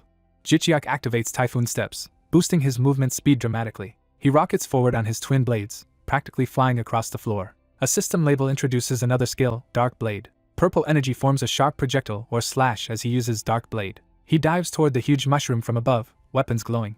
Close up, he charges with determination, both swords shrouded in dark aura. Another system label identifies his devastating finisher Monoblade. A blinding white-blue arc of Monoblade power sweeps out. Jichiak drops through the air, his Monoblade attack carving a massive path. The bright arc continues, cutting through everything in its way. 3 hours later, the corridor is littered with mushroom remains, showing how thoroughly they cleared it. The tanker marvels at their monstrous hunting speed and how fast they are leveling compared to normal. Hannah and the summoner are exhausted and nauseated, realizing they have been hunting at least 5 times faster than ordinary hunters. Jichiak, seeing their condition and mana drain, decides this disgusting footage will be edited out of his video. He and his familiar comment that the party has overworked the healer, who is nearing his limit. The hunters confirm they have cleared everything except the boss and can now split the loot. Their leader decides to end today's hunt. Someone notes there are more monster corpses than expected and they will need assistance to handle them. A group of assistants marches into the dungeon streets. The assistants are shocked the party cleared the difficult luminous mushroom forest so quickly. One assistant recognizes Kim Ajusi and calls out to him. Jichiak runs excitedly toward the familiar assistant. Jichiak and Kim Ajusi happily reunite, trade greetings, and remark how nice it is to meet here. Jichiak's teammates watch from afar and ask if that man used to work with his older brother. The CEO orders the team to return to the middle camp while saying Jichiak will need more time, and the others agree to rest. Muchiak says he will stay and return together with his older brother, so the rest should go on ahead. The assistants protest Jichiak helping them, telling him to rest after hunting. Jichiak insists it is fine, while Kim jokes that Jichiak is stealing their jobs and might make him unemployed. Jichiak thinks Kim still acts like a tsundere and that this feels like the old days. Jichiak invites Kim along and offers to lead the way, to Kim's mock affectionate response. A GodTube message reports that 20 hunter assistants are deeply moved by Jichiak. Another message says Jichiak has received 41 thumbs up. Muchiak asks Jichiak if he is going along to help the assistants too. Outside the dungeon, camp workers process monster bodies around trucks and tents. Assistants busily chainsaw and butcher the massive mushroom monsters. An instructor explains that magic stones lie in the roots, so the corpses must be cut along the grain. Jichiak demonstrates how to dissect along the grain, impressing Muchiak with his speed and precision. Jichiak notes they learned basic monster anatomy as assistants. Muchiak says he found anatomy oddly interesting and even studied beyond the textbook, and Jichiak praises his effort. Suddenly the sky flashes with a huge pink explosion. Jichiak and Muchiak pause in confusion, looking up from the mushroom blocks. A system alert announces that the dungeon environment is changing. Pink energy waves sweep across the forested area. The pink shockwave continues rolling over the landscape. Another alert declares that no one may enter or leave the dungeon. Muchiak and Jichiak react in alarm, starting to suspect dungeon growing. Camp staff run while someone shouts to Kim, asking what is wrong. Nearby mushroom chunks writhe and sprout mouths, making Kim scream. Kim yells that the dungeon is growing. The severed mushroom parts transform into ferocious, many-mouthed monsters as Kim repeats that it is dungeon growing. The pink wave shakes the base camp as people look around in fear. Tents and vehicles are bathed in the ominous color as tremors continue. Cracks spider across the ground under the strange phenomena. Hunters at camp remark that the sky and dungeon have suddenly become abnormal. The CEO points out that the mushrooms outside are rapidly getting larger and fears the implication. He concludes in panic that what they are seeing is dungeon growing. One hunter repeats the term and suggests they should escape as quickly as possible. Another counters that Jichiak and the assistants are still inside the dungeon. Someone anxiously asks what they should do. The CEO stands in tense silence, thinking. The others urge the CEO to decide whether they should stay or flee while the sky continues to quake. They suddenly realize the CEO has vanished from in front of them. A hunter rushes through camp, calling for the missing CEO and checking his tent. Muchiak and Hana remark that it is strange because the CEO was just with them moments ago. The white-haired hunter reports the CEO is not in the tent either, and Hana guesses he must have teleported somewhere using a skill. They reason that since the CEO left without further orders, he probably wants them to remain on standby. Hana silently steels herself, showing determination. The CEO, now on the truck roof, urges everyone to hurry and prepare for battle before more monsters converge. Exploding mushrooms signal the start of attacks around the camp. Hunters on top of a moving truck fire and slash at swarming mushroom monsters amid blasts.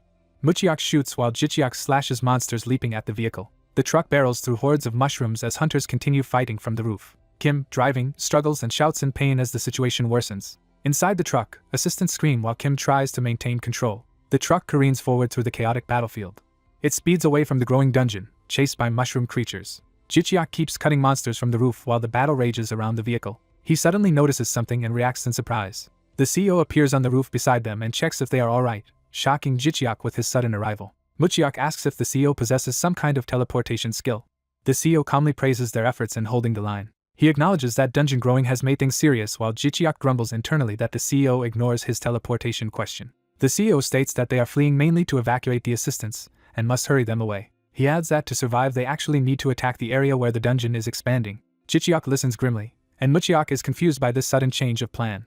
Muchiak protests, reminding the CEO that he told them earlier not to wake the boss. Inside the truck, someone argues that clearing an uncleared dungeon is impossible, especially with vulnerable assistants aboard. Muchiak brings up how the CEO previously warned they could die or be crippled if anything goes wrong. The CEO falls silent, thinking. He then tells them to calm down and listen, explaining the escape route is blocked anyway.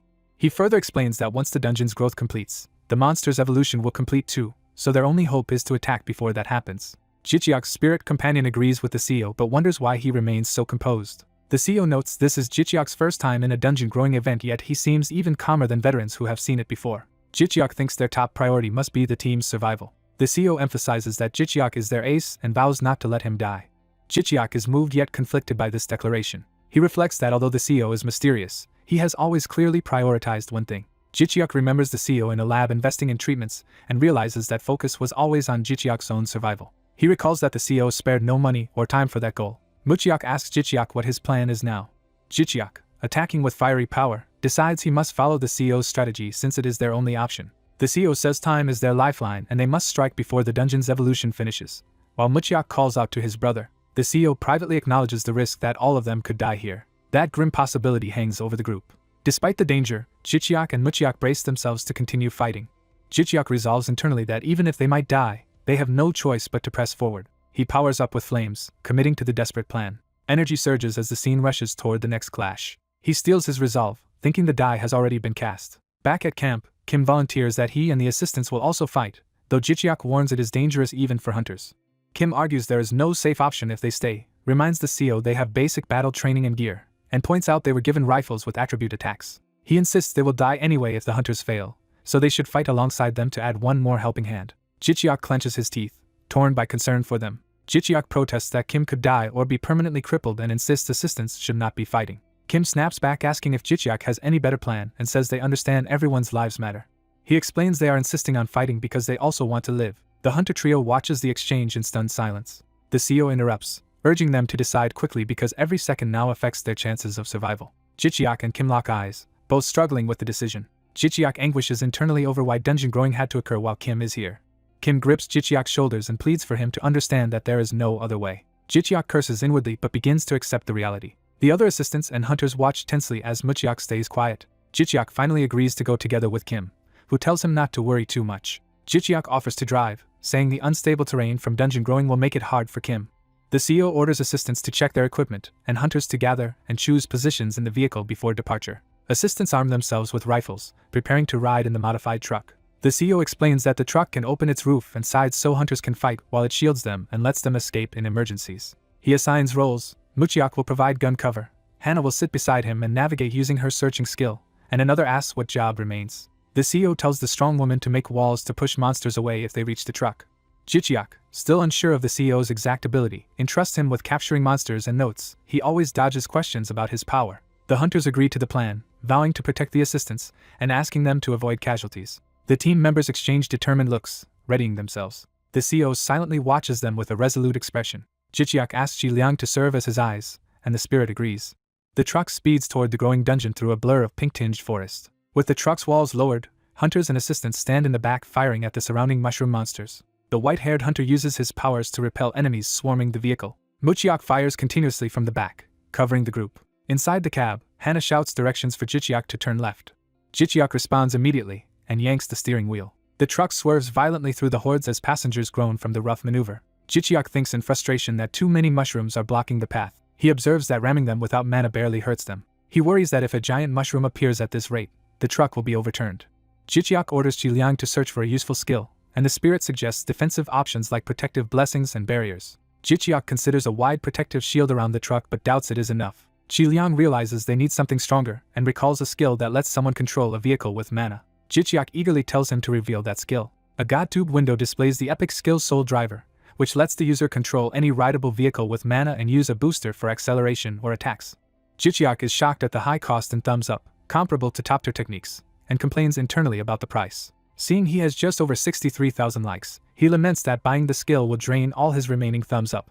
Acknowledging the emergency, he decides he has no choice and orders the purchase. The system confirms he has bought the Soul Driver skill. Power floods into Jichiak as he learns the new ability and realizes he can now pour mana into the car at will.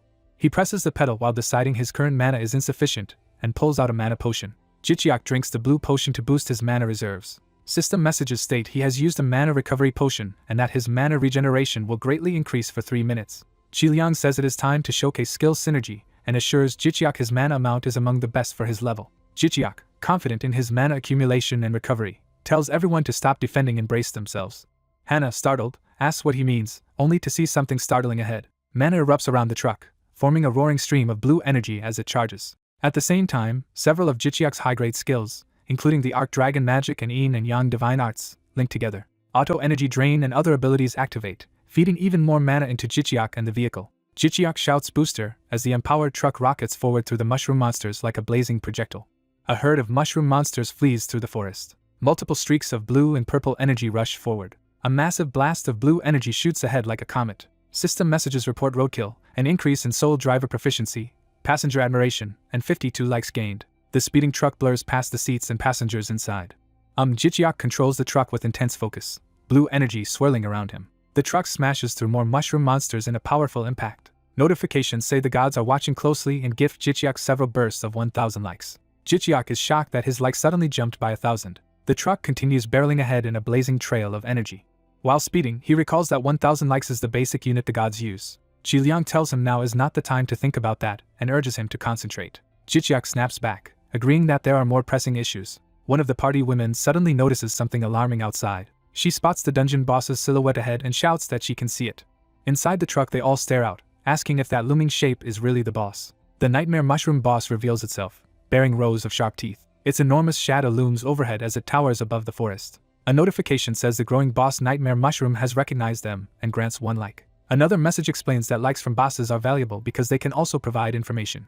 The party sees the boss turning purple and wonders why its color is changing. Ji Liang realizes the boss is trying to gain a poison-related trait. Jichiak thinks the boss's current pattern is already too hard to attack and now it will even become poisonous. He grimly considers their dwindling options as he drives. Frustrated, he wonders if the system expects them to just die, then resolves to act decisively.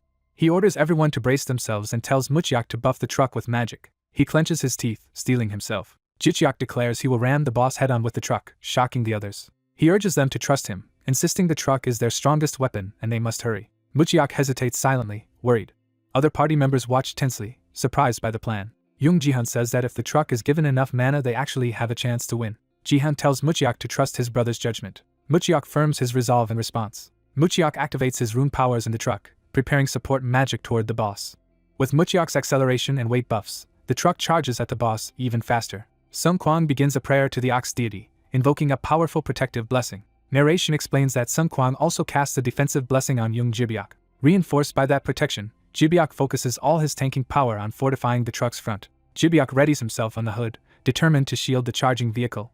Seeing the enhanced energy around the truck, Jicheok thinks this might give them a real chance to win. Jicheok, still driving, warns everyone to hang on as they punch through.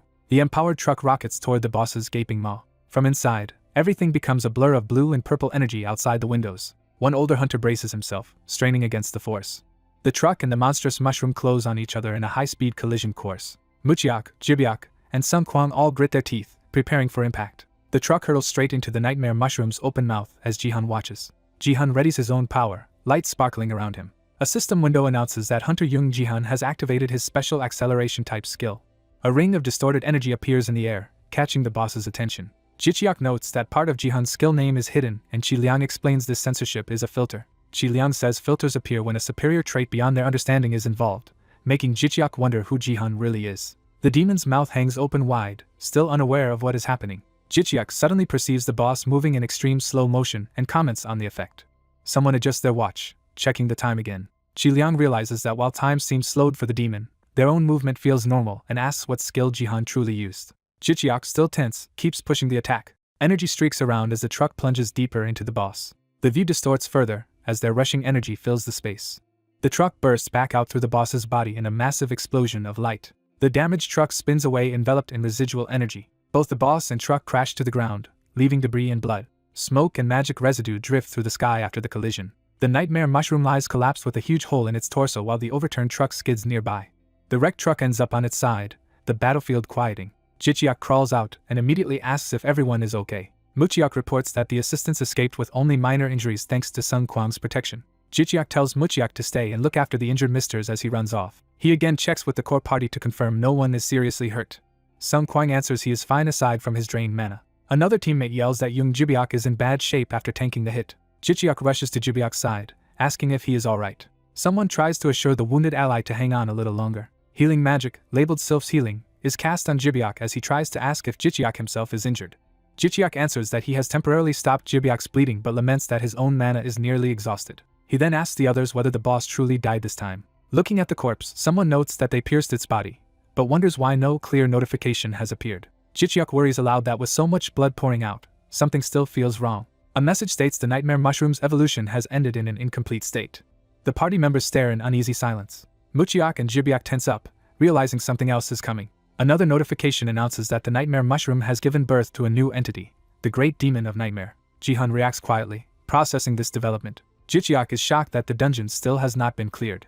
He mentally notes that, on top of everything else, a demon has appeared again. He despairs that they now have to face another demon. The newly born demon flies into view with wide, bat-like wings. Its shadow passes overhead as it circles in the sky. A close view shows its clawed hand and powerful form. The Great Demon of Nightmare fully manifests, and lets out a ferocious roar. The exhausted party forms a shaky battle line as they face this new enemy. Jicheok realizes it is not the same demon he fought before and suspects it has evolved further. Another teammate panics at seeing the demon, and Jicheok thinks if they cannot defeat it everyone will die. He worries that he has almost no strength left to fight. Qi Liang warns that if Jicheok pushes further he may die, but Jicheok insists someone must kill the demon, or they are all doomed. Jicheok tries to step forward coughing, while Mucheok supports him and begs him not to overexert himself. Jicheok grimaces that his body is no longer responding. Jihan urges Jicheok to listen to Mucheok, saying there is still one healthy person left who can fight. Jihan scolds Jicheok for trying to sacrifice himself again and asks what would happen to everyone else if he died. Mucheok, confused by the word again, wonders what Jihan means as narration says Jihan's hero always believes there is no happy ending. Jihan turns his back and declares he will handle the rest, telling everyone to hide somewhere safe. Jicheok and Mucheok are stunned, asking if he really intends to fight the demon alone. The others gather around the two unconscious, heavily injured members while watching Jihan leave. A tremor and sound make Sung Kwang and the woman look up, while Jicheok stares, alarmed. A massive shockwave erupts in the distance, and someone comments on how huge it is. As the sky flashes, someone wonders in awe who young Jihan really is to fight a demon one-on-one. Time outside appears to slow dramatically, and Jicheok notices the strange deceleration. He senses that the external world is somehow being slowed down. Lying on the ground, Jicheok asks Mucheok what time it is now. Mucheok checks his phone and says it is 4:23. Jicheok silently looks at his artifact watch again. The watch shows a different time, making him realize there is a temporal discrepancy. He concludes that his watch is an artifact that manipulates time, and wonders what caused such an error in the supposedly perfect system. Suddenly Sung Kwang shouts that their CO is returning from the fight. Mucheok runs toward the others, asking if Jihan really managed to defeat the demon. Jihan appears in the distance, calmly walking back while everyone waits. The party members stare at him in astonishment as he approaches. Ji-hun silently thinks that Jicheok's ability clearly relates to time manipulation. Jicheok and Ji-hun exchange a serious look, both aware of the secret. System windows proclaim that the dungeon has finally been cleared, mark this as their first dungeon clear, and begin calculating extra rewards based on contribution. Outside the dungeon, emergency responders and bystanders crowd the road tending to injured people. Narration explains that Jicheok's party safely emerged from the dungeon. Ji-hun signals his staff, who have been waiting outside. It is noted that Ji-hun's company employees quietly handled the aftermath, keeping the media away. Security and transport staff oversee a bus stop where recovery buses have arrived. Text explains that the hunters and assistants board a special bus headed to the hospital. The exhausted group rides in silence on the bus. Once they know they have survived, the assistants finally relax and drift into deep sleep. The bus speeds through the city, carrying them toward medical care. The scene shifts to a peaceful city skyline under clear skies. They arrive at a large hospital where everyone is admitted. In a shared hospital room, the brothers see that their team reward is a special pendant set. A window details the luminous fairy clip, an A-grade accessory artifact. Further descriptions show the set's stat boosts and a group effect, and Jicheok wonders if 6 pendants mean all party members receive one. Mucheok confirms the pendants went to the top 6 contributors and asks what the new luck stat means. Chi-liang explains that this luck is not mere fortune but a hidden parameter in the system. The interface shows hidden figures representing luck, talent, and personality, which cannot be raised by effort and thus are usually unlisted. Jicheok finds this concept vague yet fascinating as he reads his status. The narrative notes that Jicheok has unlocked 2 random unique skills tied to magic advancement dungeons, one being magic golem crafting. Another window shows he also obtained the unique growth type skill Arc Dragon Mana's Heart. Jicheok admits he initially thought this duplicate skill would be useless. After Chi-liang explains duplicate skills can evolve, he reconsiders its value. He chooses to merge the 2 Mana Heart skills into Double Core, a unique growth type ability that gathers mana faster. Additionally, from a random unique item box he gains a B-grade Ring of Troll Regeneration, an artifact that grants regeneration. The narration states that this concludes the list of dungeon rewards. Recovering in bed, the brothers excitedly compare what items and skills they each received. Mucheok proudly shows off a B-grade necklace that generates 5 protective shields per day. He adds that he also received a skill called Double Shot, letting him fire 2 bullets at once, which Jicheok says suits his firearm style. Mucheok happily realizes that by using 2 guns with Double Shot, he will be able to fire 4 bullets simultaneously. Someone remarks that the new ability will be very useful in battles. The protagonist is excited about the powerful skills and items they obtained and is eager to use them. Time passes quietly in the hospital room. He impatiently wishes to recover quickly so he can test the new powers. A book's letters are shown being absorbed, prompting surprise that this absorption is happening. He explains that the absorbing entity is actually a living being now bound to him as a skill. He decides that since it is alive, he should feed it knowledge by reading books. Chi-liang confirms that this is how the parasitic being Text of Chaos functions, surprising the other person. Chi-liang assures that the parasite has been system stabilized as a skill, so it will not harm his health. Trusting the system's safety guarantees, the protagonist feels reassured. They note he still has not chosen a guardian deity because most contract offers from gods put him at a disadvantage. Someone thinks that his cautiousness fits a law student. Chi-liang says hunters usually pick a guardian deity early, but Mucheok's situation is special, prompting curiosity. Chi-liang explains that because of Mucheok's strong basics and unrestricted A-class skill, he can wait and later pick a god suited to his eventual class, leading to the idea that strong hunters benefit from choosing late. Chi-liang concludes that waiting to sign a more favorable contract is best since Text of Chaos is extremely valuable. Jicheok's brother reports he bought all the magic golem materials, costing a lot but arriving soon since they are unpopular. Hearing the materials will come quickly, Jicheok suggests hurrying his hospital discharge. Jicheok sees his viewership exploding again and proudly considers himself a rising godtuber. At home, his brother rushes in to say all the ordered components have arrived, surprising Jicheok with the speed. Jicheok goes down to the underground alchemy room, where the gathered materials await. He decides to begin and activates his magic golem crafting skill. The system announces that magic golem crafting is being activated as mana surges. A menu appears asking him to choose a floor plan, and he notes there are many options. Chi-liang stops him for a moment. Chi-liang advises him to also use alchemy, since overlapping crafting skills can enhance effectiveness. Jicheok agrees and understands he should activate both skills simultaneously. He triggers Alchemy of Scrooge. The system detects an overlapping area, and he eagerly approves its activation. Both magic golem crafting and alchemy of Scrooge are activated together, enveloping him in energy. The system reports activation is complete, and that he has obtained a hidden recipe, delighting him. He learns the hidden recipe is a magic golem blueprint for a bike that can output power equal to a golem using little mana. Calling the bike idea cool, he is told all required components are ready and asked if he wants to use them. He begins assembling as the parts float and move under the skill's influence. Narration states that Jicheok's hands move on their own to assemble the bike. Because golem crafting consumes mana, his preset magical recovery circle lets him clearly experience its benefits during the crafting. He focuses intensely as the process nears completion. The mana storm fully engulfs the nearly finished bike. The system announces that the monobike summon is complete, describes it as a B-grade hidden ride that gains additional performance with flawless crafting, burns mana instead of fuel, and enhances all-terrain riding skills. Jichiak smiles, pleased with the successful creation. Qiliang marvels that this riding type summon skill is amazing. The system explains the bike's skills, including storing or summoning it, having normal mana costs for its force, and dealing more damage at higher speeds. Riding the bike, Jichiak exclaims that the item is almost unfairly strong. An additional skill, mana influence, lets the bike synchronize with the rider's other skills. Jichiak says this is exactly the kind of power he wanted and, with the bike's mobility, believes no one at his level can match him as Qiliang agrees. He revs the bike excitedly and invites Qiliang to go on a thrilling ride, feeling fearless with this gear. Qiliang enthusiastically agrees to go with him. Soon after, Jichiak uploads a video titled About the Essence of Outdoor Driving, showcasing the new bike. Viewers comment skeptically that he is focusing on driving skills and wonder if he lacks real combat abilities. Other commenters joke that he is turning into a delivery rider leveling up with a motorcycle. More viewers complain the outdoor drive video sounds boring and ask him to return to truck-based monster hunting. Narration notes many comments predict Jichiak's downfall, saying driving skills have limits. The Hunter Agency tried to sue GodTube over issues but found it difficult because GodTube is a foreign company. However, the controversy actually united Jichiak's fandom, which quickly resolved the problem. Fans comment that such a young hunter is shaking the world and ask where he vanished in the blinding drive video, rallying around the phrase Protect G. The scene shifts to the city outside, transitioning to a new location. Focus moves to a building window, setting up another viewpoint.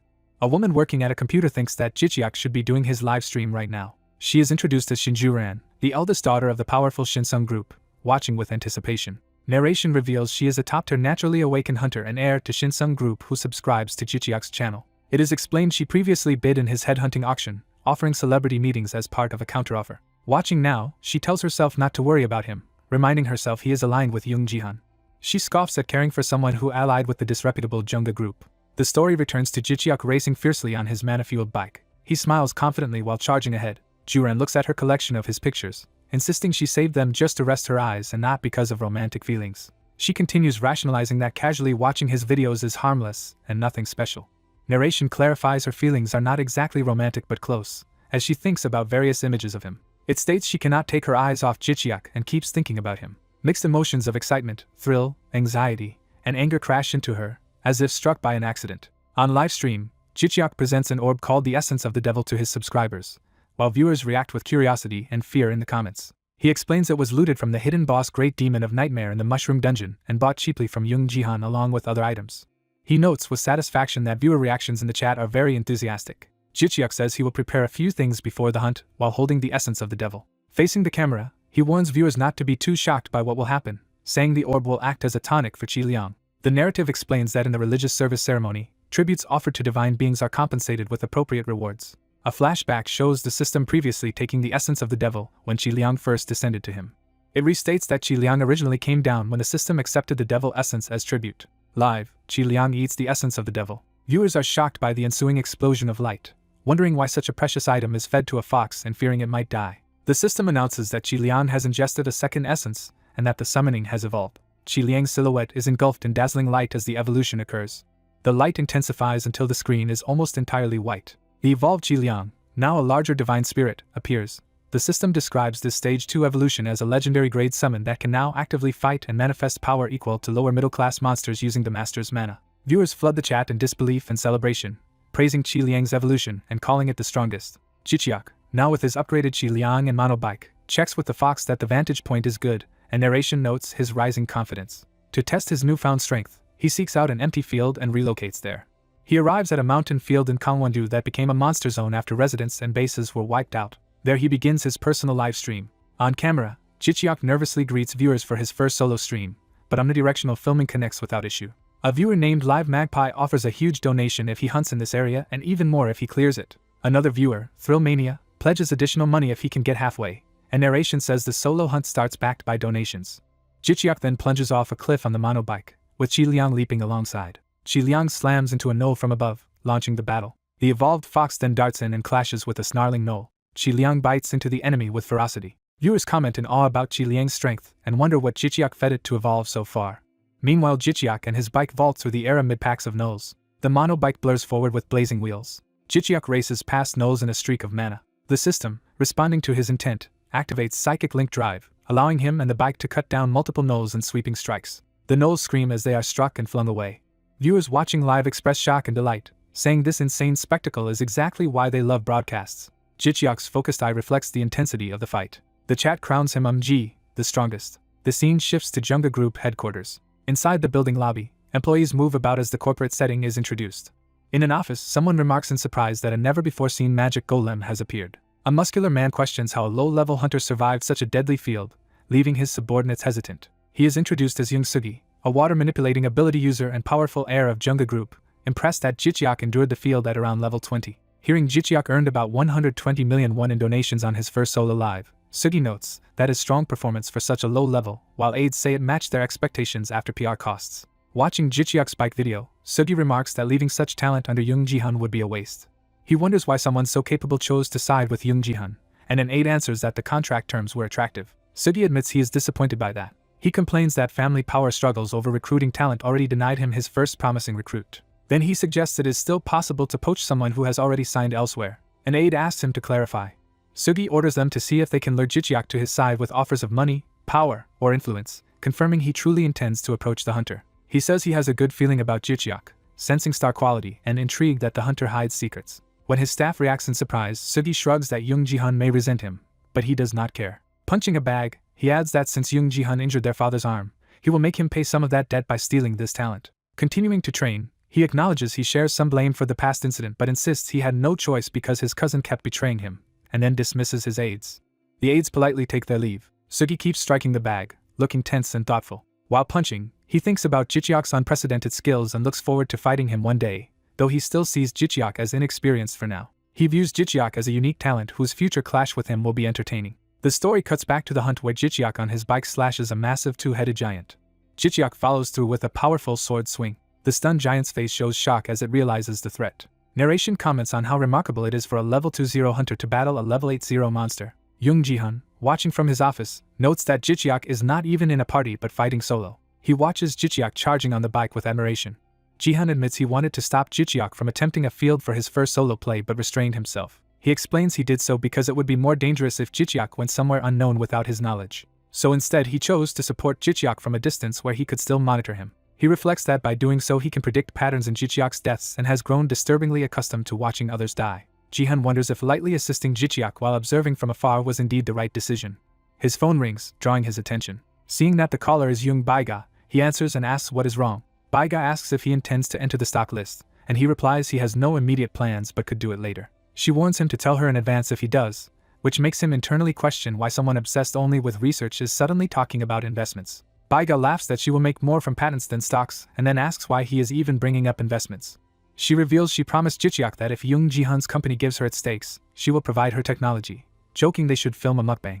Ji-hun, taken aback, asks if management rights are what she wants and privately wonders why she is so fixated on Jicheok. He thinks there must be more to her request than just wanting to see an eating broadcast and says he will consider it. Back in the lab, Baiga remarks that Young Ji-hun is acting hard to get. Her colleague asks if the call went poorly and suggests she meet Young Ji-hun directly. The colleague refuses, saying dealing with the fractious Junga group is too risky and that contacting Young Ji-hun could provoke enemy factions, then teases Baiga for fangirling over that kind of man. Baiga sighs and reluctantly admits it somehow ended up that way. She recalls Jicheok on his mana bike, clearly captivated by his image. On the phone earlier she had complained that this rookie is rampaging on a bike killing monsters and dragging her along by wiping out all the gnolls, asking what Ji-hun expects her to do. Back in the present, the colleague laughs gleefully at Jicheok's crazy performance while Baiga looks flustered and mutters in frustration. The narrative introduces Shinju-ran and Young Baiga. It explains that while studying in the USA they attended the same university and were famous for partying. They are shown enjoying lavish parties, supported by abundant money and extravagant tastes. Around graduation they began forming a relationship resembling friendship. Shinju-ran believed Young Baiga's drone technology could help expand the Shinsung group. This belief led Shinju-ran to casually visit Young Baiga's home. She finds Young Baiga waking amid a trash room and demands to know what all the mess is. Shinju-ran scolds Young Baiga for wasting her genius on drugs and alcohol, while Young Baiga is confused by the sudden lecture. Shinju-ran angrily says if Baiga will waste her brain then she should hand it over so Ju-ran can treasure and use it instead. Young Baiga glares back at Shinju-ran. The narrator states that Young Baiga's wild lifestyle turned Ju-ran's jealousy into anger, and that confrontation actually began their friendship. Back in the present, someone protests that Jicheok is not Shinju-ran's type, reminding her of her usual ideal partner traits. Ju-ran calmly agrees that Jicheok fits none of her stated preferences. She says if she took him as a lover her own life would become impossible. Young Baiga asks if she is just a fan, and Ju-ren enthusiastically confirms while mentioning she told him to hand over his shares and that Baiga should also join if that happens.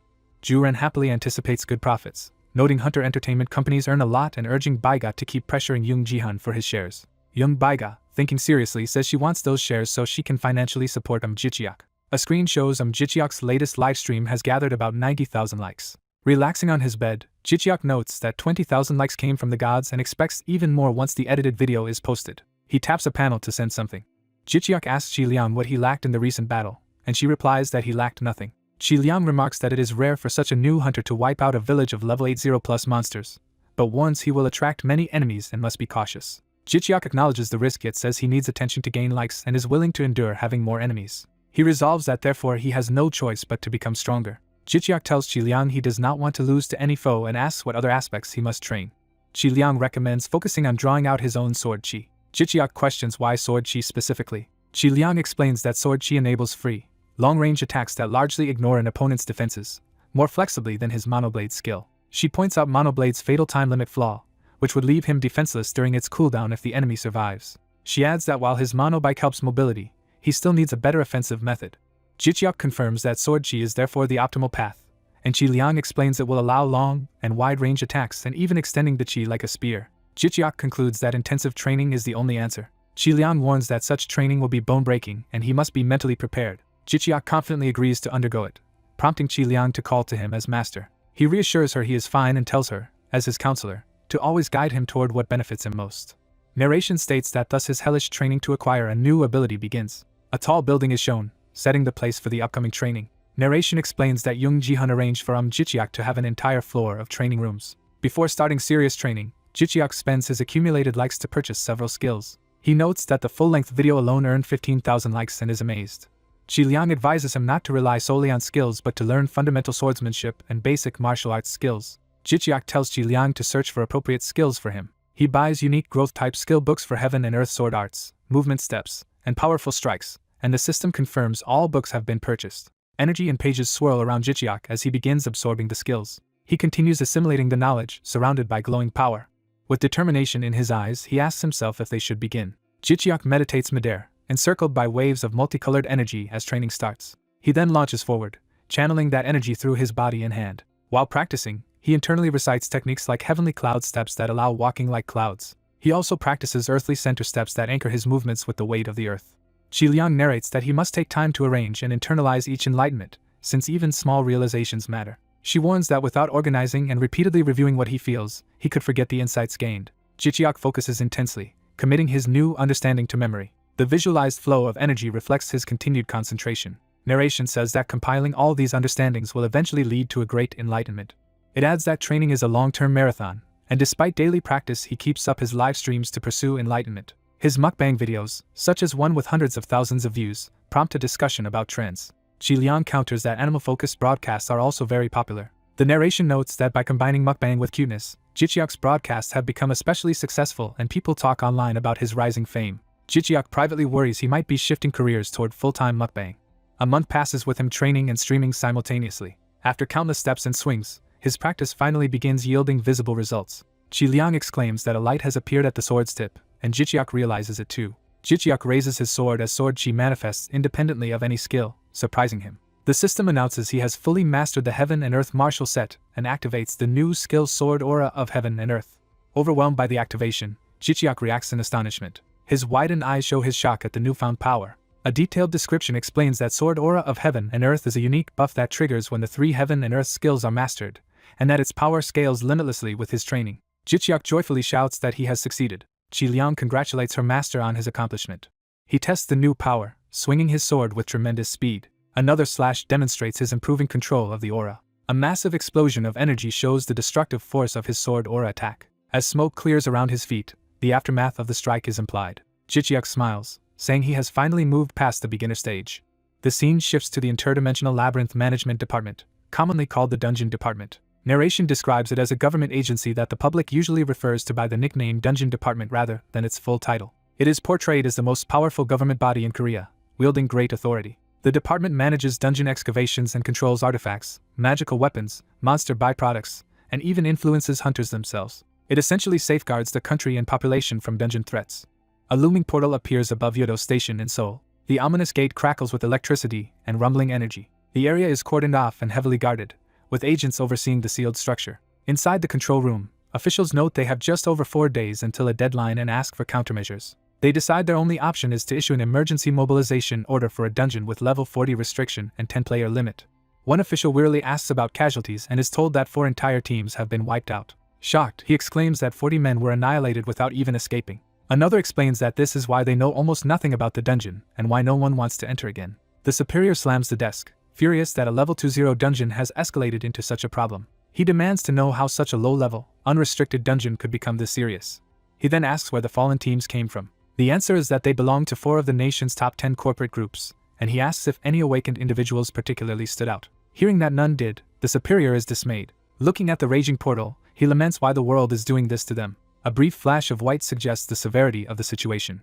Orders go out from the control center as helicopters fly toward the dungeon. Someone asks which company will receive the emergency mobilization order, and notes that a group can refuse if the dungeon is considered suicidal. An official suggests contacting the Junga group.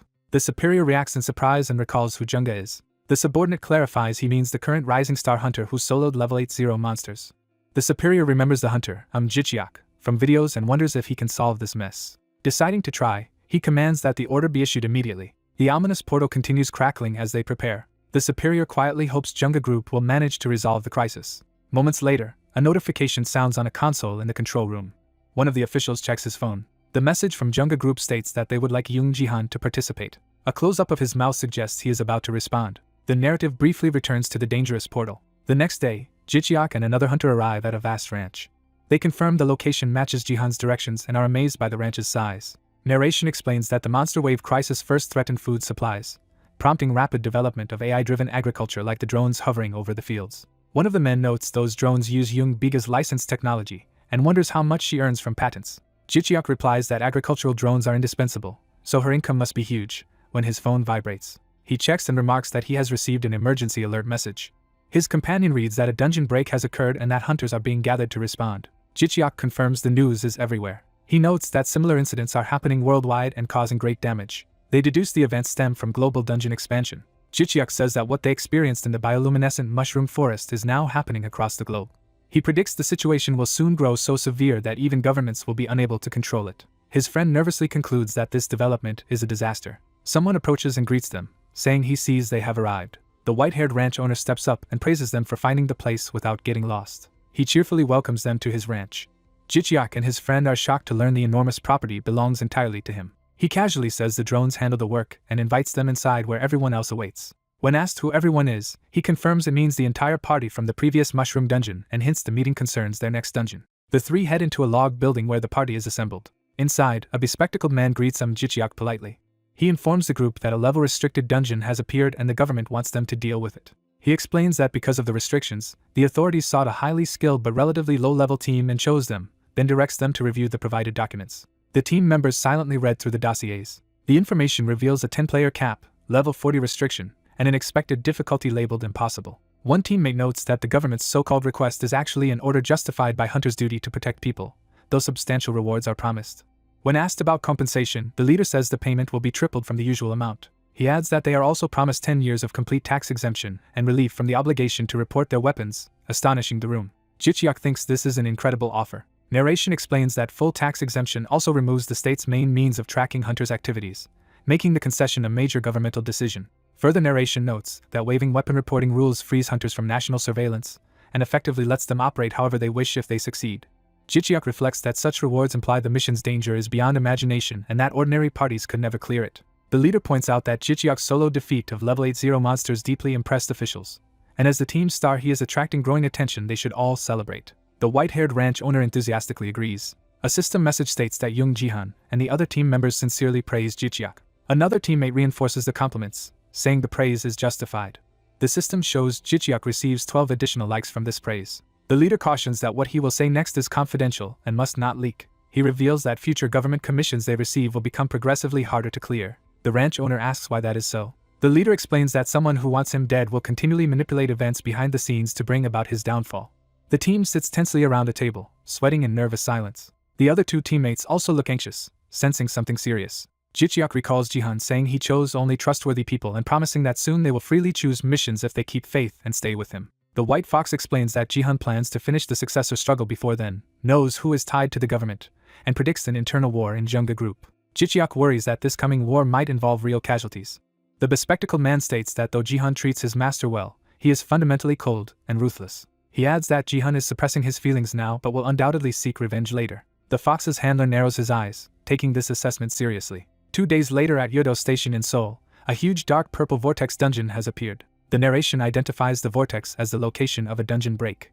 At the site, the leader finishes a final inspection of his squad in front of the dungeon. He tells them they will enter now and that he will direct their actions just like during training. The squad approaches the swirling gate as the ground rumbles around it. Jicheok steps into the ominous purple portal. The group emerges from the portal into a vast ornate interior space. Shielding his eyes from intense light, the leader checks if everyone is okay. The others answer that they are fine. The leader says he will soon brief them fully and for now orders a quick reconnaissance. The team fans out at a run, Jicheok acknowledging the order. The white-haired boy runs ahead with the others, grimly focused. From above, the group spreads out around a massive central pillar inside the dungeon. They regroup before an enormous decorated door while the leader watches carefully. A glowing interface appears before Jicheok, drawing his attention. The system informs him that they have entered a special dungeon. Another message says GodTube streaming is disabled here, and Jicheok complains about being unable to broadcast. The Fox explains that some dungeons impose special conditions. It elaborates that one such condition is the complete loss of contact with the outside world, which Jicheok vaguely remembers hearing about. Jicheok sums it up as a mysterious hunter's graveyard, and the Fox confirms this grim reputation. The muscular woman chews on a snack and grumbles that shrine-type dungeons always give her trouble. A teammate remarks that this place does indeed resemble a shrine-type dungeon at first glance. Curious, the younger man asks Jicheok what exactly a shrine-type dungeon is. Jicheok explains it is a temple devoted to a deity that has been entirely transformed into a dungeon. He adds that such places are tricky because enemies can draw on their god's power, meaning they may have to fight empowered priests. Jicheok continues that shrine monsters are deity-created beings smarter and more malicious than usual and capable of mental interference, which could explain why previous hunters were trapped here. He notes that the dungeon's level cap is 40, roughly twice the difficulty of the mushroom dungeon they cleared before. Hearing this, the younger teammate gulps nervously. The leader announces that this is the temple of the obscure god called the One Who Defies Death and that somewhere on Earth someone likely wields this deity's power. He explains that gods attempt to interfere with humanity and the world. Since some unknown rule prevents direct intervention, gods instead create dungeons as footholds for their influence. A teammate protests that people should be warned and wonders why gods do this, but the leader says the information is classified. He clarifies that only top hunters and select government officials know about this secret. The others fall silent, digesting the weight of what they have heard. One teammate questions how the leader knows this dungeon so well if this is his first time inside. Jicheok internally admits he has been wondering the same thing. The leader says he has his own ways of obtaining intel, including trading with gods for information. The team stares at him from a distance, surprised by this revelation. Jicheok and his friend whisper in awe that their leader actually negotiates with gods. Jicheok remembers rumors that using the Hunter store lets people communicate with gods and wonders if his own Thumbs Up store has similar potential, resolving to investigate later. The leader notes he hid this fact outside the dungeon to keep it secret. He designates their current location as the safe starting point and prepares to brief everyone fully here.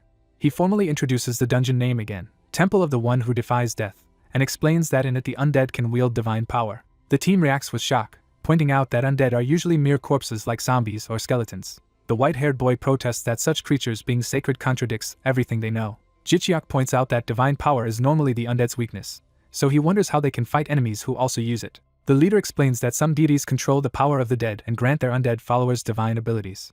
He says this lethal combination is why no previous party has left this dungeon alive. The strong woman mutters that their foes must be terrifyingly powerful. The leader agrees and informs them that at least 3 enemy types will appear in this dungeon. He identifies one type visually as the undead paladin. He adds that the others are undead priests and undead temple soldiers.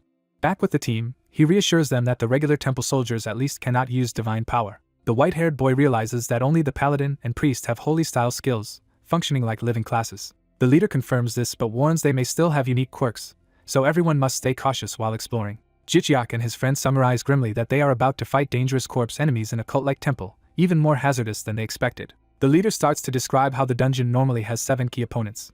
Hannah suddenly stops the group, urgently calling for them to wait. She asks if anyone else hears an eerie sound echoing through the dark corridor. A faint, indistinct chant grows louder from within the darkness. The chanting becomes clear, repeating the word peace as figures appear at the end of the hall. Armored footsteps and clanking weapons approach in rhythm with the sound.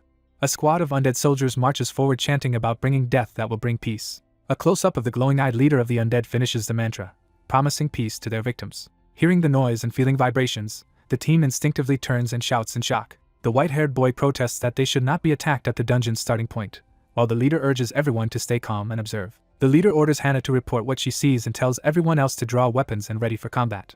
Hannah moves into position and activates her eye ability, light flashing as she focuses down the corridor. Her vision reveals a group of armored undead marching steadily toward them. She counts 7 enemies in total as they advance into view. She specifies that 5 are spear and shield undead soldiers. She identifies the heavily armored swordsman at the front as an undead paladin. She then points out the robed staff-wielding figure behind them as an undead priest. Jichiak watches their advance nervously, thinking about how threatening they already look. He steels himself, noting that these foes are unlike previous monsters and that they are in for a grueling team battle. Jichiak mentally calls out to Jihan, asking for tactical instructions. Jihan immediately commands the frontliners to advance, tells Jibiak to stall the enemies, and orders Song Guang to prepare buffs and healing. Song Guang responds affirmatively as he rushes forward. The muscular woman prepares herself excitedly, acknowledging that she will be the first to engage. Song Guang begins an unusual prayer to the apostle of the noble cow, invoking its milk and flesh to aid humanity. As the woman dashes in, he concludes the prayer by asking for strength to overcome this trial. Song Guang channels pinkish divine energy around his arms, finishing the buff. Waves of that energy surge outward. The empowered woman roars forward as a ghostly bull-like figure appears, reinforcing her with divine might. She grins, feeling the boost in power. She charges at the undead, screaming as she launches a devastating ground punch. Her strike hits with a loud impact. The blow raises a huge stone wall between the party and the undead, and she taunts them that they will not get through. Meanwhile, the undead continue their ominous phrase about death bringing peace. The undead paladin steps around the side of the wall as the chant finishes with peace to you. The woman sees cracks forming where she punched and realizes the barrier is failing. Bright light explodes outward as the wall shatters. The collapsing stone erupts into fragments and dust. Debris flies everywhere, propelled by the explosion. The woman curses that the wall broke so easily, and Jihan orders her to keep creating more barriers to delay the enemy's advance. Jihan then shouts for everyone's attention, announcing that aggro-type skills are disabled in this dungeon. The woman grumbles that this explains why her attempts to draw their focus failed. Hannah is surprised, thinking such restrictions only applied in higher-level dungeons. Jihan says he will explain later and tells everyone to brace for incoming attacks. Jichiak confirms that they cannot generate aggro here, and the fox reasons that this is due to the dungeon's special nature. The fox clarifies that aggression skills rely on psychic or secret arts, and that certain creatures can block them entirely. It adds that such counters normally appear only in level 4+ dungeons, while Jichiak notes newer dungeons seem to house much stronger monsters. The fox urges Jichiak to focus on the battle as Jibiak's stone walls begin collapsing, and Jichiak agrees to concentrate on finishing their task. On the front line, the muscular woman blocks the paladin's glowing sword strike with her empowered fist. She counters with another heavy punch against the blade. Despite her efforts, the undead paladin's follow-up slash lands, knocking her back in pain. She realizes the holy power in his sword is stronger than expected, enough to hurt even through her reinforced fists. Still, she notes that her walls have not been totally destroyed and have at least slowed the enemy's progress. As she braces herself, allies call out that they are covering her back. Song Guang controls a flock of glowing birds for support. Hannah readies her firearm to start shooting. Jichiak's friend dual-wields enchanted pistols, firing repeatedly at the advancing undead. Bullets and energy projectiles rain down toward the undead ranks while the frontliner repositions. The undead soldiers' shields and armor absorb the hits with metallic clangs. The impacts leave only shallow dents rather than real damage. The volleys streak past as the undead continue marching. A close-up shows one undead soldier glaring with undisturbed glowing eyes behind his shield. Their eerie chant concludes that the living must accept their end. Jichiak complains that the undead's murmured lines are unnerving as his guns hiss with spent smoke. The undead paladin glances down, noticing minimal damage and reacting with surprise. Jichiak exclaims that none of their attacks are having any real effect. He and Hannah suddenly hear an approaching engine sound and realize what it might be.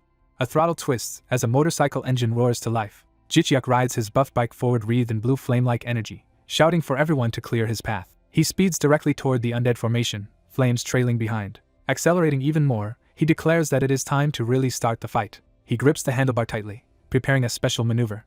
The bike's rear wheel spins up with added energy. Jichiak invokes his skill backspin blow. He skids the bike sideways right in front of the undead line, setting up the attack. The spinning rear wheel screeches against the paladin, grinding into his chest plate. The impact sends the undead paladin flying backward through the air. System messages appear telling the amazed teammates that all hunters are impressed by Jichiak's moves and that he has earned 10 thumbs up. Jichiak halts the motorcycle and proudly assumes his attack has taught the undead a painful lesson. However, the front undead only show a dented breastplate, leaving Jichiak stunned that such a dramatic strike barely harmed them. The undead paladin and priest begin channeling purple divine energy, proclaiming that death has been bestowed upon their foes. Song Guang realizes that the priest in the rear is bolstering them and cries out in alarm. He explains that the enemies are protected by a divine shield, rendering normal attacks ineffective. Jihan orders everyone to fall back. He tells them not to treat this like a standard raid but to fight as if facing human opponents, and to apply the special training they have undergone. One of the brothers worries aloud because he and his sibling never received that advanced training. Meanwhile, the undead soldiers continue their relentless approach, glowing eyes fixed on the team. An armored undead creature with glowing eyes roars furiously. The team clashes with charging undead soldiers while one member rushes forward with determination. The female fighter in red darts swiftly through the battlefield. Two ranged teammates ready and fire their energy attacks. Amid the chaotic melee, a strategist yells that fighting like this is pointless and orders Jichiak to go for the priest. Jichiak spots the robed undead priest standing ahead and realizes he is the key target. Someone thinks that Chiak Liang is probably the best one to deal with the priest. Jichiak calls on Chiak Liang and commands him to attack. The spirit fox Chiak Liang answers obediently and hurtles toward the enemies in a streak of light. Chiak Liang smashes through the frontline undead soldiers with his blazing charge. The fox focuses intensely as it drives its attack home. The priest begins chanting ominously and gathering dark power with his staff. Power swells in the priest's eye as he continues the incantation. A devastating beam of energy blasts out, tearing through the undead ranks. A teammate marvels in disbelief at how strong Chiak Liang is. They add that Chiak Liang fights better than many professional hunters. Chiak Liang barrels through more undead, tearing them apart in a blur. The fox's strike punches cleanly through an armored enemy. Chiak Liang howls triumphantly after the assault. Jichiak praises the fox's work and rushes in, promising to finish the rest. He declares he will not be satisfied until he has broken the enemy's limbs. Jichiak blitzes past the priest, slicing him multiple times in a single motion. The priest's staff is cut in half by Jichiak's sword strike. From behind, Chiak Liang warns his master that more soldiers are approaching. Another wave of undead spear soldiers charges toward them. Jichiak, eager to prove his training, resolves to use the martial arts skills he has worked so hard on as he dives into the next clash. One of the armored undead braces behind its shield as sword arcs close in. Jichiak's blows hammer the shield in a ringing clash. He whirls through the crowd, slashing down multiple undead in one sweeping attack. Observing the change, Jichiak notes that with the priest eliminated, the enemy's defense has become weak. He continues cutting through another undead soldier with a swift slice. Seeing how the battle is turning, a teammate thinks they will wipe out the remaining enemies quickly at this pace. The woman in red delivers a powerful punch that floors an undead opponent. The archer and gunner steel themselves and keep firing, urging everyone to hang on. The white-haired boy unleashes his summoned spirits in all directions. Shadows of those spirits streak across the air as they spread out. After the fighting, someone looks over the carnage and laments how brutal this temple is even at the very beginning. Two teammates discuss that now they understand why previous parties left no survivors and admit that even their strong team could be in danger if tougher waves appear. The team leader acknowledges their worries. He explains that despite the risk, he accepted this mission because the dungeon has already killed many and cannot be ignored. He adds that the government cannot allow the situation to reach a dungeon break. He asks the party to accept that this is a special case but reassures them that, based on his intel, the dungeon should still be clearable. One teammate agrees they should not lose hope and says they must trust the leader and do their best. The muscular brother says he is fine with anything as long as he can protect his sibling. An observing voice comments sarcastically on how touching that sentiment is. The leader then tells everyone to prepare for the next battle, assigning Jichiak to scout ahead while the others hold a strong point. Surprised, Jichiak reacts nervously to being chosen as the scout. Jichiak and Chiak Liang move alone down a hallway lined with the remains of defeated undead. Exhausted, Jichiak complains about how endlessly long this hall is and says he is sick of fighting skeletons. He grumbles that the undead feel unrewarding enemies since they show no emotion or appreciation when defeated. He notes to himself that he and undead creatures are not exactly a good match. Chiak Liang informs Jichiak that his mono bike cannot be resummoned yet, so Jichiak admits he overused it and resigns himself to more walking. Suddenly Chiak Liang reacts in alarm, sensing something. The fox reports a massive concentration of divine energy up ahead, prompting Jichiak to ask how great it is. In the darkness, many eerie red lights begin to appear along with clanking sounds. A tightly packed formation of skeletal soldiers with glowing eyes is revealed. The undead army marches forward, weapons rattling as they advance. Chiak Liang estimates there are hundreds of enemies, making Jichiak shiver and want to retreat. As they fall back, Chiak Liang remarks that this dungeon is anything but ordinary, and Jichiak agrees. While fleeing, Jichiak realizes the rest of the team has vanished and wonders where they went. Confused, he observes that the path has been straight with nowhere to hide, so he cannot see how they disappeared. A teammate calls down from an overhead passage, relieved that Jichiak returned unharmed. Jichiak asks why the boy is up there, and is told to climb up and see for himself. A rope drops, and Jichiak climbs into the hidden upper passage. As he ascends, he internally questions what kind of bizarre place this temple is. The white-haired boy hauls Jichiak into the passageway. Once inside, Jichiak looks up in surprise at what he sees. The rest of the team greets him happily, asking if he is alright and noting how large the passage is. Jichiak confirms he is fine and asks how they discovered this spot.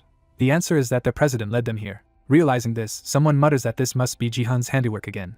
The leader asks Jichiak if there is anything important to report from his scouting. Jichiak warns that hundreds of undead soldiers are marching toward their location, and says he rushed back because he thought there was nowhere to hide, only to learn such shelters do exist but are highly concealed. Jichiak concludes that dungeons are designed with a way to clear them, which he now understands. The leader agrees and explains that although the world is in an apocalypse, godlike beings enforce rules and slow the end, a commonly known story. Jichiak reflects that he has heard that tale many times before.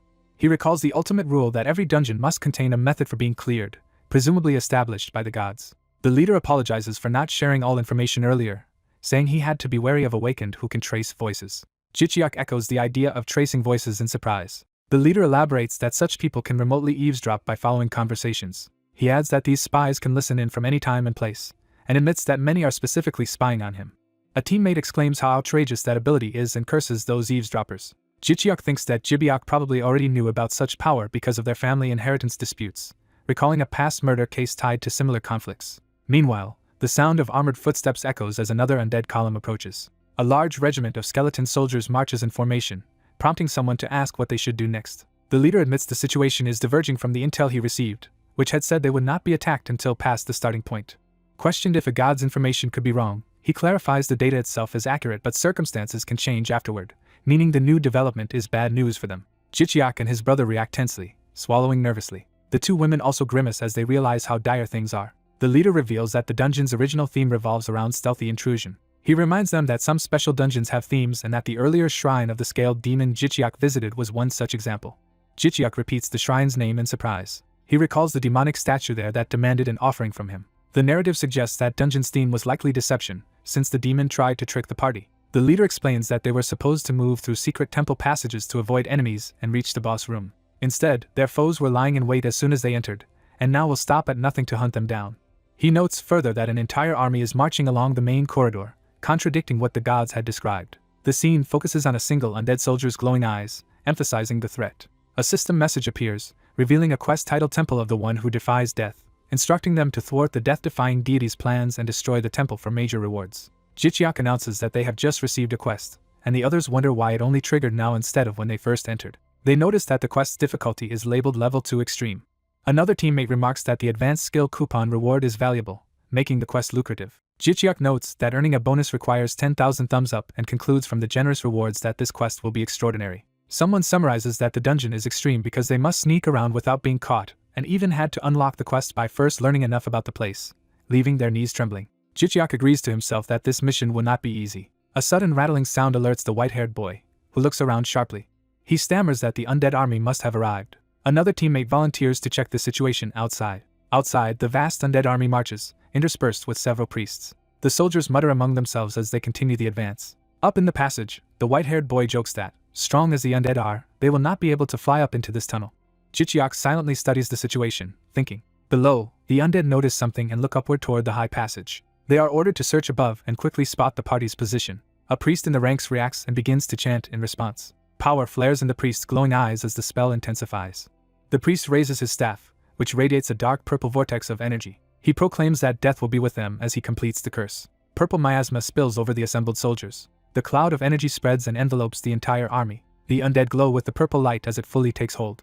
Watching from above, Jichiak and his companion realize the priest has cast a spell that puts all undead under the influence of that light. The spell forces the skeletal bodies to crack, snap, and pop as they violently deform. Jichiak and the boy stare down at the writhing mass, horrified and asking what it is. The fused pile of corpses grows into a towering, grotesque structure as someone screams. The boy shouts that the undead are merging into a single entity. Jichiak stares wide-eyed as he processes what is happening. The merged mass finishes shaping itself into a gigantic serpentine body that begins slithering up the wall. The boy cries out that the fused undead have become a giant snake. Observing its rapid ascent, he warns it will reach them soon and also serve as a ladder for the rest of the army. Jichiak realizes that doing nothing will only worsen their predicament, and desperately wonders if there is a way to wipe out all the enemies at once.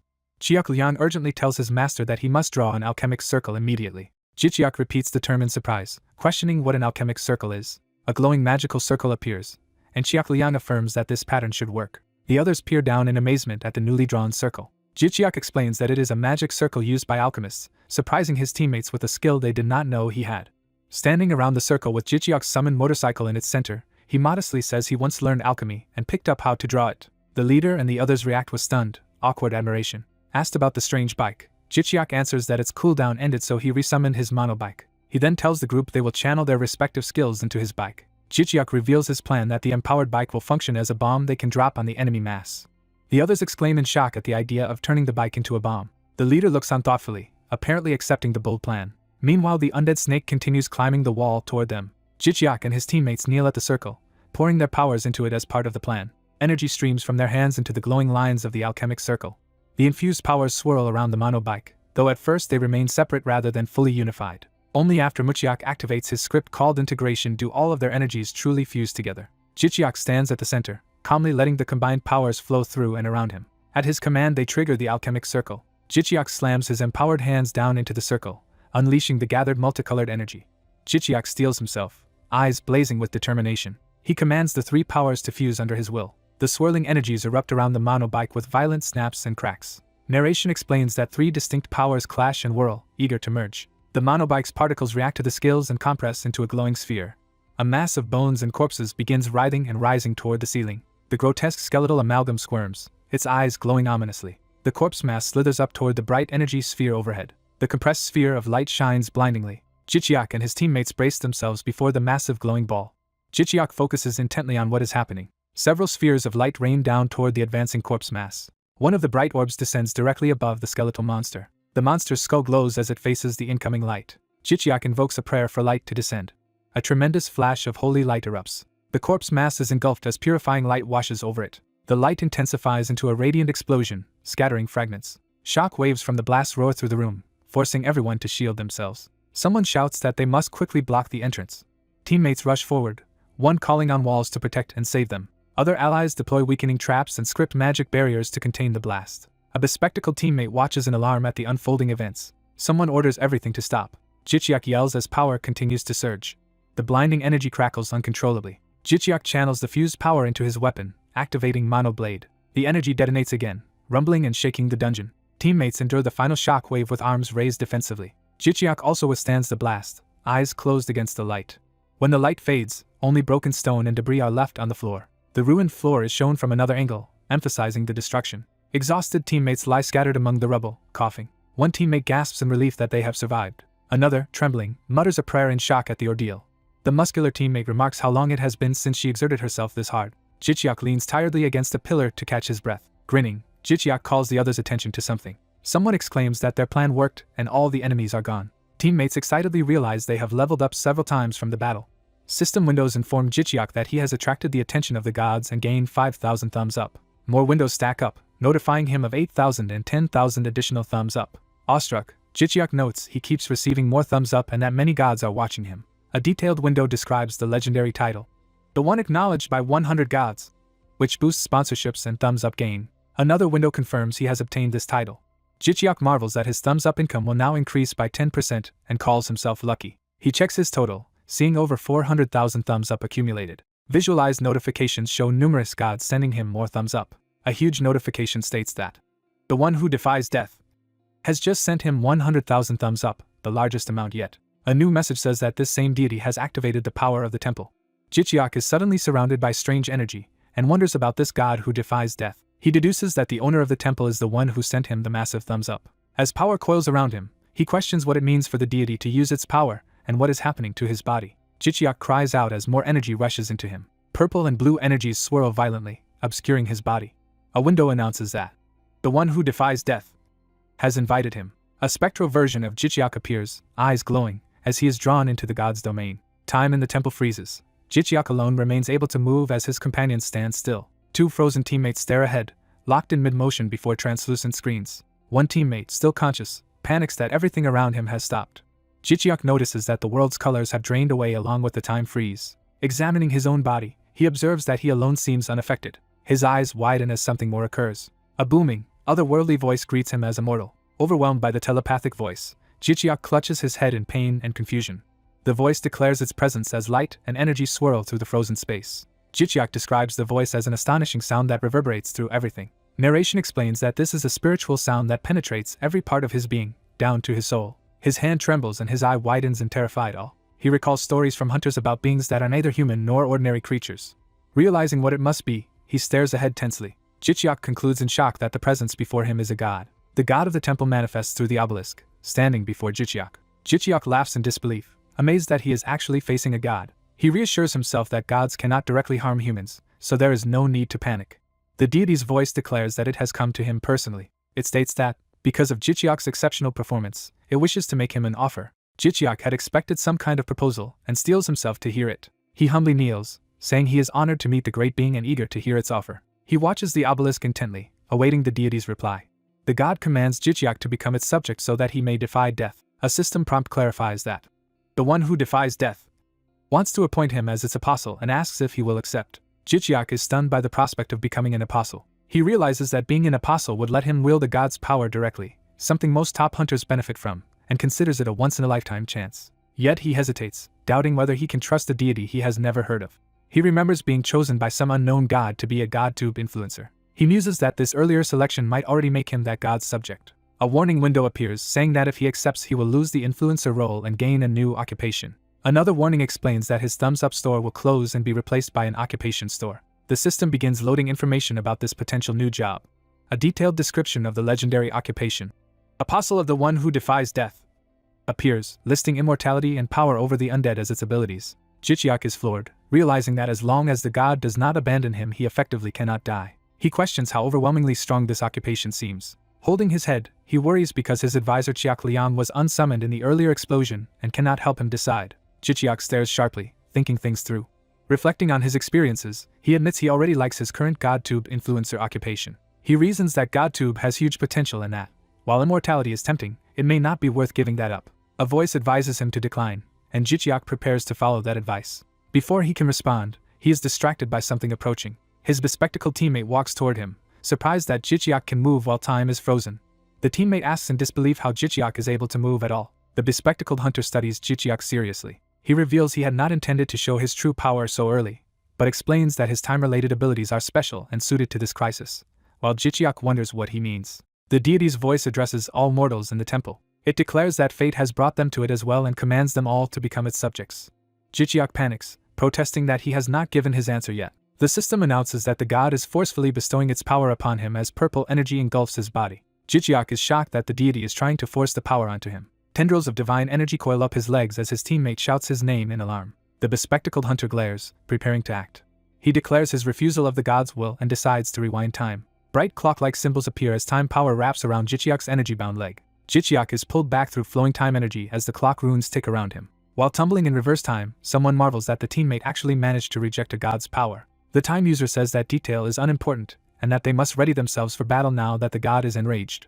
Time snaps back to the moment before the forced contract, and both realize they have returned, preparing to fight. The deity, amused yet angered, remarks that they dare defy it. It roars that such defiance is happening inside its own temple. Jichiak charges with twin blades as the god swears it will turn them both into its apostles. The time hunter dashes forward, readying his own attack.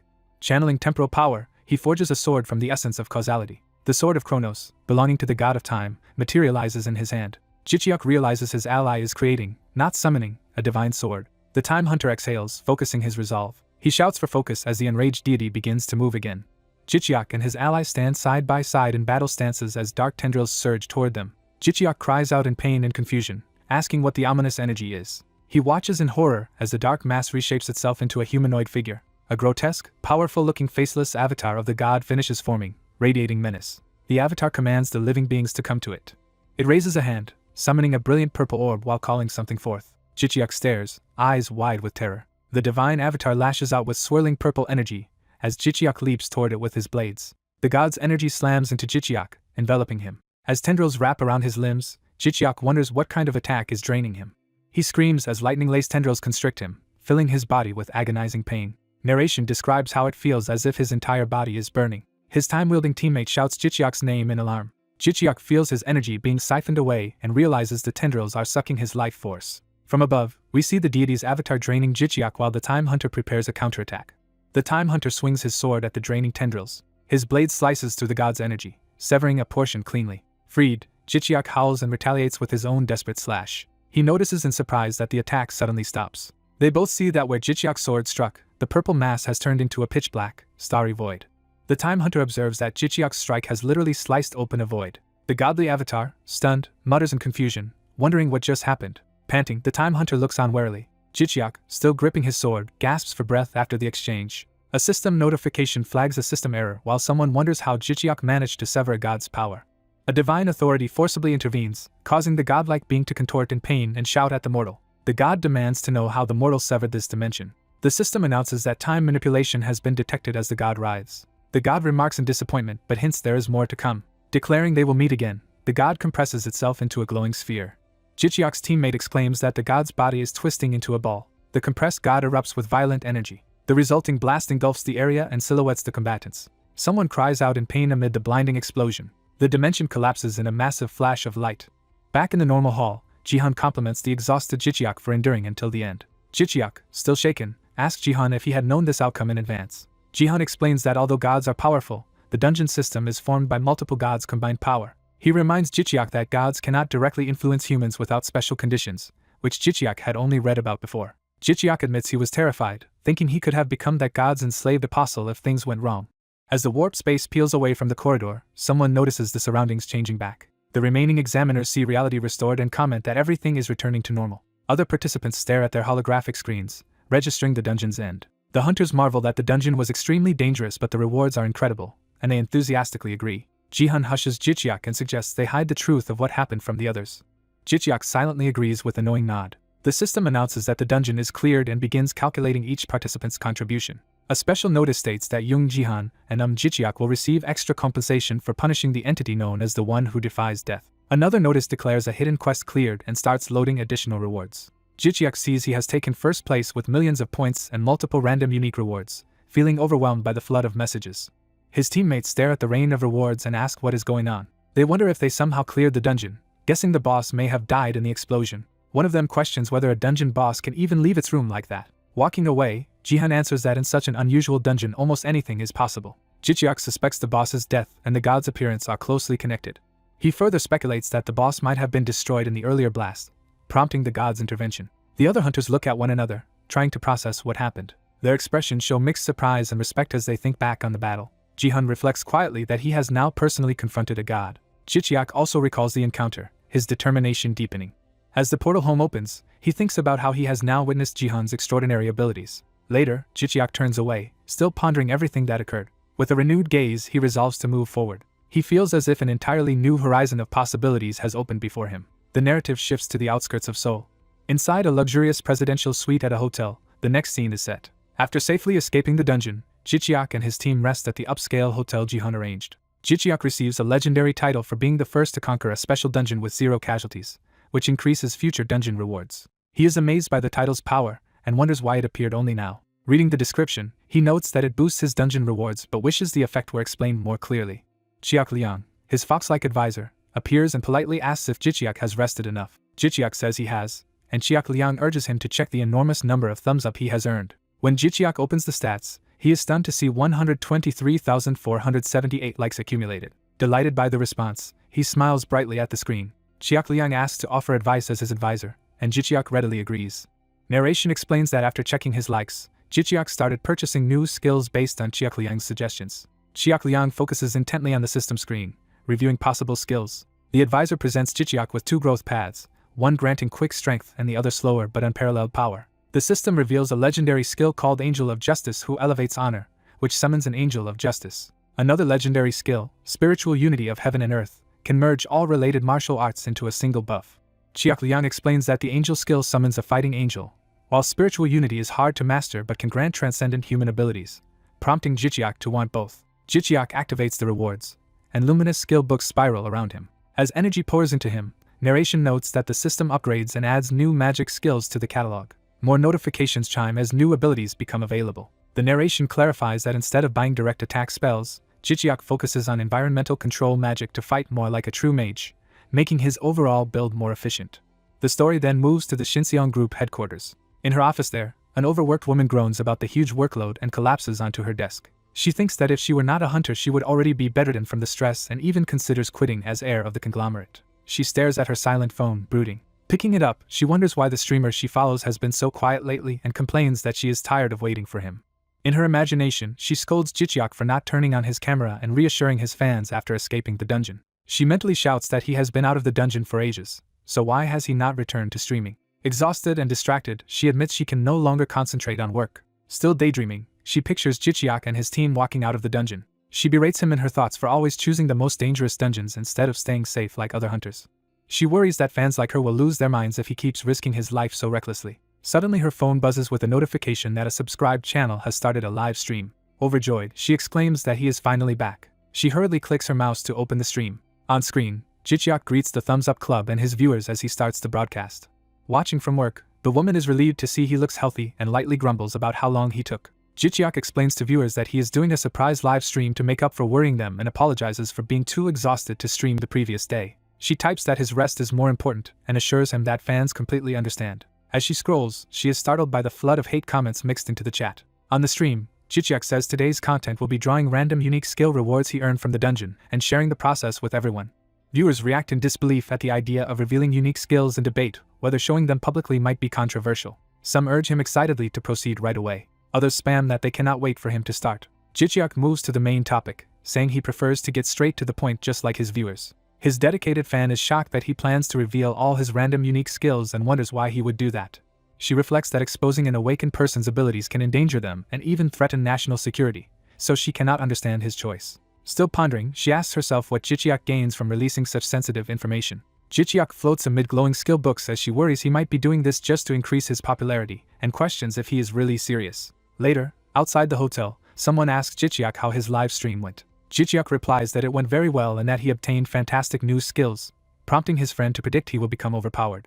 The friend reminds him about their 7 p.m. team dinner and tells him not to be late. Jicheok agrees. The friend waves goodbye and leaves Jicheok alone in his room. Jicheok looks at a newly acquired blue pendant called Segment of Illusion, excited to show it off as Cheok Liang describes its powerful illusion-creating properties. He marvels that he can now freely create illusions, and Cheok Liang claims the artifact is strong enough to let him dominate the world. Jicheok notes with satisfaction that the skill costs no mana and judges it better than most abilities. He then asks Cheok Liang to summarize the skills he pulled during the live stream since he only had time to open the boxes while hosting. A description appears for Soul Telekinesis, a unique buff that fuses telekinesis with spiritual power into a transcendent ability. Jicheok is surprised by the mention of spiritual power, and Cheok Liang confirms the skill merges telekinesis with that force. The advisor explains that soul telekinesis enables both physical and spiritual attacks and can even generate a mysterious spiritual substance. When Jicheok asks what that substance is, Cheok Liang says that using spiritual power to communicate with spirits produces it. The narration elaborates that this unknown spiritual substance can itself become a skill, though its exact effects remain unclear. Since even Cheok Liang does not fully understand it, Jicheok decides the only way to learn more is to acquire the ability, and then asks what skill is next. The next screen details summon the indestructible toy, a unique magic that calls forth an unbreakable toy controlled by the user's will, which Jicheok quickly understands. Cheok Liang adds that Jicheok can freely choose the toy's type and size, so further explanation is unnecessary. The advisor concludes that Jicheok must obtain both new skills to grasp their potential and urges him to try them. Jicheok agrees and resolves to test the abilities. That evening at the hotel restaurant, the team gathers amid lively chatter. One teammate spots Jicheok arriving and calls him over. Jicheok greets everyone cheerfully, noting they are all early. Jihan welcomes him and suggests they eat first because he has much to discuss. During the meal, Jihan announces that the dungeon mission was a complete success. He explains that the government is pleased with their results, and that their ratings in multiple areas have gone up. The younger teammates react with excitement and curiosity. One woman hesitantly asks if it is safe to talk work matters so openly in public. Jihan assures her it is fine because the hotel is currently occupied only by personnel involved in the mission. Realizing this means he rented out the entire hotel, the others are impressed. Jicheok thinks to himself that for someone like young Jihan, such extravagance is nothing. Jihan bows and says that although being first to clear the dungeon is great, the best accomplishment is that no one died, giving the credit to everyone present. Jicheok finds Jihan's humble attitude surprising compared with the media's image of him as an arrogant rich heir. Jihan then distributes documents, explaining that the government has sent them important materials. The team members begin reading the contents with serious faces. They learn that only 20 countries worldwide have managed to clear any dungeons at all. Shocked, they exclaim at how few nations have succeeded. Jihan elaborates that out of roughly 200 remaining countries, only 20 stopped their disasters and that Korea lost many teams before theirs. The team falls silent as they think about the heavy sacrifices involved. He adds that dungeon breaks have already occurred in every other country. These nations are now fighting wars against the monsters, with some barely holding on while a few have achieved limited victories. Jihan warns that land around dungeons is turning uninhabitable and, unless the dungeons are completely removed, more casualties are inevitable, especially among low-level hunters. He confirms Jicheok's grim conclusion that deaths will continue to mount. Jihan apologizes for the gloomy briefing but says it is necessary, then hints that the information is related to the offers they are about to receive. One teammate asks who exactly will be making such offers. Jicheok reasons aloud that as the first team in the world to clear that type of impossible dungeon without casualties, their global value has skyrocketed. He concludes internally that the whole world is now watching and trying to recruit them as hunters. The others excitedly ask if this is true and wonder what kind of offers they will get. Cautious, Jichiak reminds them that not every offer is good and that leveling too fast might lock them out of level-restricted dungeons. Jihan counters that they should not hold back their growth for that reason. He argues that they never know when or where dungeon breaks will happen and that higher-level dungeons grant better rewards, so they must keep leveling. He adds that if they do receive offers from various places, there is something important he wants them to keep in mind. Jichiak privately believes such offers will not be a problem for him personally. He reflects that even if his teammates out-level low-ranked dungeons and cannot enter them anymore, he will still be able to. He reminds himself that this is because he is permanently stuck at level 1. The scene transitions to a nighttime cityscape, signaling a new phase. Traffic flows under the city lights as the world goes about its business. Someone in a car reflects that the timeline has undoubtedly changed. Jihan, riding in the back seat, thinks about the many unexpected events and how the tutorial period seems to be ending years earlier than it should. He concludes that they are clearly experiencing some major abnormality. He foresees that as level-restricted dungeons become increasingly problematic, dungeon breaks will grow more frequent across the globe. He predicts that humanity will gradually lose the small safe territories it still holds. In his mind's eye, he recalls battles on vehicles and a lone rider, symbolizing ongoing desperate struggles. His grim reflection ends on the image of a ruined city, thinking about how everything ultimately collapsed in his previous future. Someone reflects that the crisis is arriving earlier than expected, and they thought they had more years to prepare. In a car, the driver notes his boss has not slept at all since returning from the dungeon. The boss is warned that even if his HP is full, lack of sleep will exhaust him mentally. He agrees but trails off while driving through traffic. The city skyline is shown as this ominous timing sinks in. He thinks that the precious tutorial period is almost over. He resolves that he must now catch up to the events already unfolding. He wonders if Jichiak is the only one who has properly used this preparation time. He recalls Jichiak's determined face. He thinks that Jichiak's growth rate is unimaginably fast. He pictures Jichiak fighting powerfully with twin blades. He admits Jichiak does not fully understand the situation, but is glad Jichiak is on their side. The scene shifts to home, where a friend excitedly says he got a message from GOF's headhunter during his live stream. The friend explains GOF is the biggest awakened hunter company in the US, backed by a massive conglomerate that dominates the country. He gushes over how amazing the offer is and asks to see the message while Jichiak tells him to calm down. Jichiak brings up the email on his phone to read it. The message from Guardians of Freedom says they have been watching Jichiak's performances. It notes that because there is no dungeon footage, they cannot see his exact skills. The email adds that many company executives are closely interested in him. It says they know the contract terms between him and Yonghwa Group. The sender offers 3 times that contract amount plus US citizenship. The friend is stunned by the promise of triple pay and citizenship. He adds that they are even willing to cover Jichiak's penalty fee, which Jichiak notes means they have huge money. Jichiak says that if he were after money alone this would be tempting, but he does not feel like taking the offer. He explains that the death rate of awakened hunters in the US is very high. His friend agrees, saying the US gives awakened people more freedom due to limited government interference. Jichiak adds that better gear there is offset by a much higher chance of death. The friend calls America a scary place, and then remembers Jichiak can now upload the dungeon video. Jichiak affirms he trusts his friend with the video, and the friend gladly accepts. Back home, Jichiak decides to use the time to upgrade his skills and train in martial arts. He calls out to Chiak Liang, asking if he is present. The fox spirit Chiak Liang materializes in a burst of energy, and answers his master's call. Jichiak asks about dual spell casting, and Chiak Liang explains it lets him hold 2 thoughts at once, and use 2 magic skills simultaneously. Jichiak remarks that this would be very useful in combat. Chiak Liang confirms that dividing thoughts to cast 2 kinds of magic at the same time makes the skill extremely powerful, and Jichiak vows to master it. Chiak Liang cautions that dual spell casting applies only to magic and the dual heart method only to martial arts. Jichiak focuses on the fact that he can still think of 2 things at once, which is what matters to him. Chiak Liang warns that martial arts training requires perfect mental focus to avoid dangerous chi-induced paroxysm, and this multitasking skill could lure his thoughts away. Chiak Liang says he trusts Jichiak will stay vigilant nonetheless. Jichiak agrees, acknowledging that chi-induced paroxysm can be fatal. Chiak Liang silently regards him. Jichiak notes that uncontrolled chi could either make him explode or go berserk. Looking at a ruined city, he compares the world itself to something on the verge of a similar outburst. He concludes that the world is about to explode like a chi-induced paroxysm. He tells Chiak Liang that after the dungeon he reached a realization. He realizes the world he once assumed was safe is actually the opposite. He foresees that more level-limited dungeons will appear and dungeon breaks will continue. He imagines monsters pouring out endlessly until habitable land for humans keeps shrinking. A scream echoes as people are overwhelmed by attacks in this vision. Jichiak senses that this escalating situation might spell humanity's end, and Chiak Liang praises his insight.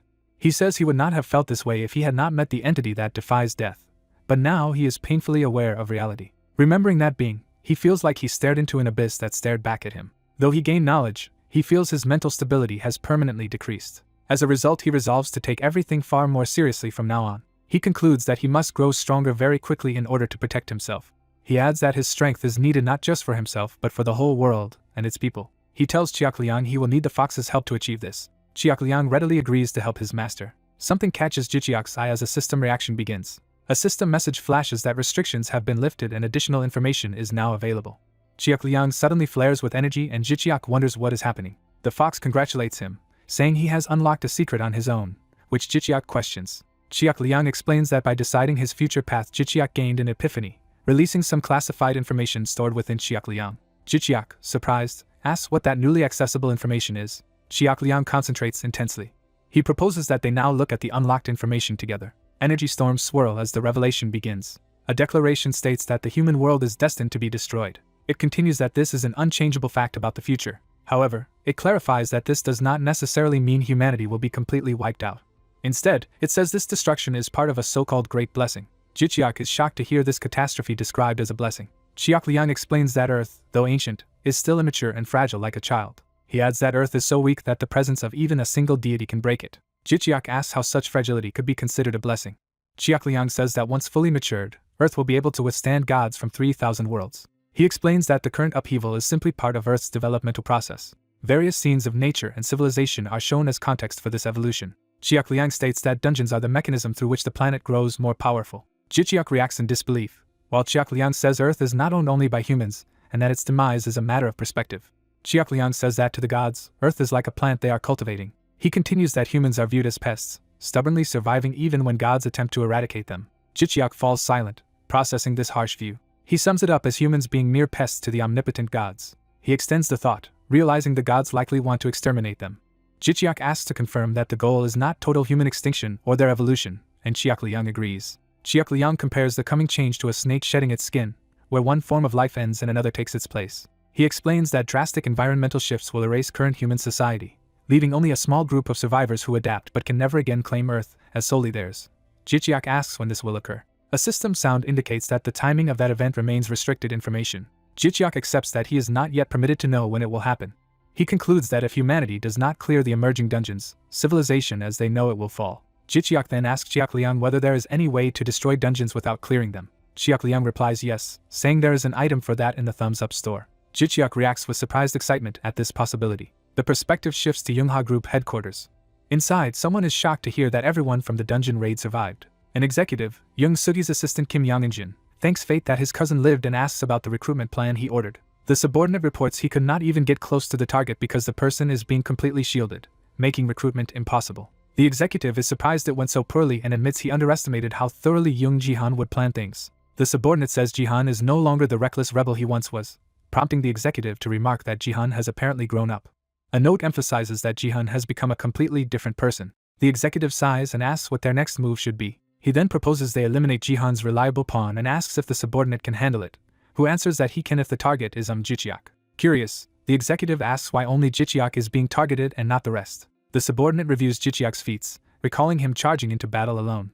He remembers Jijiak's ferocity and speed when cutting through enemies. He explains that Jijiak prefers solo runs because his mana recovery is extraordinarily fast. The executive comments that such solo behavior sounds very dangerous. Observing Jijiak heading alone into another dungeon, the executive notes how risky solo dungeon diving is. Smiling darkly, he says his cousin might soon lose his buddy.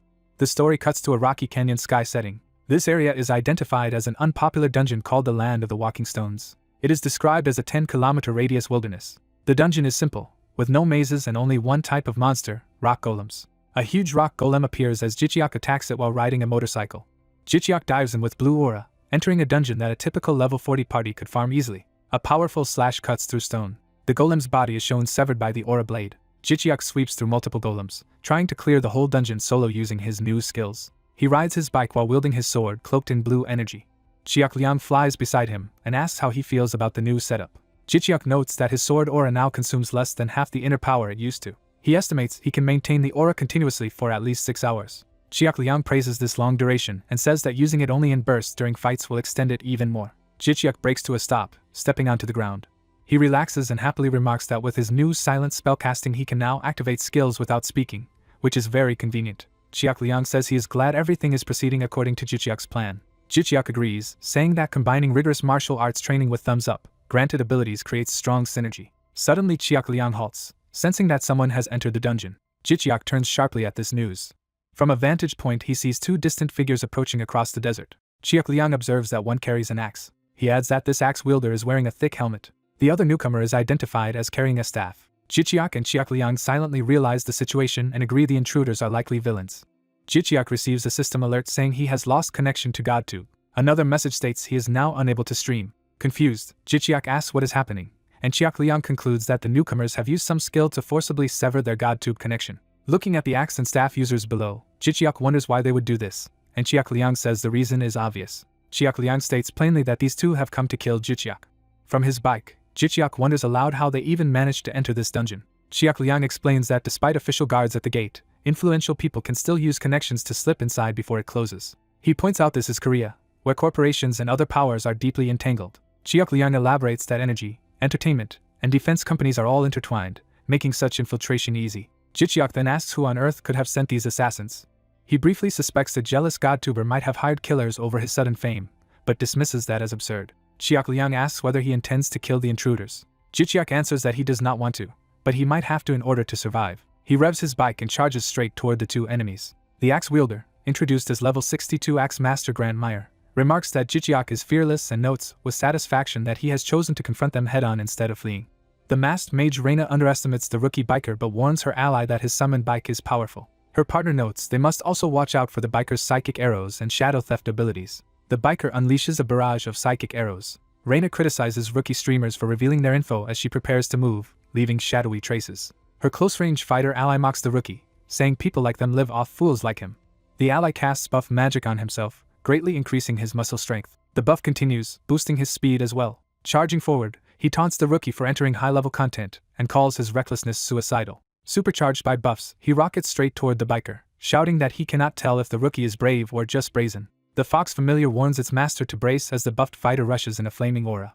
The biker decides to go all out as well, gripping his throttle. He reasons that because of his top dungeon contribution rank the enemy assumes he is about level 40. He focuses confidently, revealing hidden power. He thinks the enemy's assumption is completely wrong and accelerates with a huge psychic aura. The bike erupts forward in a massive blue energy burst.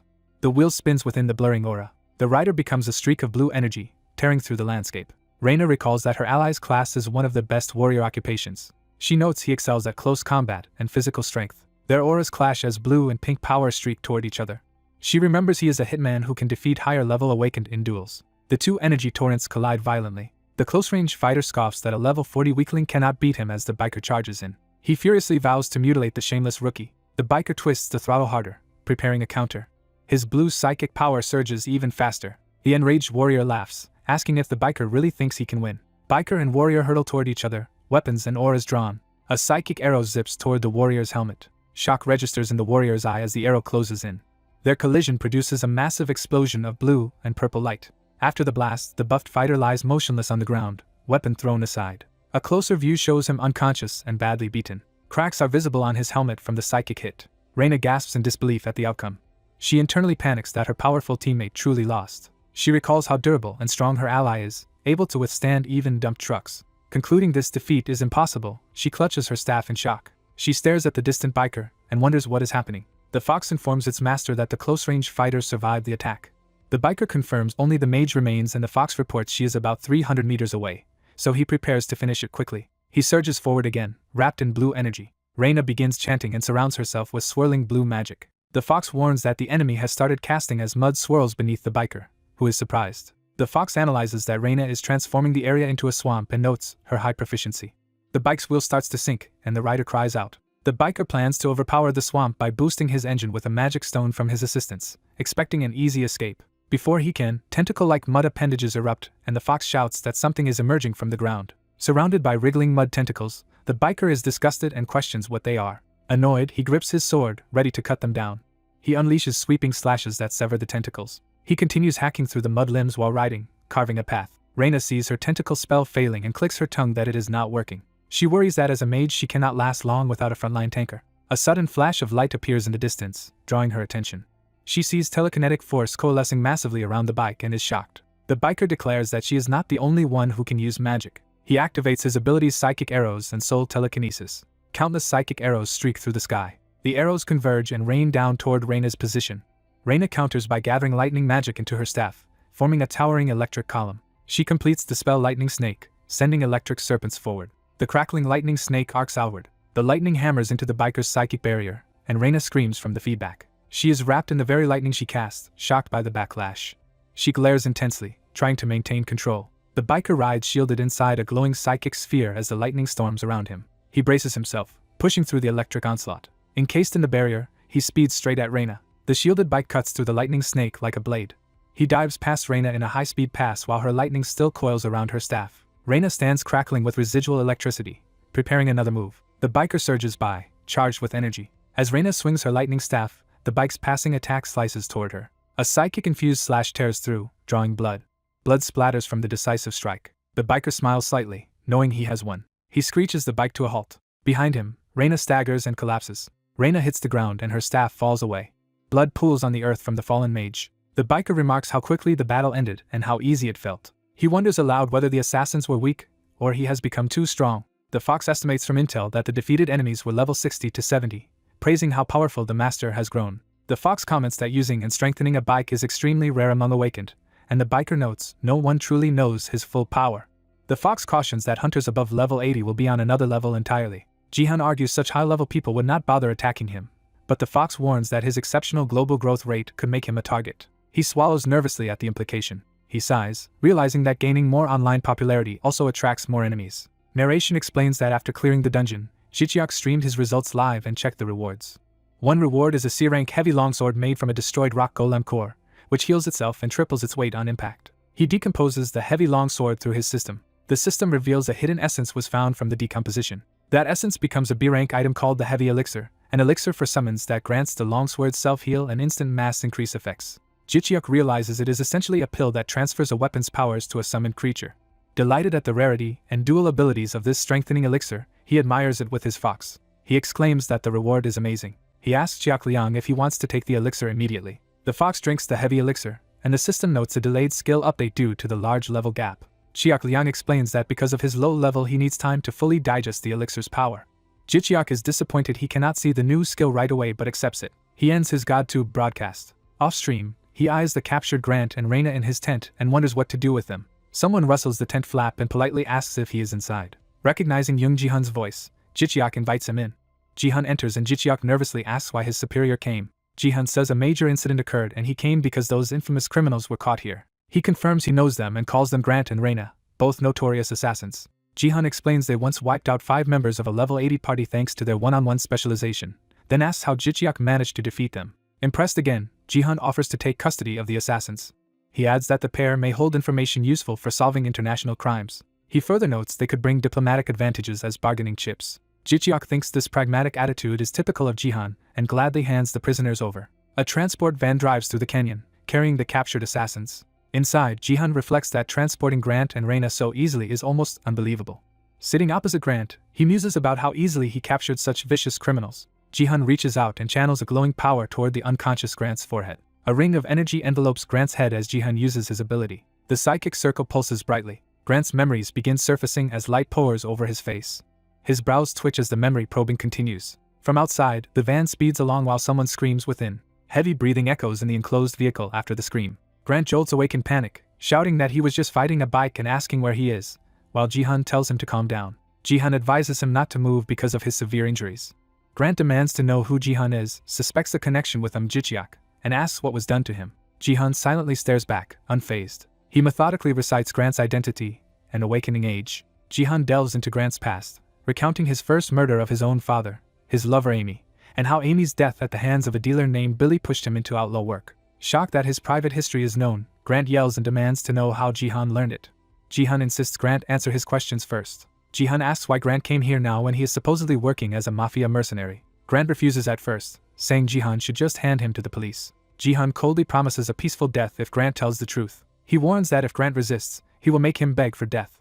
Realizing he is doomed either way, Grant debates trying to curry favor. He admits his boss ordered the job, saying it came from an investor, and he knows nothing more. Jihan activates another ability with a glowing interface and prompts Grant to clarify who this boss is. The holographic lens covers Jihan's glasses as he uses his information powers. Grant's fearful expression shows he understands Jihan is serious.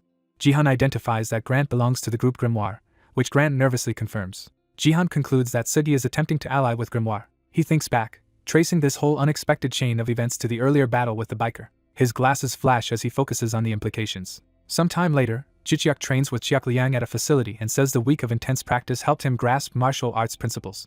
He explains that repeated training turned a vague bodily feeling into a clear mental understanding, and the fox praises his talent. The fox then reports it has located the intuition-related skill Jichiak requested. The system displays a B-rank rare skill called Trivial Intuition that sometimes nudges the user toward the better of two choices. Jichiak complains that the skill is unreliable and suspicious, while the fox notes that stronger prophetic skills cost far more thumbs up. Jichiak shrugs and decides to buy this intuition skill anyway. The protagonist notices a notification on his phone and realizes it is a public safety alert. He reads a government warning that a dangerous gate has appeared in Yodo and people must evacuate, which alarms him. While he walks through his home, a news report explains that a special dungeon has appeared inside a convenience store on a building's first floor in Yodo. The report adds that this dungeon comes with a level restriction. A newscaster states that only hunters under level May 20th enter, and that 2 teams have already been annihilated. Hearing this, he reacts with tense determination. The broadcast warns that the dungeon could soon break, devastating Yudo, and his spirit companion asks if he is going now. He answers that he should. He dashes off, saying he will first gear up. Scene transition as he rushes away. While packing equipment, his spirit explains the dungeon was created by a broken warding stone and that its malice is evident from how quickly teams are being wiped out. He asks if other nations face similar events. The spirit replies that similar cases have been found in Western Europe. It describes how elite monsters spilled from a dungeon there, and even after it was handled, another dungeon immediately appeared nearby. From the data, the spirit concludes that broken warding stones cause multiple dungeons to emerge consecutively. Fully suited up, he thinks that such a chain of dungeons would be like hell. He wonders if this crisis is happening because the tutorial phase of the world is ending. He reasons that once the real game starts, humanity will face even worse dangers. Sprinting down a hallway, he wonders if obtaining a certain skill is the only way to resolve these problems. A GodTube panel about S-rank information on extinguishing dungeons with 10 million likes appears, and he resolves to purchase it. The story cuts to a dilapidated industrial building that is actually a dungeon. The entrance of the building is shown, setting the scene inside. The view moves inward through the structure's corridors. Inside, many fallen hunters lie scattered, revealing a massacre. Close UPS of corpses and dropped weapons emphasize how thoroughly the teams were defeated. A lone exhausted hunter stands amid glowing blue circles as time energy gathers around him. He grips a weapon, breathing hard, his cracked glasses showing how battered he is. A golden cube artifact suddenly manifests, and he is relieved that this item still exists in the current timeline. The golden cube breaks apart into bright fragments. As it does, he remarks that he has retrieved the shining trapezohedron. A blinding flash engulfs everything. He concludes that, thanks to this, he has prevented one catastrophe. A red, ominous core appears before him, surrounded by rumbling energy. The red object shatters into multiple shards. The shards stream into his outstretched hand. As crimson mist swirls around him, he feels a strange nostalgic longing for an unknown place. The power surges painfully through his arm and he cries out. Fighting the madness, he realizes that losing his sanity would turn him into another golden cube. He struggles to keep calm while the red aura reflects off his cracked lenses. The scene fades into a red haze, marking the end of this rewind attempt. In another timeline, while flames roar around the building, someone calls Jung and asks if he heard about the Yodo dungeon. He answers affirmatively. Jung says he knows the dungeon is close to breaking. He admits over his earpiece that he is not yet level 20. Because of that, he asks to enter the dungeon alone, shocking the caller. When asked where he is, Jung replies he is already about to head for the dungeon. The caller decides to come meet him in about 30 minutes, despite Jung's protest. The caller insists they also need to have a conversation. Jung agrees to wait near the burning structure. He ends the call, looking thoughtful. The building suddenly explodes in a massive blast. Explosions continue to rip through the area. As debris and fire fly, someone wonders if this 104th attempt will also differ from previous timelines. Protected by time circles, Jung stands amid the flaming devastation. He reflects that his rewind skill is nearing its limit. Amid smoke and sparks, he thinks about what he has learned so far. He concludes that Jichiak is the sole singularity affecting all these timelines. The scene shifts to a cosmic, aurora-like backdrop, emphasizing this singularity. Back in the present, Jichiak and Jung arrive at Jichiak's home but see that Muchiak is out training and probably buried in research for the Chaos script. Jung asks why Jichiak is in such a hurry since they still have a day or two before a dungeon break. Jichiak replies that they should not waste time because further casualties are unacceptable. Jung agrees but says they must not rush because of complicated circumstances. Jichiak asks if politics are the issue, while Jung notes that revealing Jichiak is under level 20 would cause controversy. Jichiak acknowledges the point and prepares to ask something. Jung bluntly asks what Jichiak's actual level is. Jichiak hesitates, weighing how much to reveal. His spirit companion advises him to tell Jung at least part of the truth. Jichiak quietly wonders if that is the right choice. Jung says that if Jichiak has reasons he cannot explain, he understands. Jung instead pulls out a rolled parchment, saying he will use it. When Jichiak asks what it is, Jung explains it is a cursed magic item called a contract of oath. Jung describes how this contract, created by a god of oath, forces absolute secrecy once signed and promises to include a clause that he will never reveal Jicheok's secret without permission. Jicheok nervously asks what happens if the contract is broken. Jung explains that the contract magically prevents him from speaking and will destroy his soul if he still tries to talk. Jicheok says such a drastic measure is unnecessary. Later, Jicheok checks GodTube and learns that the oath contract itself is worth 1,000,000 thumbs up. He is shocked, wondering how Jung obtained such a rare item and why he is willing to use it for him. The spirit comments that Jung is clearly sincere toward Jicheok, leading Jicheok to wonder if it is because he is unique.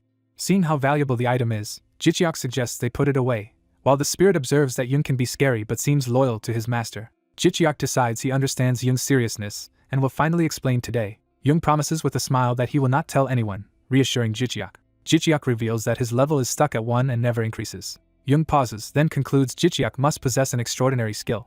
Jung asks if Jicheok is the only person in the world with such an ability. Jicheok confirms this generally, though he cannot share the full details. He adds that his power lets him grow stronger regardless of his official level. The spirit clarifies that Jicheok still needs people to give him thumbs up, or he will not gain strength even if he clears many dungeons. Jung is astonished, recalling Jicheok's feats in the temple of the one who defies death, and asks how strong he truly is. Jicheok decides he trusts Jung enough to share his visible stats. He also reasons that he must be open to cooperate properly with his upcoming party members. Jicheok lists his attributes, showing most are high grades despite his level. Jung exclaims that Jicheok's stats rival those of level 60 hunters and that he is far stronger than expected. Jicheok states that since Jung knows he can solo a 1-star dungeon, he does not want to waste any more time. Jung agrees to support him, promising to negotiate with the government and dispatch a company team to assist. As Jung puts away the contract, Jicheok feels relieved after finally sharing his secret. Jung wishes him luck and advises that he prepare a fire-related skill before entering this particular dungeon. Jicheok ponders the need for a fire skill. He thanks Jung for the advice. The scene shifts to the dungeon control area in Yodo, where a dark vortex is contained by security forces. The gathered crowd murmurs as officials and onlookers observe the ominous gate. Reporters shout that Jicheok has arrived as he walks toward the barricade in combat gear. A swarm of journalists rushes forward, asking if he is entering alone again. Seeing the crowd, Jicheok notes how many people have come. Reporters bombard him with questions about being under level 20 and clearing a higher-level dungeon solo, begging him to explain. Surrounded by cameras, he thinks how quickly the reporters arrived and is impressed. Suspecting a government tip-off, he worries that officials may be tracking his movements. Security personnel try to hold the crowd back while reporters still plead for comments. Guards warn the reporters to step back because the area could become dangerous. Jicheok pauses, considering his response. He decides to accept a few questions before entering the dungeon. The crowd is surprised that he is willing to talk. Addressing everyone, he thanks them for their interest but limits the session to 3 questions. Many hands shoot up and he chooses one reporter to begin. The first reporter introduces himself and asks Jicheok what level he is right now. Jicheok only confirms that he is below level 20, refusing to be more precise and moving to the next question. He adds that he will skip anything too difficult to answer, then selects another reporter. The second reporter introduces himself and mentions that Jicheok's temple video is trending, setting up a pointed question. He notes that critics think soloing this special dungeon is reckless. He directly asks Jicheok for his opinion on those concerns. Jicheok meets the question calmly, considering how to answer. He replies that he is confident in going alone and that without such confidence, entering now would indeed be suicidal, then asks for the final question. A third reporter introduces himself and says many experts believe Jicheok is likely to die and that some people think the government should forbid him from entering at all. The reporter asks Jicheok what he thinks of such calls to ban him. Jicheok inwardly notes that people clearly doubt his survival, explaining why reporters have not been giving him thumbs up. Aloud, he says the question is essentially the same as the previous one and that his earlier answer is all he can give. Security tries to disperse the crowd as people clamor for just one more question. Turning his back to them, Jicheok instead asks everyone to watch as he clears the dungeon. He simply asks the public to place a bit of faith in him. One reporter silently watches him leave, deep in thought. Jicheok walks past the barricade toward the swirling gate as officials step aside. He tells his spirit companion Chiak that they are going in, and the spirit prepares to activate his live stream. As he enters the vortex, the spirit links Jicheok's recording skill to a live broadcast and announces that they are now streaming. Jicheok fully steps through the gate into the dungeon. The scene then shows his entry being broadcast live, labeled as a stream of Hunter Jicheok. Inside the dungeon, Jicheok finds himself on a forest path, carrying his large pack. Looking around at the dense trees, he remarks that despite the lush forest, the air feels strangely stifling. He continues scanning the surroundings, unsettled by the oppressive atmosphere. Without warning, vine-like tendrils lunge at him from all directions. He dodges while shouting in surprise, joking that it is quite a hostile welcome. He activates Shadow Escape and Way of the Wind, sprinting away with enhanced speed. His wind-powered movement sends a blue streak through the forest. He zigzags between the whipping vines, using his speed to avoid their attacks. Confident, he thinks that the vines will not be able to catch him. Chiak Liang warns him to look below as he continues to evade. Jichiak glances down in alarm. He sees numerous hunters wrapped tightly in vines on the ground, revealing captured victims. Shocked, he asks if all of those wrapped figures are bodies. The spirit confirms there are 6 corpses. While still running, the spirit notes that 2 full teams had entered this dungeon, so it is unclear where the remaining members are. Jichiak grimly hopes some of the others are still alive. He decides that, for now, escaping the vine zone safely is the immediate priority. He continues to speed through the forest as the vines whip past behind him. After finally outdistancing them, he stops and tells his live stream audience that he has successfully escaped the vines. The protagonist explores a strange, lush forest filled with unfamiliar plants and eerily devoid of animal sounds. Seeing a sun overhead, he wonders if this dungeon is an open-type environment. His fox-like companion praises his live stream commentary skills, which he modestly downplays. Elsewhere, Jihan's colleague realizes why he was warned to prepare fire-type attacks. That man deduces the dungeon is full of plant monsters and happily activates his 2 fire skills, Shield of Black Flame and Blaze Walk.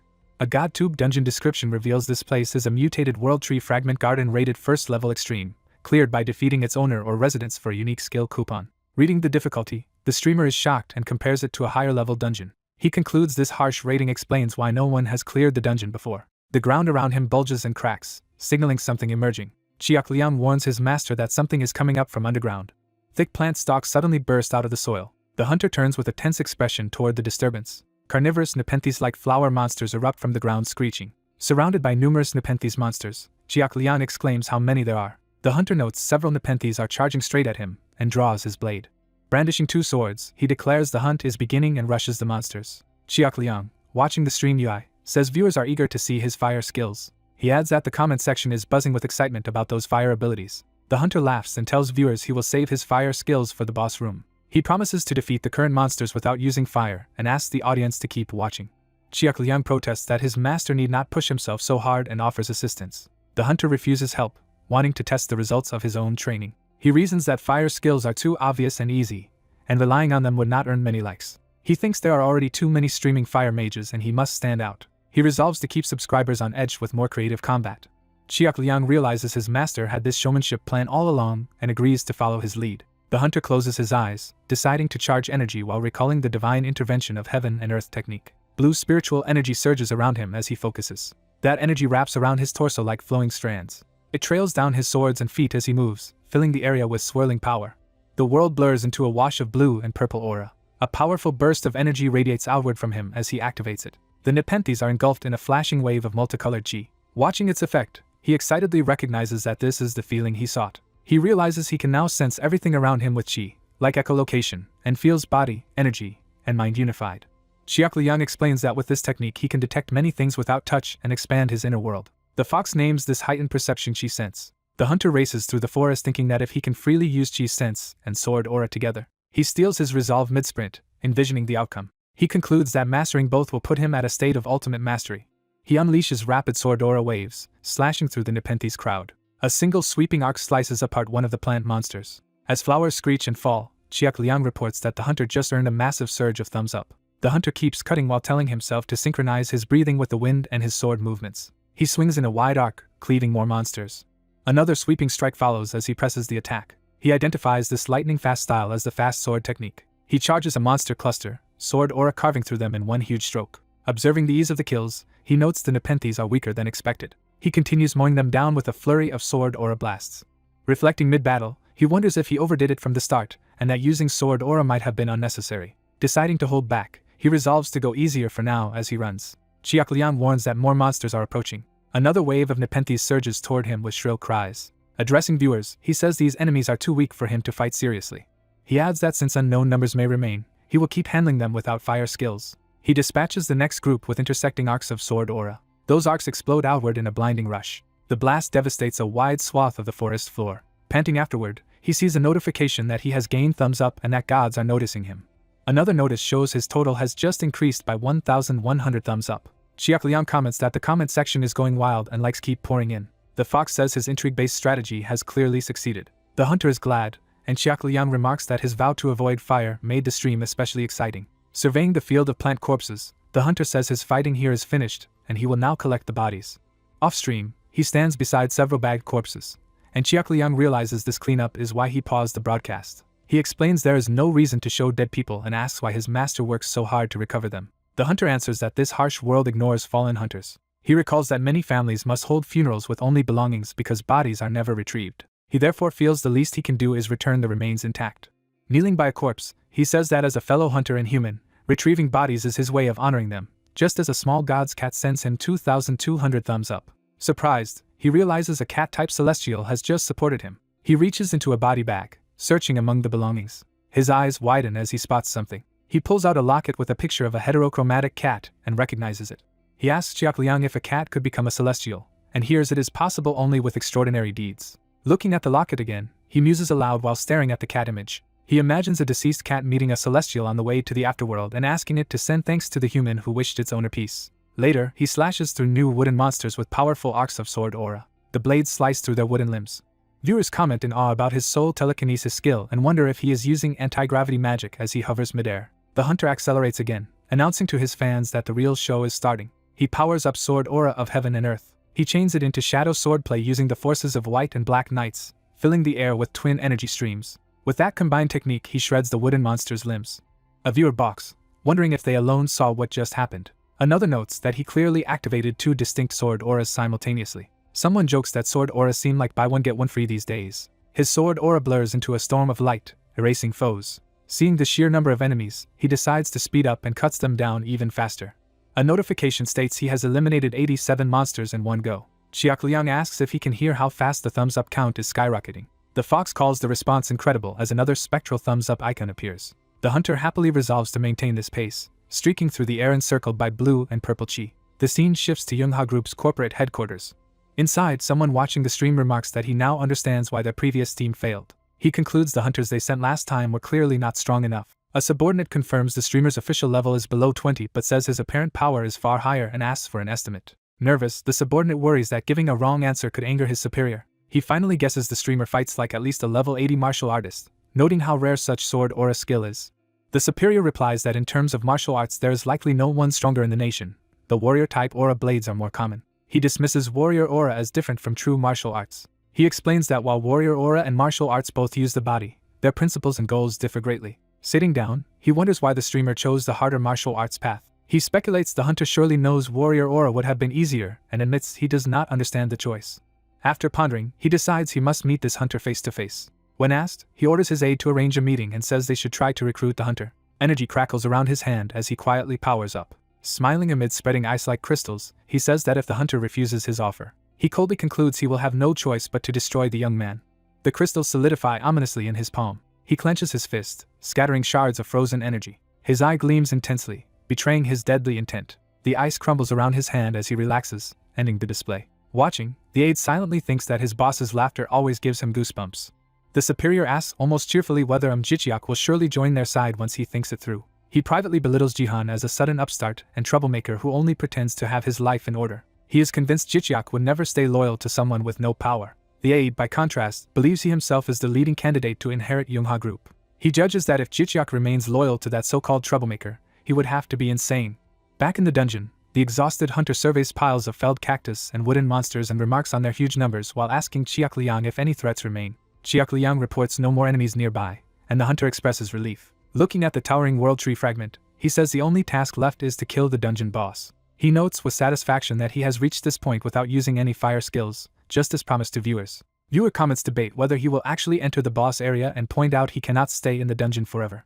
One commenter urges him to go ahead and use fire on the boss, saying he has already honored his promise. Smiling at his holographic screen, he observes how chat is buzzing about his impending boss fight. Jiaoliang suddenly snaps its head around in alarm. A blue crackling vortex appears before them, and the fox shouts for its master to look ahead. The hunter sees a strange colored portal forming and wonders why it suddenly appeared and why it differs from the usual ones. Jiaoliang explains this special portal opens after a normal clear where all monsters except the boss are slain, offering an early exit. Hearing this, the hunter confirms that leaving now would still count as a clear. He then realizes that using the portal would reset the dungeon entirely. Jiaoliang clarifies that the portal exists to stop hunters from regrouping and returning later. If he ignores it and still kills the boss, he will achieve a perfect clear. Accepting this, the hunter decides not to waste time and prepares to go after the boss. He strides forward with determined eyes, readying himself. Suddenly the ground cracks and splits as Jiaoliang yells that a fragment of the mutant world tree's branch is about to emerge. Feeling the earth shake, the hunter is shocked to learn it is actually a fragment of the boss. Jiaoliang urgently warns that the enormous boss is rising from below. Seeing its size, the hunter exclaims that expecting a sub-2-0 level party to defeat such a monster is outrageous. A colossal wooden eye pushes up from underground amid rumbling. A gigantic wooden hand bursts through the ground. Jichiak summons his monobike G-mount and races away, saying he needs to retreat for the moment. Gripping the throttle, he vows to escape before he is buried alive. He shouts as he speeds through the battlefield. A blinding white blast erupts behind him. A massive crystalline pillar or flower-like blast slams into the ground where he just was. He rides hard, alarmed by the destructive strike falling around him. The impact rocks the entire forest, debris and dust exploding into the sky. As the dust settles, enormous wooden limbs haul a towering humanoid branch monster up from the shattered earth. A massive wooden creature opens its glowing eyes. The giant tree-like body begins to move. The towering tree giant strides through the forest toward the clearing. The protagonist spots the stomping tree giant approaching and is startled. He identifies the monster as a tree giant nearly the size of a small building. His fox companion notes that the monster's size alone is intimidating and says teams under level 20 cannot defeat it. He replies that he is different and suggests they try taking the giant down now that they have enough thumbs up. He orders all his thumbs up points spent to raise his mana as much as possible, and the fox agrees. System messages show 20,000 thumbs up being used to raise his mana and inner power up to B rank as he races forward on his bike with the fox. A description window reveals an A rank artifact called Segment of Illusion that raises one level of magic when worn, up to rank A. Factoring in the artifact's buff, he concludes his mana and inner power are now at rank A. Empowered and surrounded by energy while riding his bike, he says he is ready and urges them to go. The scene shifts to Jung Viga's lab. Machines were inside the lab, preparing for a procedure. During an intensive body procedure, the doctor comments that the patient's brother is impressive. The doctor observes that the patient does not flinch under a blow that could crush a drone and muses that this toughness fuels his popularity. The patient on the table awkwardly agrees that his brother can be like that. The doctor praises the brother's late awakening, positive attitude, and habit of venturing where others avoid, calling him an ideal obsession. The equipment continues working over the patient. As robotic arms move, the doctor wonders aloud why the brother pushes himself so hard. The doctor reasons it cannot be for money, since offers flood in, and questions his true motive. The doctor adds that the brother does not seem ambitious enough to be chasing business success. Hearing all this, the patient thinks she is unusually curious today. She admits she does not understand him either, and asks why he strains himself when his brother is so dependable. The younger brother silently reacts, eyes widening. He thinks it is wrong to rely on his brother's sacrifice. Remembering past fights, he reflects that he has lived so far only because his brother risked his life. He resolves to stop living off money earned from his brother's dangerous work. While the procedure continues, he wishes he had been the one to awaken instead. He feels his awakened brother has grown distant and believes he cannot catch up using standard methods.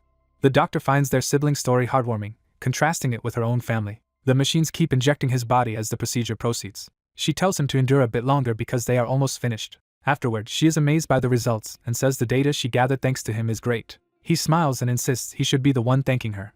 She explains that his aim, thinking speed, and recovery have all been improved, with an emergency overdrive now possible. She adds that in exchange, about 22% of his body has become mechanical, though that is normal nowadays. He accepts the explanation without complaint. He thinks over the implications with a determined look. She sends him off to rest while she continues watching his brother's boss fight livestream, curious how it ends. Back in the dungeon, the tree giant sprouts whipping vine tentacles, which the fox reports while the rider expects a second phase of the boss. As the vines lash out, the fox warns that the attack is coming. The tentacles crash down around the speeding bike as he dodges. Riding hard, he tells viewers he has prepared something special and announces the skill soul telekinesis. Using the new power, he creates a glowing blue path that lets his bike race upward.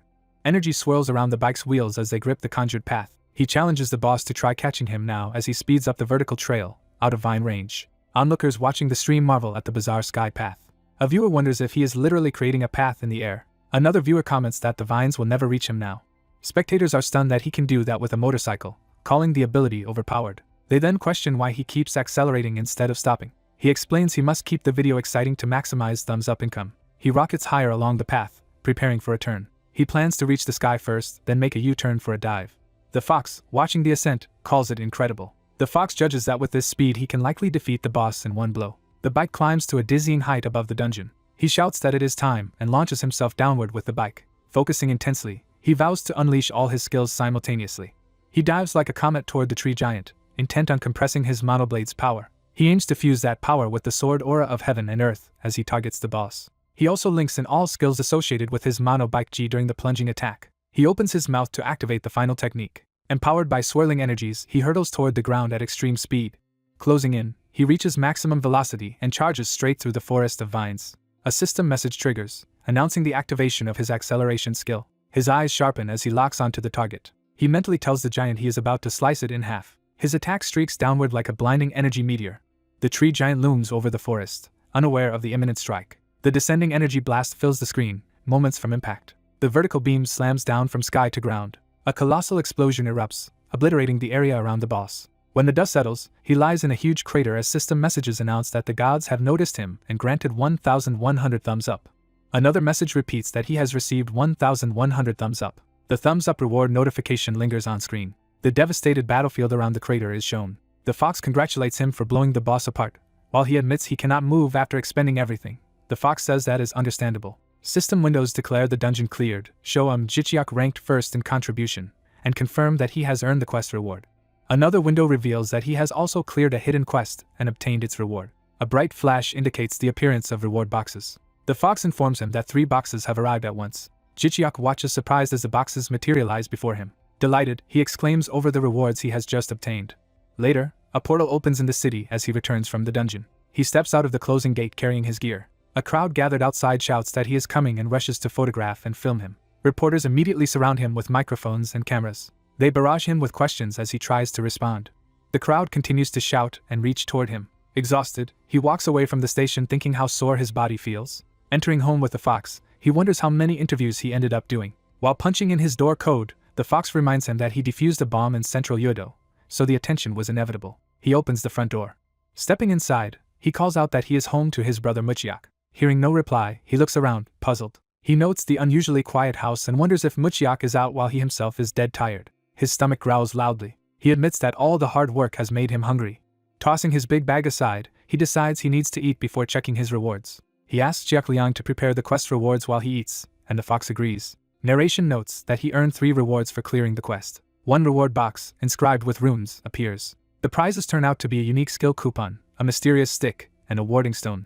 The glowing crystal warding stone is shown. Relaxing on the couch, he asks what the stick is and has the fox display its information. A window explains that it is a tiny branch of the world tree that purifies surroundings, produces pure mana, accelerates recovery, and dispels minor curses in a radius. Impressed, he says the item surpasses expectations, and the fox notes that doubling his recovery lets him hunt twice a week. The fox adds that this item alone can double his growth rate, and Jichiak agrees the benefit is obvious.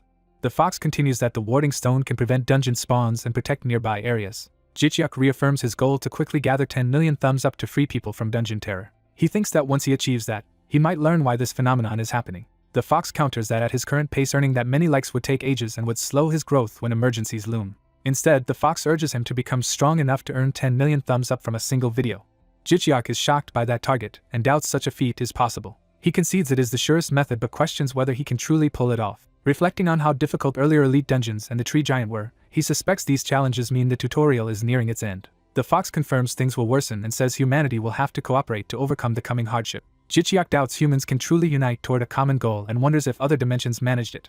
The fox replies, referencing high-rank skills, that at least some fantasy realms have survived their tutorials. Images of elves and dwarves illustrate those fantasy worlds enduring. The fox adds that anthropomorph and magipunk dimensions also seem to have made it through. Jichiak says that is good for them, and the fox points out those races have long lifespans and innate magic. A summary bubble notes that such beings are likely far stronger than humans at the same level. Jichiak concludes that Earth starts at a serious disadvantage. He lists human weaknesses like short lifespans, inconsistent physical abilities, and lack of natural magic. The fox says global unity might be enough, but human nature works against that outcome. Jichiak agrees, saying that is why progress is so slow even as the tutorial nears its end. The fox argues that human flaws can actually benefit Jichiak. It explains that weak, imperfect beings feel stronger emotions, which is ideal for generating thumbs up. Jichiak realizes the key is their emotions. The fox confirms that thumbs up are formed from genuine emotions and that robot likes do not count. The fox continues that while humanity may never fully unite, its emotional power can inspire and influence across generations. Jichiak listens, taking this new perspective seriously. He concludes that harnessing people's desires as power means GodTube itself can become humanity's ultimate weapon. Symbolic emotional orbs appear, representing the potential of collective feelings. Against a glowing backdrop, the fox says that to save the world he must follow a certain path. The statement finishes that he must become a super GodTuber. Just then Muchiak returns home, greeting Jichiak, who welcomes his brother. Muchiak asks why Jichiak has been so hard to see lately, and where he keeps disappearing to, while Jichiak notes that Muchiak is rarely home either. As they talk, Jichiak suddenly feels an ominous energy around his brother. He shivers, sensing something unsettling from Muchiak. Muchiak himself feels that something about Jichiak is creepily off. As Muchiak heads off to wash, Jichiak observes that his brother seems different. The fox explains that Jichiak has reached extreme mastery, letting him sense such changes. Jichiak realizes this heightened perception is a result of his training. He still wonders why Muchiak suddenly feels so much stronger. Determined, Jichiak decides he needs to confront his brother about it. From another room, he calls out to Muchiak, asking him to be honest with him. Jichiak senses Muchiak has become unnaturally strong and presses him to reveal what happened. Muchiak casually attributes his growth to past dungeon battles, mana recovery, and building muscle. Jichiak inwardly notes Muchiak is obviously dodging the question. Jichiak concludes to himself that Muchiak is definitely hiding something. Chiak-liang tells Jichiak Muchiak will not confess no matter how much he is questioned. Chiak-liang suggests handling other matters first, and Jichiak decides he cannot force Muchiak to talk. Jichiak warns Muchiak not to get involved in anything shady. Muchiak is startled by Jichiak's stern warning. Muchiak insists he is grown up and knows what he is doing, then offers to make coffee for everyone. Jichiak accepts the coffee and says he has important new information to share. Muchiak curiously asks what Jichiak wants to tell him. Jichiak reveals that when the tutorial ends, humanity in this world is slated for destruction. Muchiak is shocked that only humans are targeted and demands to know why. Jichiak admits he was also shocked and starts to explain what sounds like a conspiracy. Muchiak cuts him off, saying he trusts Jichiak. Muchiak affirms he believes Jichiak's strange system of gaining strength from thumbs up and asks how much time remains. Jichiak hesitates, unsure how to answer. Jichiak says he does not know and needs more thumbs up or system conditions met to learn more. He states that if more dungeons keep spawning despite warding stones, Korea itself will vanish. Muchiak grimly asks if that means the entire world will also perish. Jichiak answers that unless other special awakeners like him exist, global destruction is inevitable. He speculates other countries might also have non-leveling awakeners like himself. Muchiak sets down his mug, lamenting how terrible this news is. Jichiak adds that respawnable dungeons are another looming threat, though the last one he cleared was not. He explains that while spawn rates are currently low, his team will soon out-level dungeon entry, limiting their ability to clear more. Muchiak summarizes that more dungeons mean less habitable land for people. Jichiak confirms this while sipping his drink. Jichiak says most people would dismiss his warning as a crazy doomsday theory, since many prophecies about the world's end already circulate. Muchiak asks Jichiak what he intends to do in response to all this. Jichiak silently contemplates his answer. He decides he must first become famous enough to accumulate 10 million thumbs up, then buy the information needed to erase dungeons and reveal the world's secrets. Muchiak reacts in disbelief, asking if Jichiak plans to sacrifice himself for the world, but Jichiak replies that everyone will die otherwise. Muchiak worries aloud that Jichiak will bear this huge responsibility alone. Jichiak muses that perhaps someone else might reach the goal before him. He clarifies he does not intend to throw his life away, only to aim his efforts toward that objective while valuing his own life. Muchiak realizes Jichiak's resolve is already firm. He accepts Jichiak's decision, but urges him to be careful. Jichiak agrees. Later in the training room, Jichiak and Muchiak sit in glowing magic circles labeled as the Cult of Vision's formation. Jichiak activates a skill called the Tiny Branch of the World Tree. A system message announces that their mana recovery rate can increase by up to 599%. Both men meditate as Muchiak marvels at the 599% boost. Muchiak excitedly notes his mana will now refill in a day or two instead of a week, calling the boost impressive. Jichiak asks Chiak-liang if the branch can be planted and grown into a tree somewhere. Chiak-liang praises Jichiak's foresight, calling him visionary. Chiak-liang enthusiastically supports the idea, saying it could yield the best possible results if it works. Jichiak happily decides to try since there is nothing to lose. Chiak-liang then proceeds to purchase the recommended skills and items from the system store, which Jichiak thanks him for. Chiak-liang browses the floating interface to complete the purchases. The screen scrolls through blue menus as the transactions go through. Chiak-liang focuses intensely, confirming the selections. Narration states that Chiak-liang has bought the 2 recommended skills. A description appears for the F-rank unique buff skill Shadow, which lets the user manipulate the essence of shadows through spiritual power and visualization. Another description details Shadow Pouch, a rare buff skill that creates a large, unrestricted shadow-based pocket dimension requiring the Shadow skill. Narration adds that he also bought an Elven Alchemy potion enabling plants to grow faster and stronger. The system shows the recipe for Elven Growth Enhancer, a rare non-buff potion usable only by those skilled in alchemy. Jichiak confirms that with this he will be able to wield shadows, and Chiak-liang explains that many famous awakeners use such powers but that storage capacity is the real reason for this recommendation. Jichiak asks what Chiak-liang means by that. Chiak-liang explains that Shadow Pouch has the greatest storage capacity among pocket dimension skills. Chiak-liang assures Jichiak this storage skill will be vital later, and Jichiak vows to master it. Jichiak says the remaining tasks are to plant the branch and gather ingredients for the potion. Chiak-liang emphasizes that high-quality ingredients are crucial for maximizing the potion's effect. Jichiak wonders if there is any place he can obtain those materials. Time skips ahead a few days. The narration introduces Jungvi Heavy Industries, a Junga Group subsidiary that manufactures military goods and hunter gear.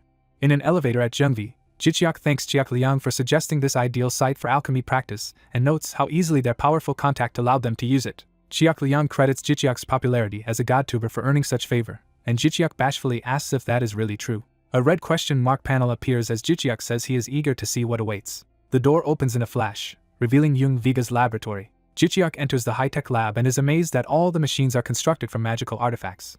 A special heating beaker is introduced, which boosts alchemy's success and further enhances results when used with Viga's equipment set. A special centrifuge is shown, providing another success boost when part of the same alchemy set. Jichiak is stunned that Viga built these devices herself instead of finding them in dungeons, calling her a prodigy far beyond a rookie like him. Chiak Liang comments that despite her genius, her company embodies ruthless capitalism. He notes that although her drones were designed to produce food, they were also turned into deadly military weapons, and Jichiak remarks that powerful capitalists are rarely kind in reality. Jichiak proceeds deeper into the facility with Chiak Liang riding on his shoulder. Fired up, Jichiak declares they should jump straight into alchemy work. A glowing magic circle under a device activates to begin the process. As blue flames swirl, Jichiak thinks that nothing in life is free. He wonders if he should at least give Viga a deep bow for lending her lab at no cost. He also considers trying to maintain his appearance so that his mysterious benefactor will continue to favor him. Jichiak reflects that their Yungjin group is steadily expanding. Chiak Liang repeats Jichiak's words, questioning his use of the term our group. A thought bubble clarifies that Jichiak now sees Yungjin as partially his because he agreed to receive company shares. Documents appear as Jichiak laughs that loyalty stems from owning shares and notes he has been promised half of everything.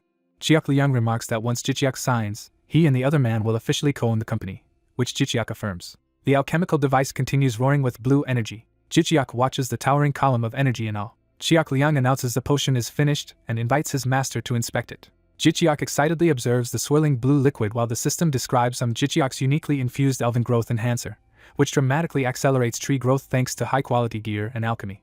Chiak Liang says the potion might be sufficient to nurture the tiny world tree branch. Jichiak happily celebrates their success while holding the completed potion. The alchemy flames die down as the lab's machinery whirs and cools. Elsewhere, Viga watches drone footage of Jichiak's work and likens his earnestness to a hamster thrilled by a single sunflower seed. Holding a glass of wine, she admits she can see why Juren is fond of him. Viga sips her drink, amused. In her first lab, Viga lounges with her wine, surrounded by scientific equipment. She muses that only a handful of alchemists can reach Jichiak's displayed level. Watching his magic circle on a monitor, she wonders how he acquired such an advanced alchemy skill. Viga notes that his ability does not even seem related to martial arts. She analyzes that Jichiak's skill is extremely efficient and versatile, and thinks he might eventually master Chinese martial arts style alchemy as well. A drone informs Viga that she has a visitor. The drone reports that the guest is Zhongjin's president, Jung Jihan, making Viga wonder why he has come. Viga instructs the drone to let him in. She remarks that he has never visited in person before and suspects his appearance is connected to Jichiak.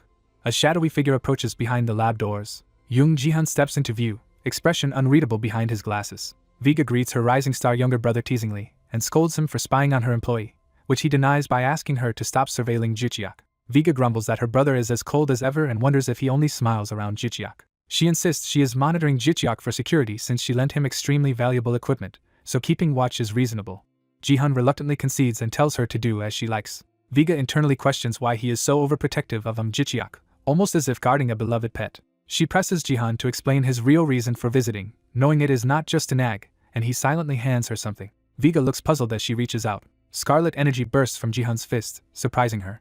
A sinister red object appears, and Viga is impressed he obtained it while still saying. She asks how he managed to acquire such a dangerous thing without becoming enlightened. She notes he is neither hoarding it nor trying to dump it out of fear, instead freely offering it to her, which surprises her. Jihan dryly says that if she does not want it, he will simply take it back. Viga hastily grabs the item, saying she will accept the gift rather than be rude.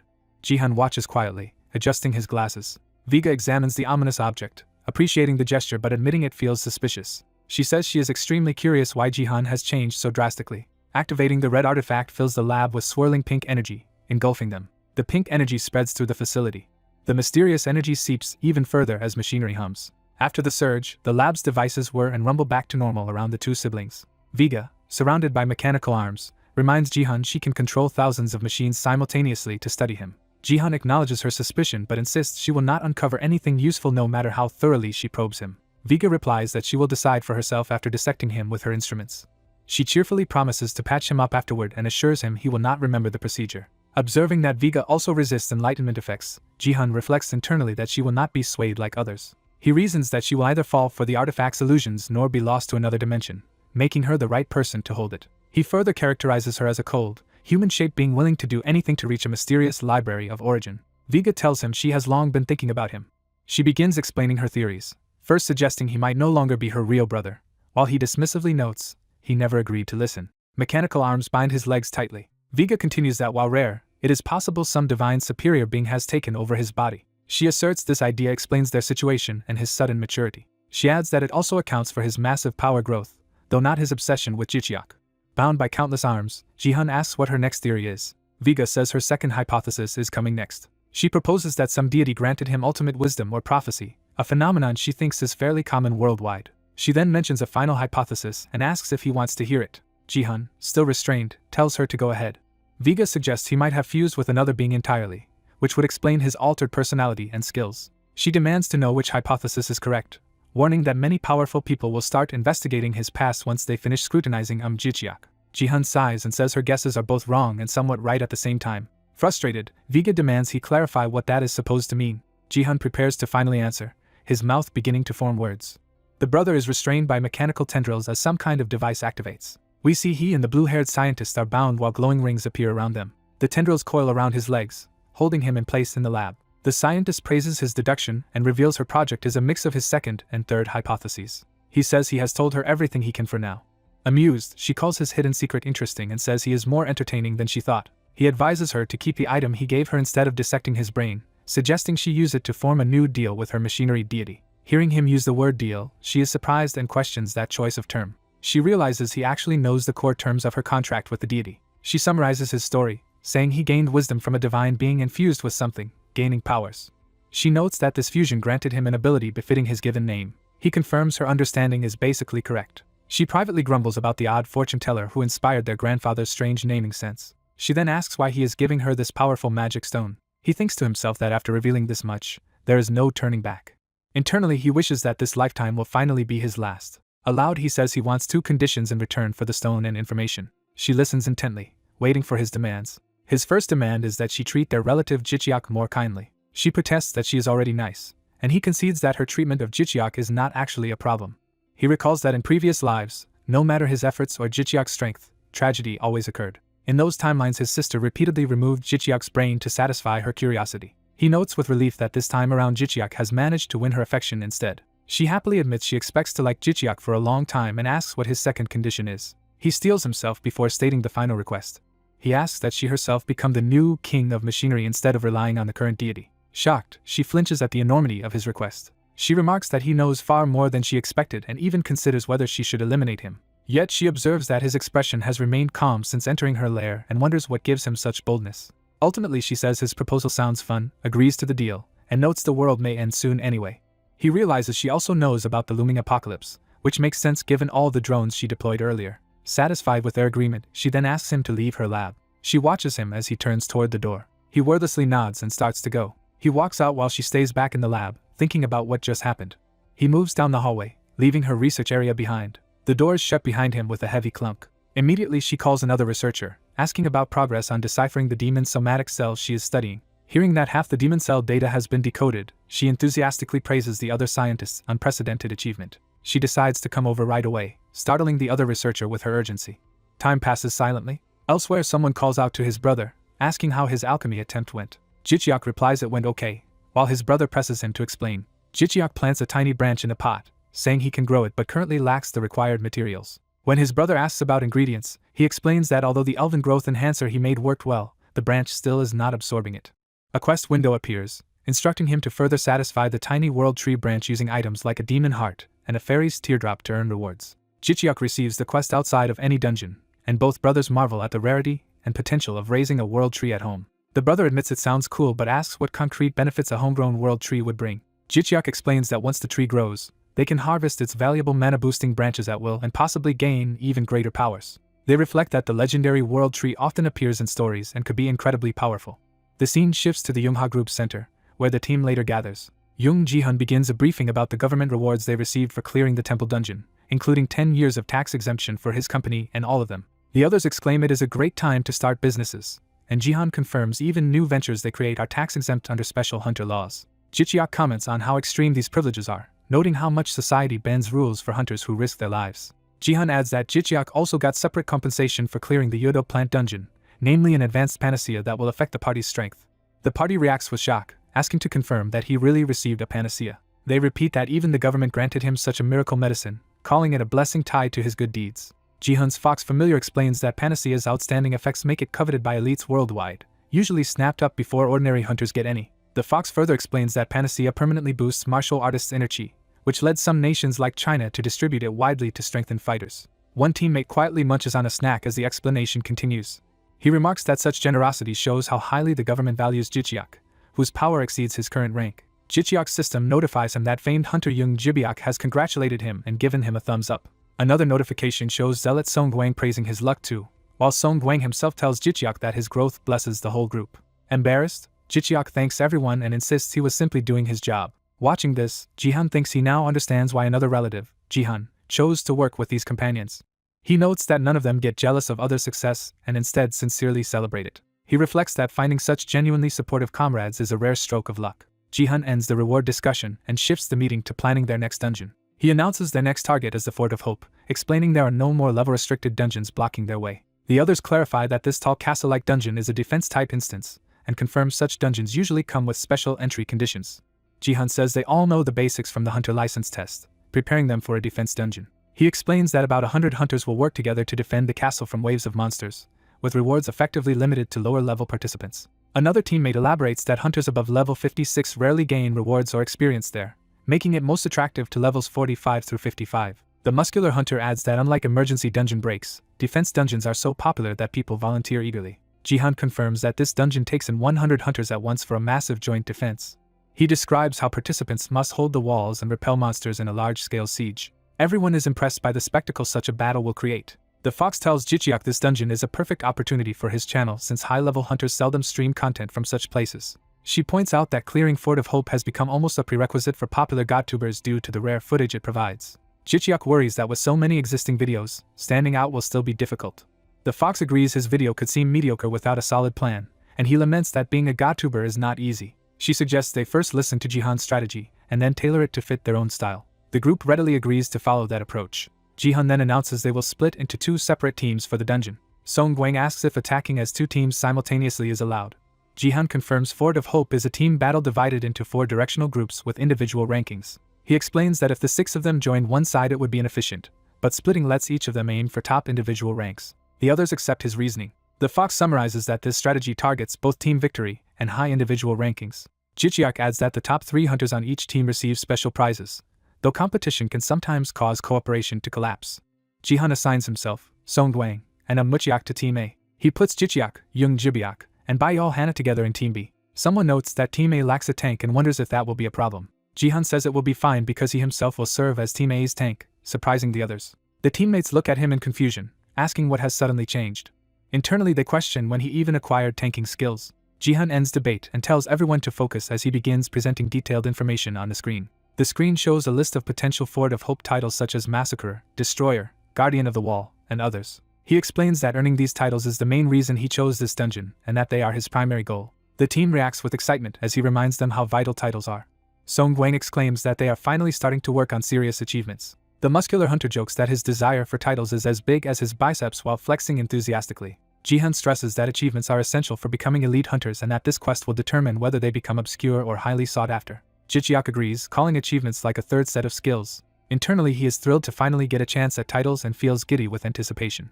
Jihan then proceeds to the theoretical part of his briefing and asks them to pay close attention despite some groaning. He continues explaining strategy while the others listen from their seats. Charts and data about the dungeon appear as he talks, and the team studies them carefully. The long planning session continues as he lays out every detail. Afterwards, Jichiak and his teammates leave the building together, wishing each other a safe dungeon clear and suggesting drinks afterward. Song Guang remembers he is underage, so Jichiak jokingly tells him he can drink milk instead of beer. Walking with them, Jichiak and the Fox note that Song Guang's bright personality is good, since priest-class hunters often suffer guilt over teammates' injuries or deaths. They remark that this constant guilt produces the highest suicide rate among priests. Jichiak then says he already has an idea for how to film the upcoming video, surprising the Fox with his quick planning. He resolves that it is time to get the show on the road. As the meeting disperses, Jihan expresses excitement to see Jichiak's plan and tells everyone to meet at the dungeon entrance. A swirling portal opens as the raid starts, and the group is drawn into the Fort of Hope. Colors blur as they travel through the dimensional vortex. The portal's light stretches into a horizontal streak as the transition finishes. Jichiak, Jibiak, and Hannah land inside the Fort of Hope in new combat gear while system messages confirm their entry and party composition. Another message instructs them to eliminate otherworldly enemies and defend the walls of the fort. The system explains that all defensive actions earn points and assigns their team to protect the northern wall. Jichiak looks around in awe, taking in the Fort of Hope for the first time. Seeing the towering fortress in crowds, he notes many hunters have already arrived ahead of them. He also observes that hundreds of NPC soldiers are present. Hannah estimates the tower's size at around 30 meters tall and 10 meters wide. She comments that although she had heard about this place, the structure looks even more intimidating in person. Jibiak proposes they split up briefly to gather information, and Hannah agrees enthusiastically. Jichiak, energized, says it is time to get the party started. From above we see their small trio standing apart from the massed NPC army at the base of the tower. Jichiak analyzes that the accent shield soldiers will form the blocking front line against enemies. He continues that the archers will fire from behind them in the second line of defense. He adds that these NPC soldiers are magically generated and not very smart, so they will not be that reliable. The Fox and Jichiak conclude that success will depend on the awakened hunters' tactics more than on the NPCs. Watching more hunters arrive via portals, they remark that it will take a while for all participants to assemble. Jichiak asks his companions if they should start streaming the raid now. They review how teams are formed. Everyone picks a random number and 20 to 30 people are assigned to each of the four sides, sometimes unevenly. A note explains that if one team gets overfilled or fills too slowly, the dungeon system will automatically rebalance numbers. Hannah mentions she already saw Jihan's team heading to the opposite side, and they decide to prepare for battle now that distribution seems settled. The three agree to get ready, standing together on the northern ramparts. Jichiak draws his sword, raising it in preparation. Muchiak clenches his fists to psych himself up. Hannah readies her crossbow with a click. Other hunters in the crowd recognize Jibiak from the Yungha family and Jichiak from his online reputation, grumbling that the pair might steal achievements. Jibiak bristles at the comments but is told by Jichiak not to worry about them. Hannah notes that many hunters seem hostile toward them, while Jichiak dismisses it as simple jealousy, earning Hannah's respect for his calm attitude. Suddenly Jichiak senses something and reacts in alarm. Jibiak and Hannah also tense up, looking toward the sky as the atmosphere shifts. The sky over the tower turns vivid red as Jichiak observes that the real battle is about to begin. Monsters finally appear, rushing toward the walls, and Jichiak alerts his team that the enemy is coming. The defenders react in alarm as the ground starts shaking. A system alert announces that enemies have reached the Fort of Hope. Dark portals begin ripping open in the desert around them. A swarm of lights and energy rushes through the portals toward the fort. The mission objective appears, ordering them to defend the tower for 1 hour to save the Fort of Hope.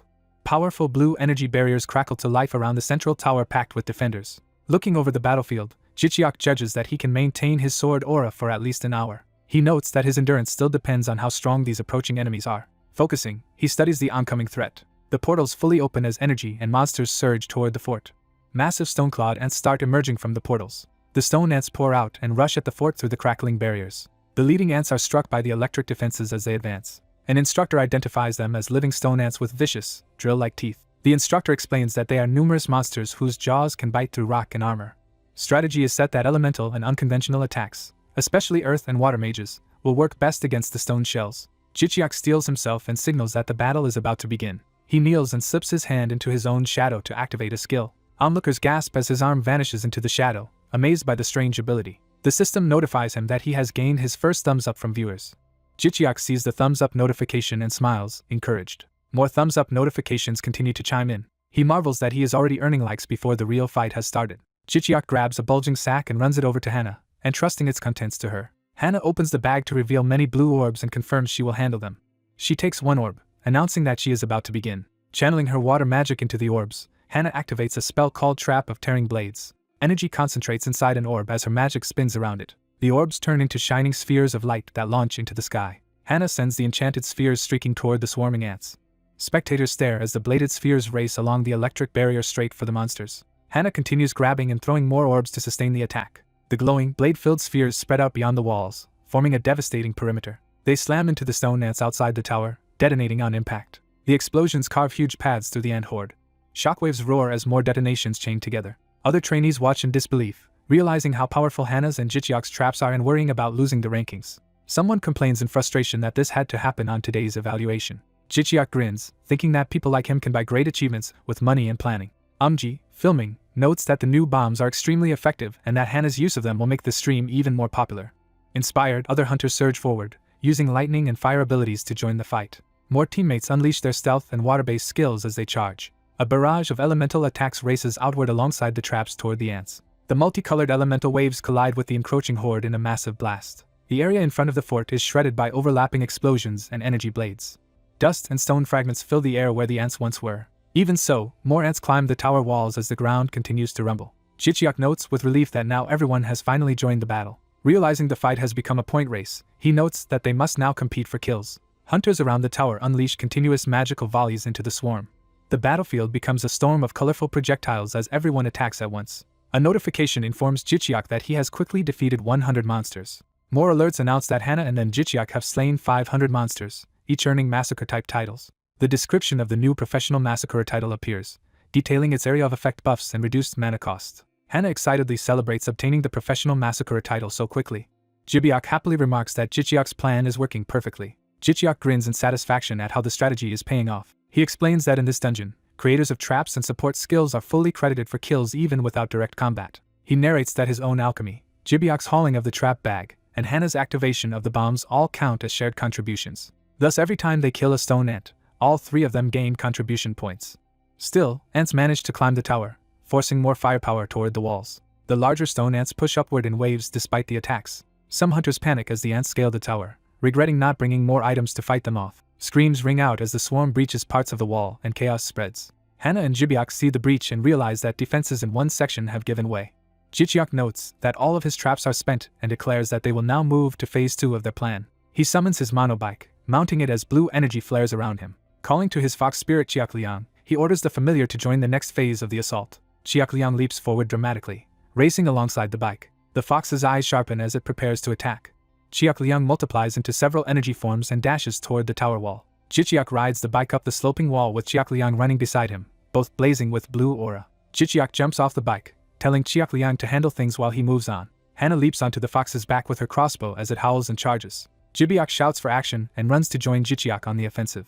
Riding double on the bike, Jichiak promises to kick off the next stage of the plan. Another hunter watches Jichiak's daring maneuver in astonishment. Jichiak rallies Chiakliang, vowing together to bring the monsters down. The bike and fox race around the tower slope, carving through clusters of ants. They slice a swath through the packed swarm at the tower's base. The bike's wheels grind and crush stone ants as aura blades whirl around them. Jibiak roars in effort as he smashes through the encircling ants. Their combined assault sends shattered stone bodies flying. They tear a vertical path up the tower wall, throwing ants from the surface. Below, Hana fires repeatedly from Chiakliang's back, shooting down ants that approach. Chiakliang lunges and bites through another ant at high speed. From afar, their luminous trails show bike, fox, and riders racing around the tower, annihilating ants. Spectators atop the tower cheer at the sight of Jichiak's bike mowing down the enemies. Others snap out of watching, realizing that Jichiak's group is stealing most of the kill points, and that they must fight harder. Inspired and worried about rankings, more hunters unleash their own attacks toward the tower. Elemental volleys rain down the tower's sides to blast away the remaining ants. A leader shouts that the portal itself must be sealed, and calls on Jibiak to execute his part of the strategy. Jibiak, still riding the bike with Jichiak, affirms that they can rely on him. He then launches himself from the bike, powered by his earth magic. Surrounded by swirling flames and aura, Jibiak rockets toward the ground near the portal. He casts his earth magic command to raise a wall. Burning with determination, he plunges straight at the area where the ants emerge. Stone ants still pour from the dark portal when he lands. Jibiak slams into the ground, unleashing a shockwave that upheaves the earth. Earthen walls erupt around the portal, crushing and trapping many ants. Massive stone pillars slam together, sealing the entrance and cutting off the swarm. With the portal contained, Jichiak declares that it is finally time for the climax. Rushing in with swords drawn, he tells Jibiak to keep pushing while he provides cover. As they fight together, Jichiak notices Jibiak's new skill that turns his summoned walls into stone spears. Jibiak demonstrates by transforming more walls into spears that skewer the remaining ants near the portal. A narrator or viewer exclaims that what Jichiak is doing is almost unbelievable. The viewer realizes that Jichiak is simultaneously defending the tower and wiping out the ants at their source. Another comment proclaims Umji as the greatest of all time for this performance. Chiakliang continues racing around the battlefield, shredding ants with its aura. A large sponsorship notification appears, showing that a viewer has donated 10 million won. Hana, riding Chiakliang and firing, is cheered on by viewers shouting support for Umji. System messages inform Jichiak that he has gained new titles such as Guardian of the Iron Wall, Master Massacrer, Skull Opener, Intimidation of Slaughter, and Annihilator of Ants. Jichiak notes in amazement that he has already earned 5 additional titles from this battle. He focuses, resolved to use his growing power to finish the dungeon. He decides that with their momentum and titles, it is time to put an end to this mission. A massive final shockwave radiates out from the tower, obliterating the last pockets of ants around it. When the dust settles, the battlefield is clear and the exhausted hunters stand amid rubble. Survivors gather on the tower roof, confirming that the area has been secured. A final notification announces the dungeon clear and begins calculating each hunter's contribution. The hunters check their floating status screens and excitedly discuss their results. Rankings for Team A appear, listing Jung Ji-hun in first place, followed by Muchiak and Song Guang. Rankings for Team B show Jicheok first, Jung Jibyok second, and Bayol Hana third, while a screen also lists the top contributors of Team C. Another screen begins to show Team D's ranking results. Someone recognizes Yom Radu among the high performers and remarks that he clearly has not abandoned his hunting career. A hunter notes that Mr. Jung has taken first place overall in contribution. They remark that it is surprising to see him care about rankings at all. A system window then informs Jicheok that he has received a quest reward. The reward description reveals an artifact shield called Hope of the Guardian, which is indestructible, while the user remains hopeful and automatically defends them. Jicheok summons the enormous glowing shield and marvels at its size and uniqueness. His companion comments that although it covers little of his body, its automatic defense and hopeful condition make it a superb item. Jicheok summarizes that the shield's power depends on his mental stability, and is told that it may one day save his life. Looking around, he observes other hunters also receiving their rewards. New announcements state that he has placed in the top 3 overall at the Fort of Hope and has gained the Guardian of Hope title. The Guardian of Hope title is described as an epic reward for outstanding defense of the fort that strongly resists negative mental effects, amazing Jicheok and Chiak Liang. With the portal stabilizing behind them, hunters begin returning to the outside world. Jicheok's team regroups on the field, congratulating each other on making the top rankings. Yom Radu praises Jicheok's performance, saying he was impressed by how Jicheok pushed all the way to the portal to eradicate the ants. Jicheok modestly replies that it was only possible thanks to his teammates' help. The strategist leader is pleased their plan succeeded and schedules a follow-up meeting in 3 days to review what happened. The others cheerfully agree to attend the debriefing. Jicheok then notices Muchiak looking dejected and wonders what is bothering him. Time shifts to a highway as buses carry the exhausted trainees back to the city. Inside one bus, Jicheok asks Muchiak why he is so quiet and distant. Muchiak silently activates his recording skill, bringing up a floating screen. He tells Jicheok to watch a video he captured with his ability. The recording shows Yom Radu's team on the battlefield from earlier. Jicheok recognizes Jihan leading at the front of the formation. Muchiak explains that Song Guang strengthened Jihan and he supported with buff magic. The playback reveals that Jihan's trio had positioned themselves near the portal even before it opened, which Muchiak points out would have been incredibly risky with ants about to swarm. Troubled, Muchiak wonders aloud what Mr. Jung was really thinking when he chose that dangerous positioning. Muchiak agrees with his teammate's assessment of the scene but tells him to keep observing. On the battlefield, the silver-haired hunter stands alone amid barren ground. A massive web of blue energy crackles into existence before the hunter. The energy surges violently as something starts to emerge with a loud rumble. Countless ant-like monsters pour out toward the lone hunter beneath the glowing barrier. Watching this, Muchiak's eyes widen in shock. The silver-haired hunter whips his arm through the air, beginning to activate a power. He continues the motion as energy gathers around his outstretched hand. Surrounded by spiraling blue streams, he spreads his arms and invokes a skill called Barrel. The charging ant monsters rush toward him in large numbers.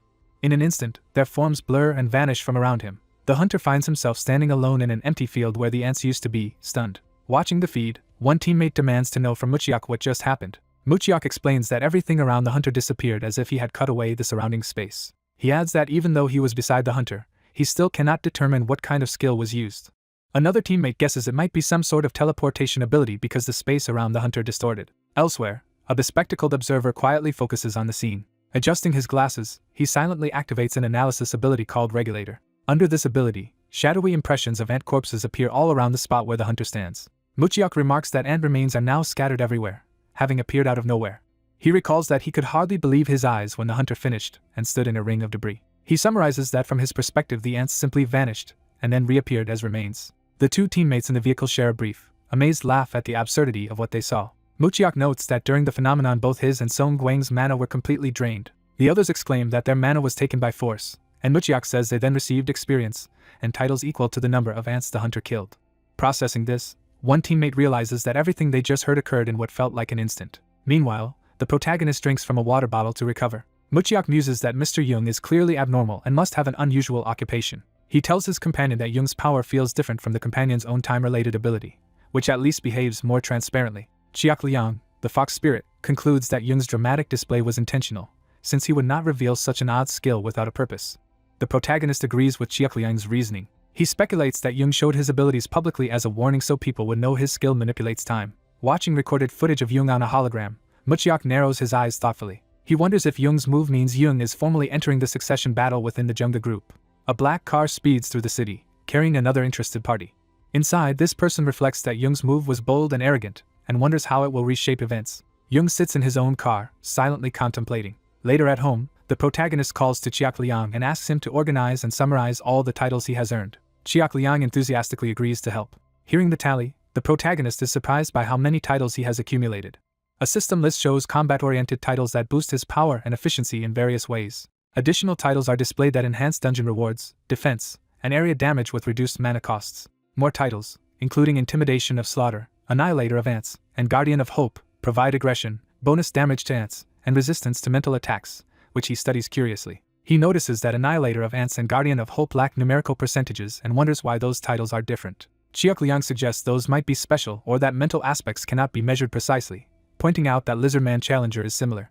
The protagonist thinks back to an old beginner mental skill he still relies on and reasons that layering these mental defense titles will make his mind even more stable. Chiak Liang says it is time to contact the manager, and the protagonist agrees, deciding on his next challenge. He resolves to visit the Fort of Hope alone the next day. In a different broadcast, a fire-wielding hunter streaks across the battlefield on a blazing motorbike, incinerating stone ants. Chiak Liang informs his master that the live stream view count is surging.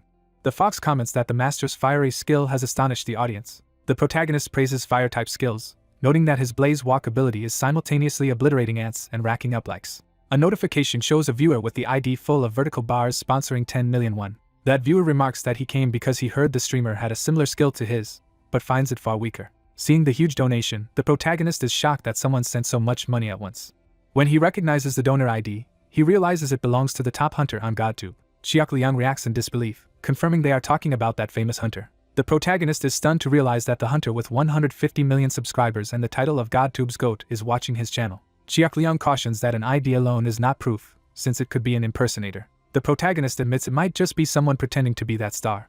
Another alert shows the same ID donating 10 million won again, reinforcing that this powerful viewer is still engaged. The donor explains he holds the same rare title the protagonist showed and did not know a Korean dungeon could grant it. The donor then pointedly asks if this is all the protagonist can do, provoking him. Irritated, the protagonist thinks the donor's comment really pushes his buttons. Chiak Liang admits he initially thought the donor was a crazy impersonator but, after reading chat reactions, accepts that it really is that hunter.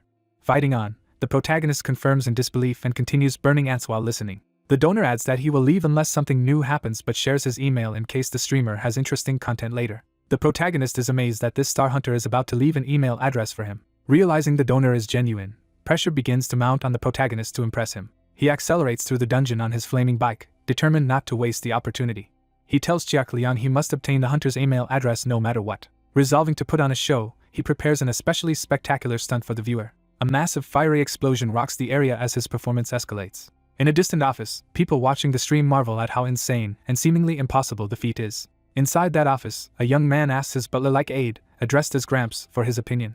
The aide reminds him that something proven to have happened once is no longer impossible and should not be ignored. The young man laughs and concedes the point, saying there is no reason to doubt what he has just seen. Identified as the A/B rank hunter Adam Bronze of the Bronze family, he decides they must now study how such a thing is achievable. The aide respectfully agrees to investigate.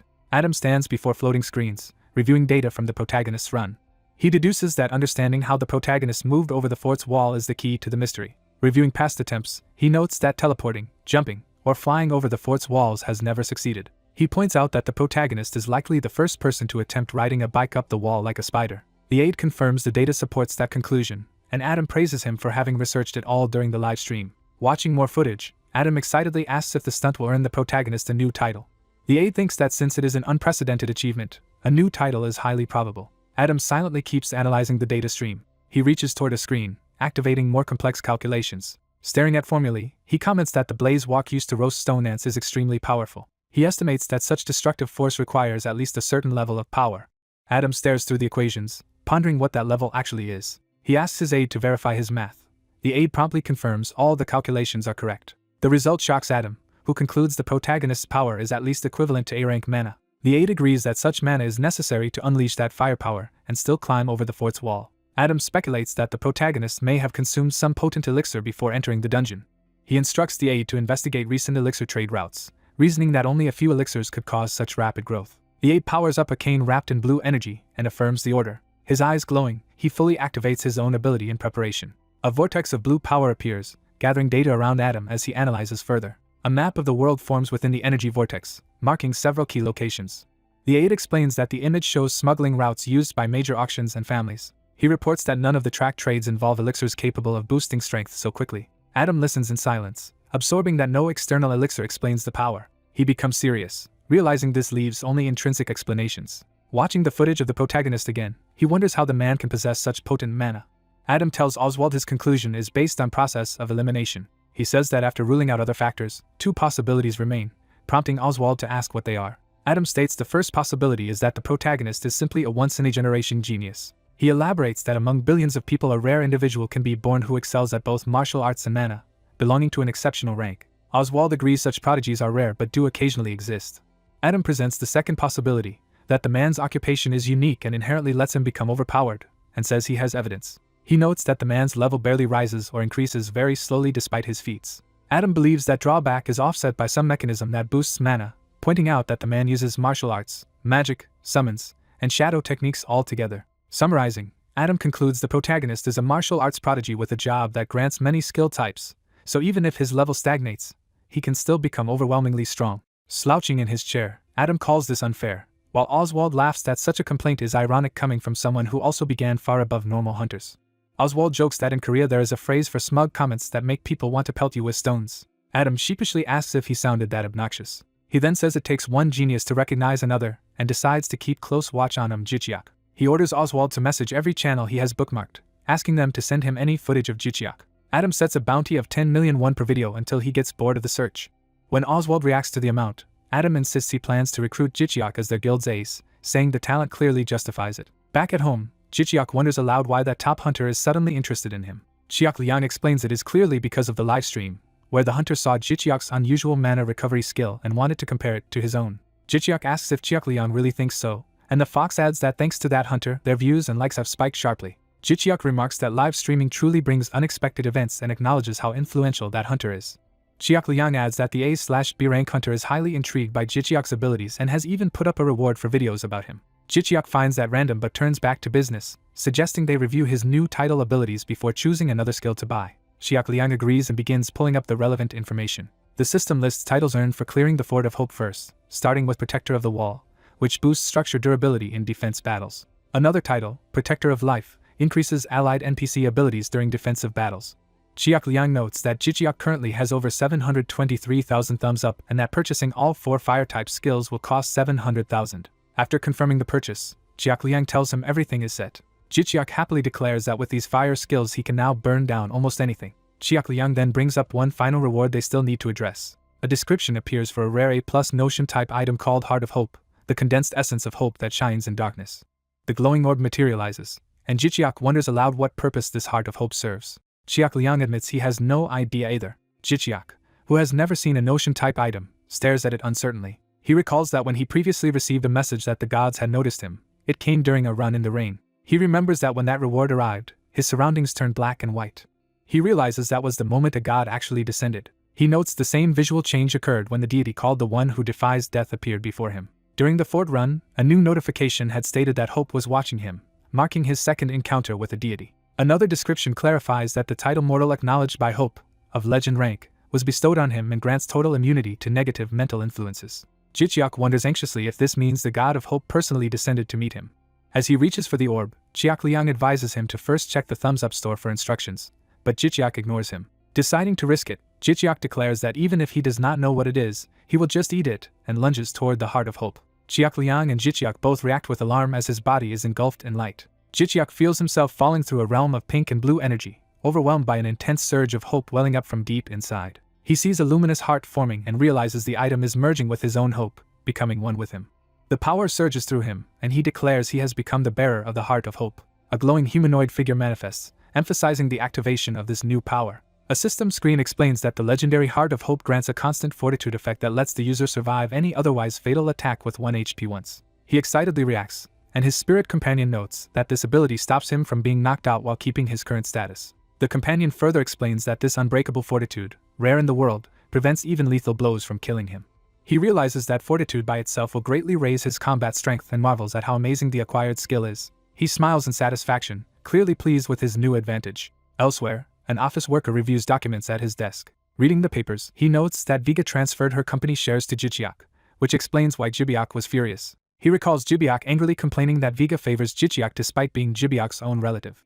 The office worker sits in thoughtful silence, processing this information. His phone vibrates, and he checks the incoming call. On the call, he is informed that Jichiak is heading to a goblin-inhabited underground city with his brother Muchiak. Holding the phone to his ear, he listens intently. He internally wonders what Jichiak is trying to achieve this time.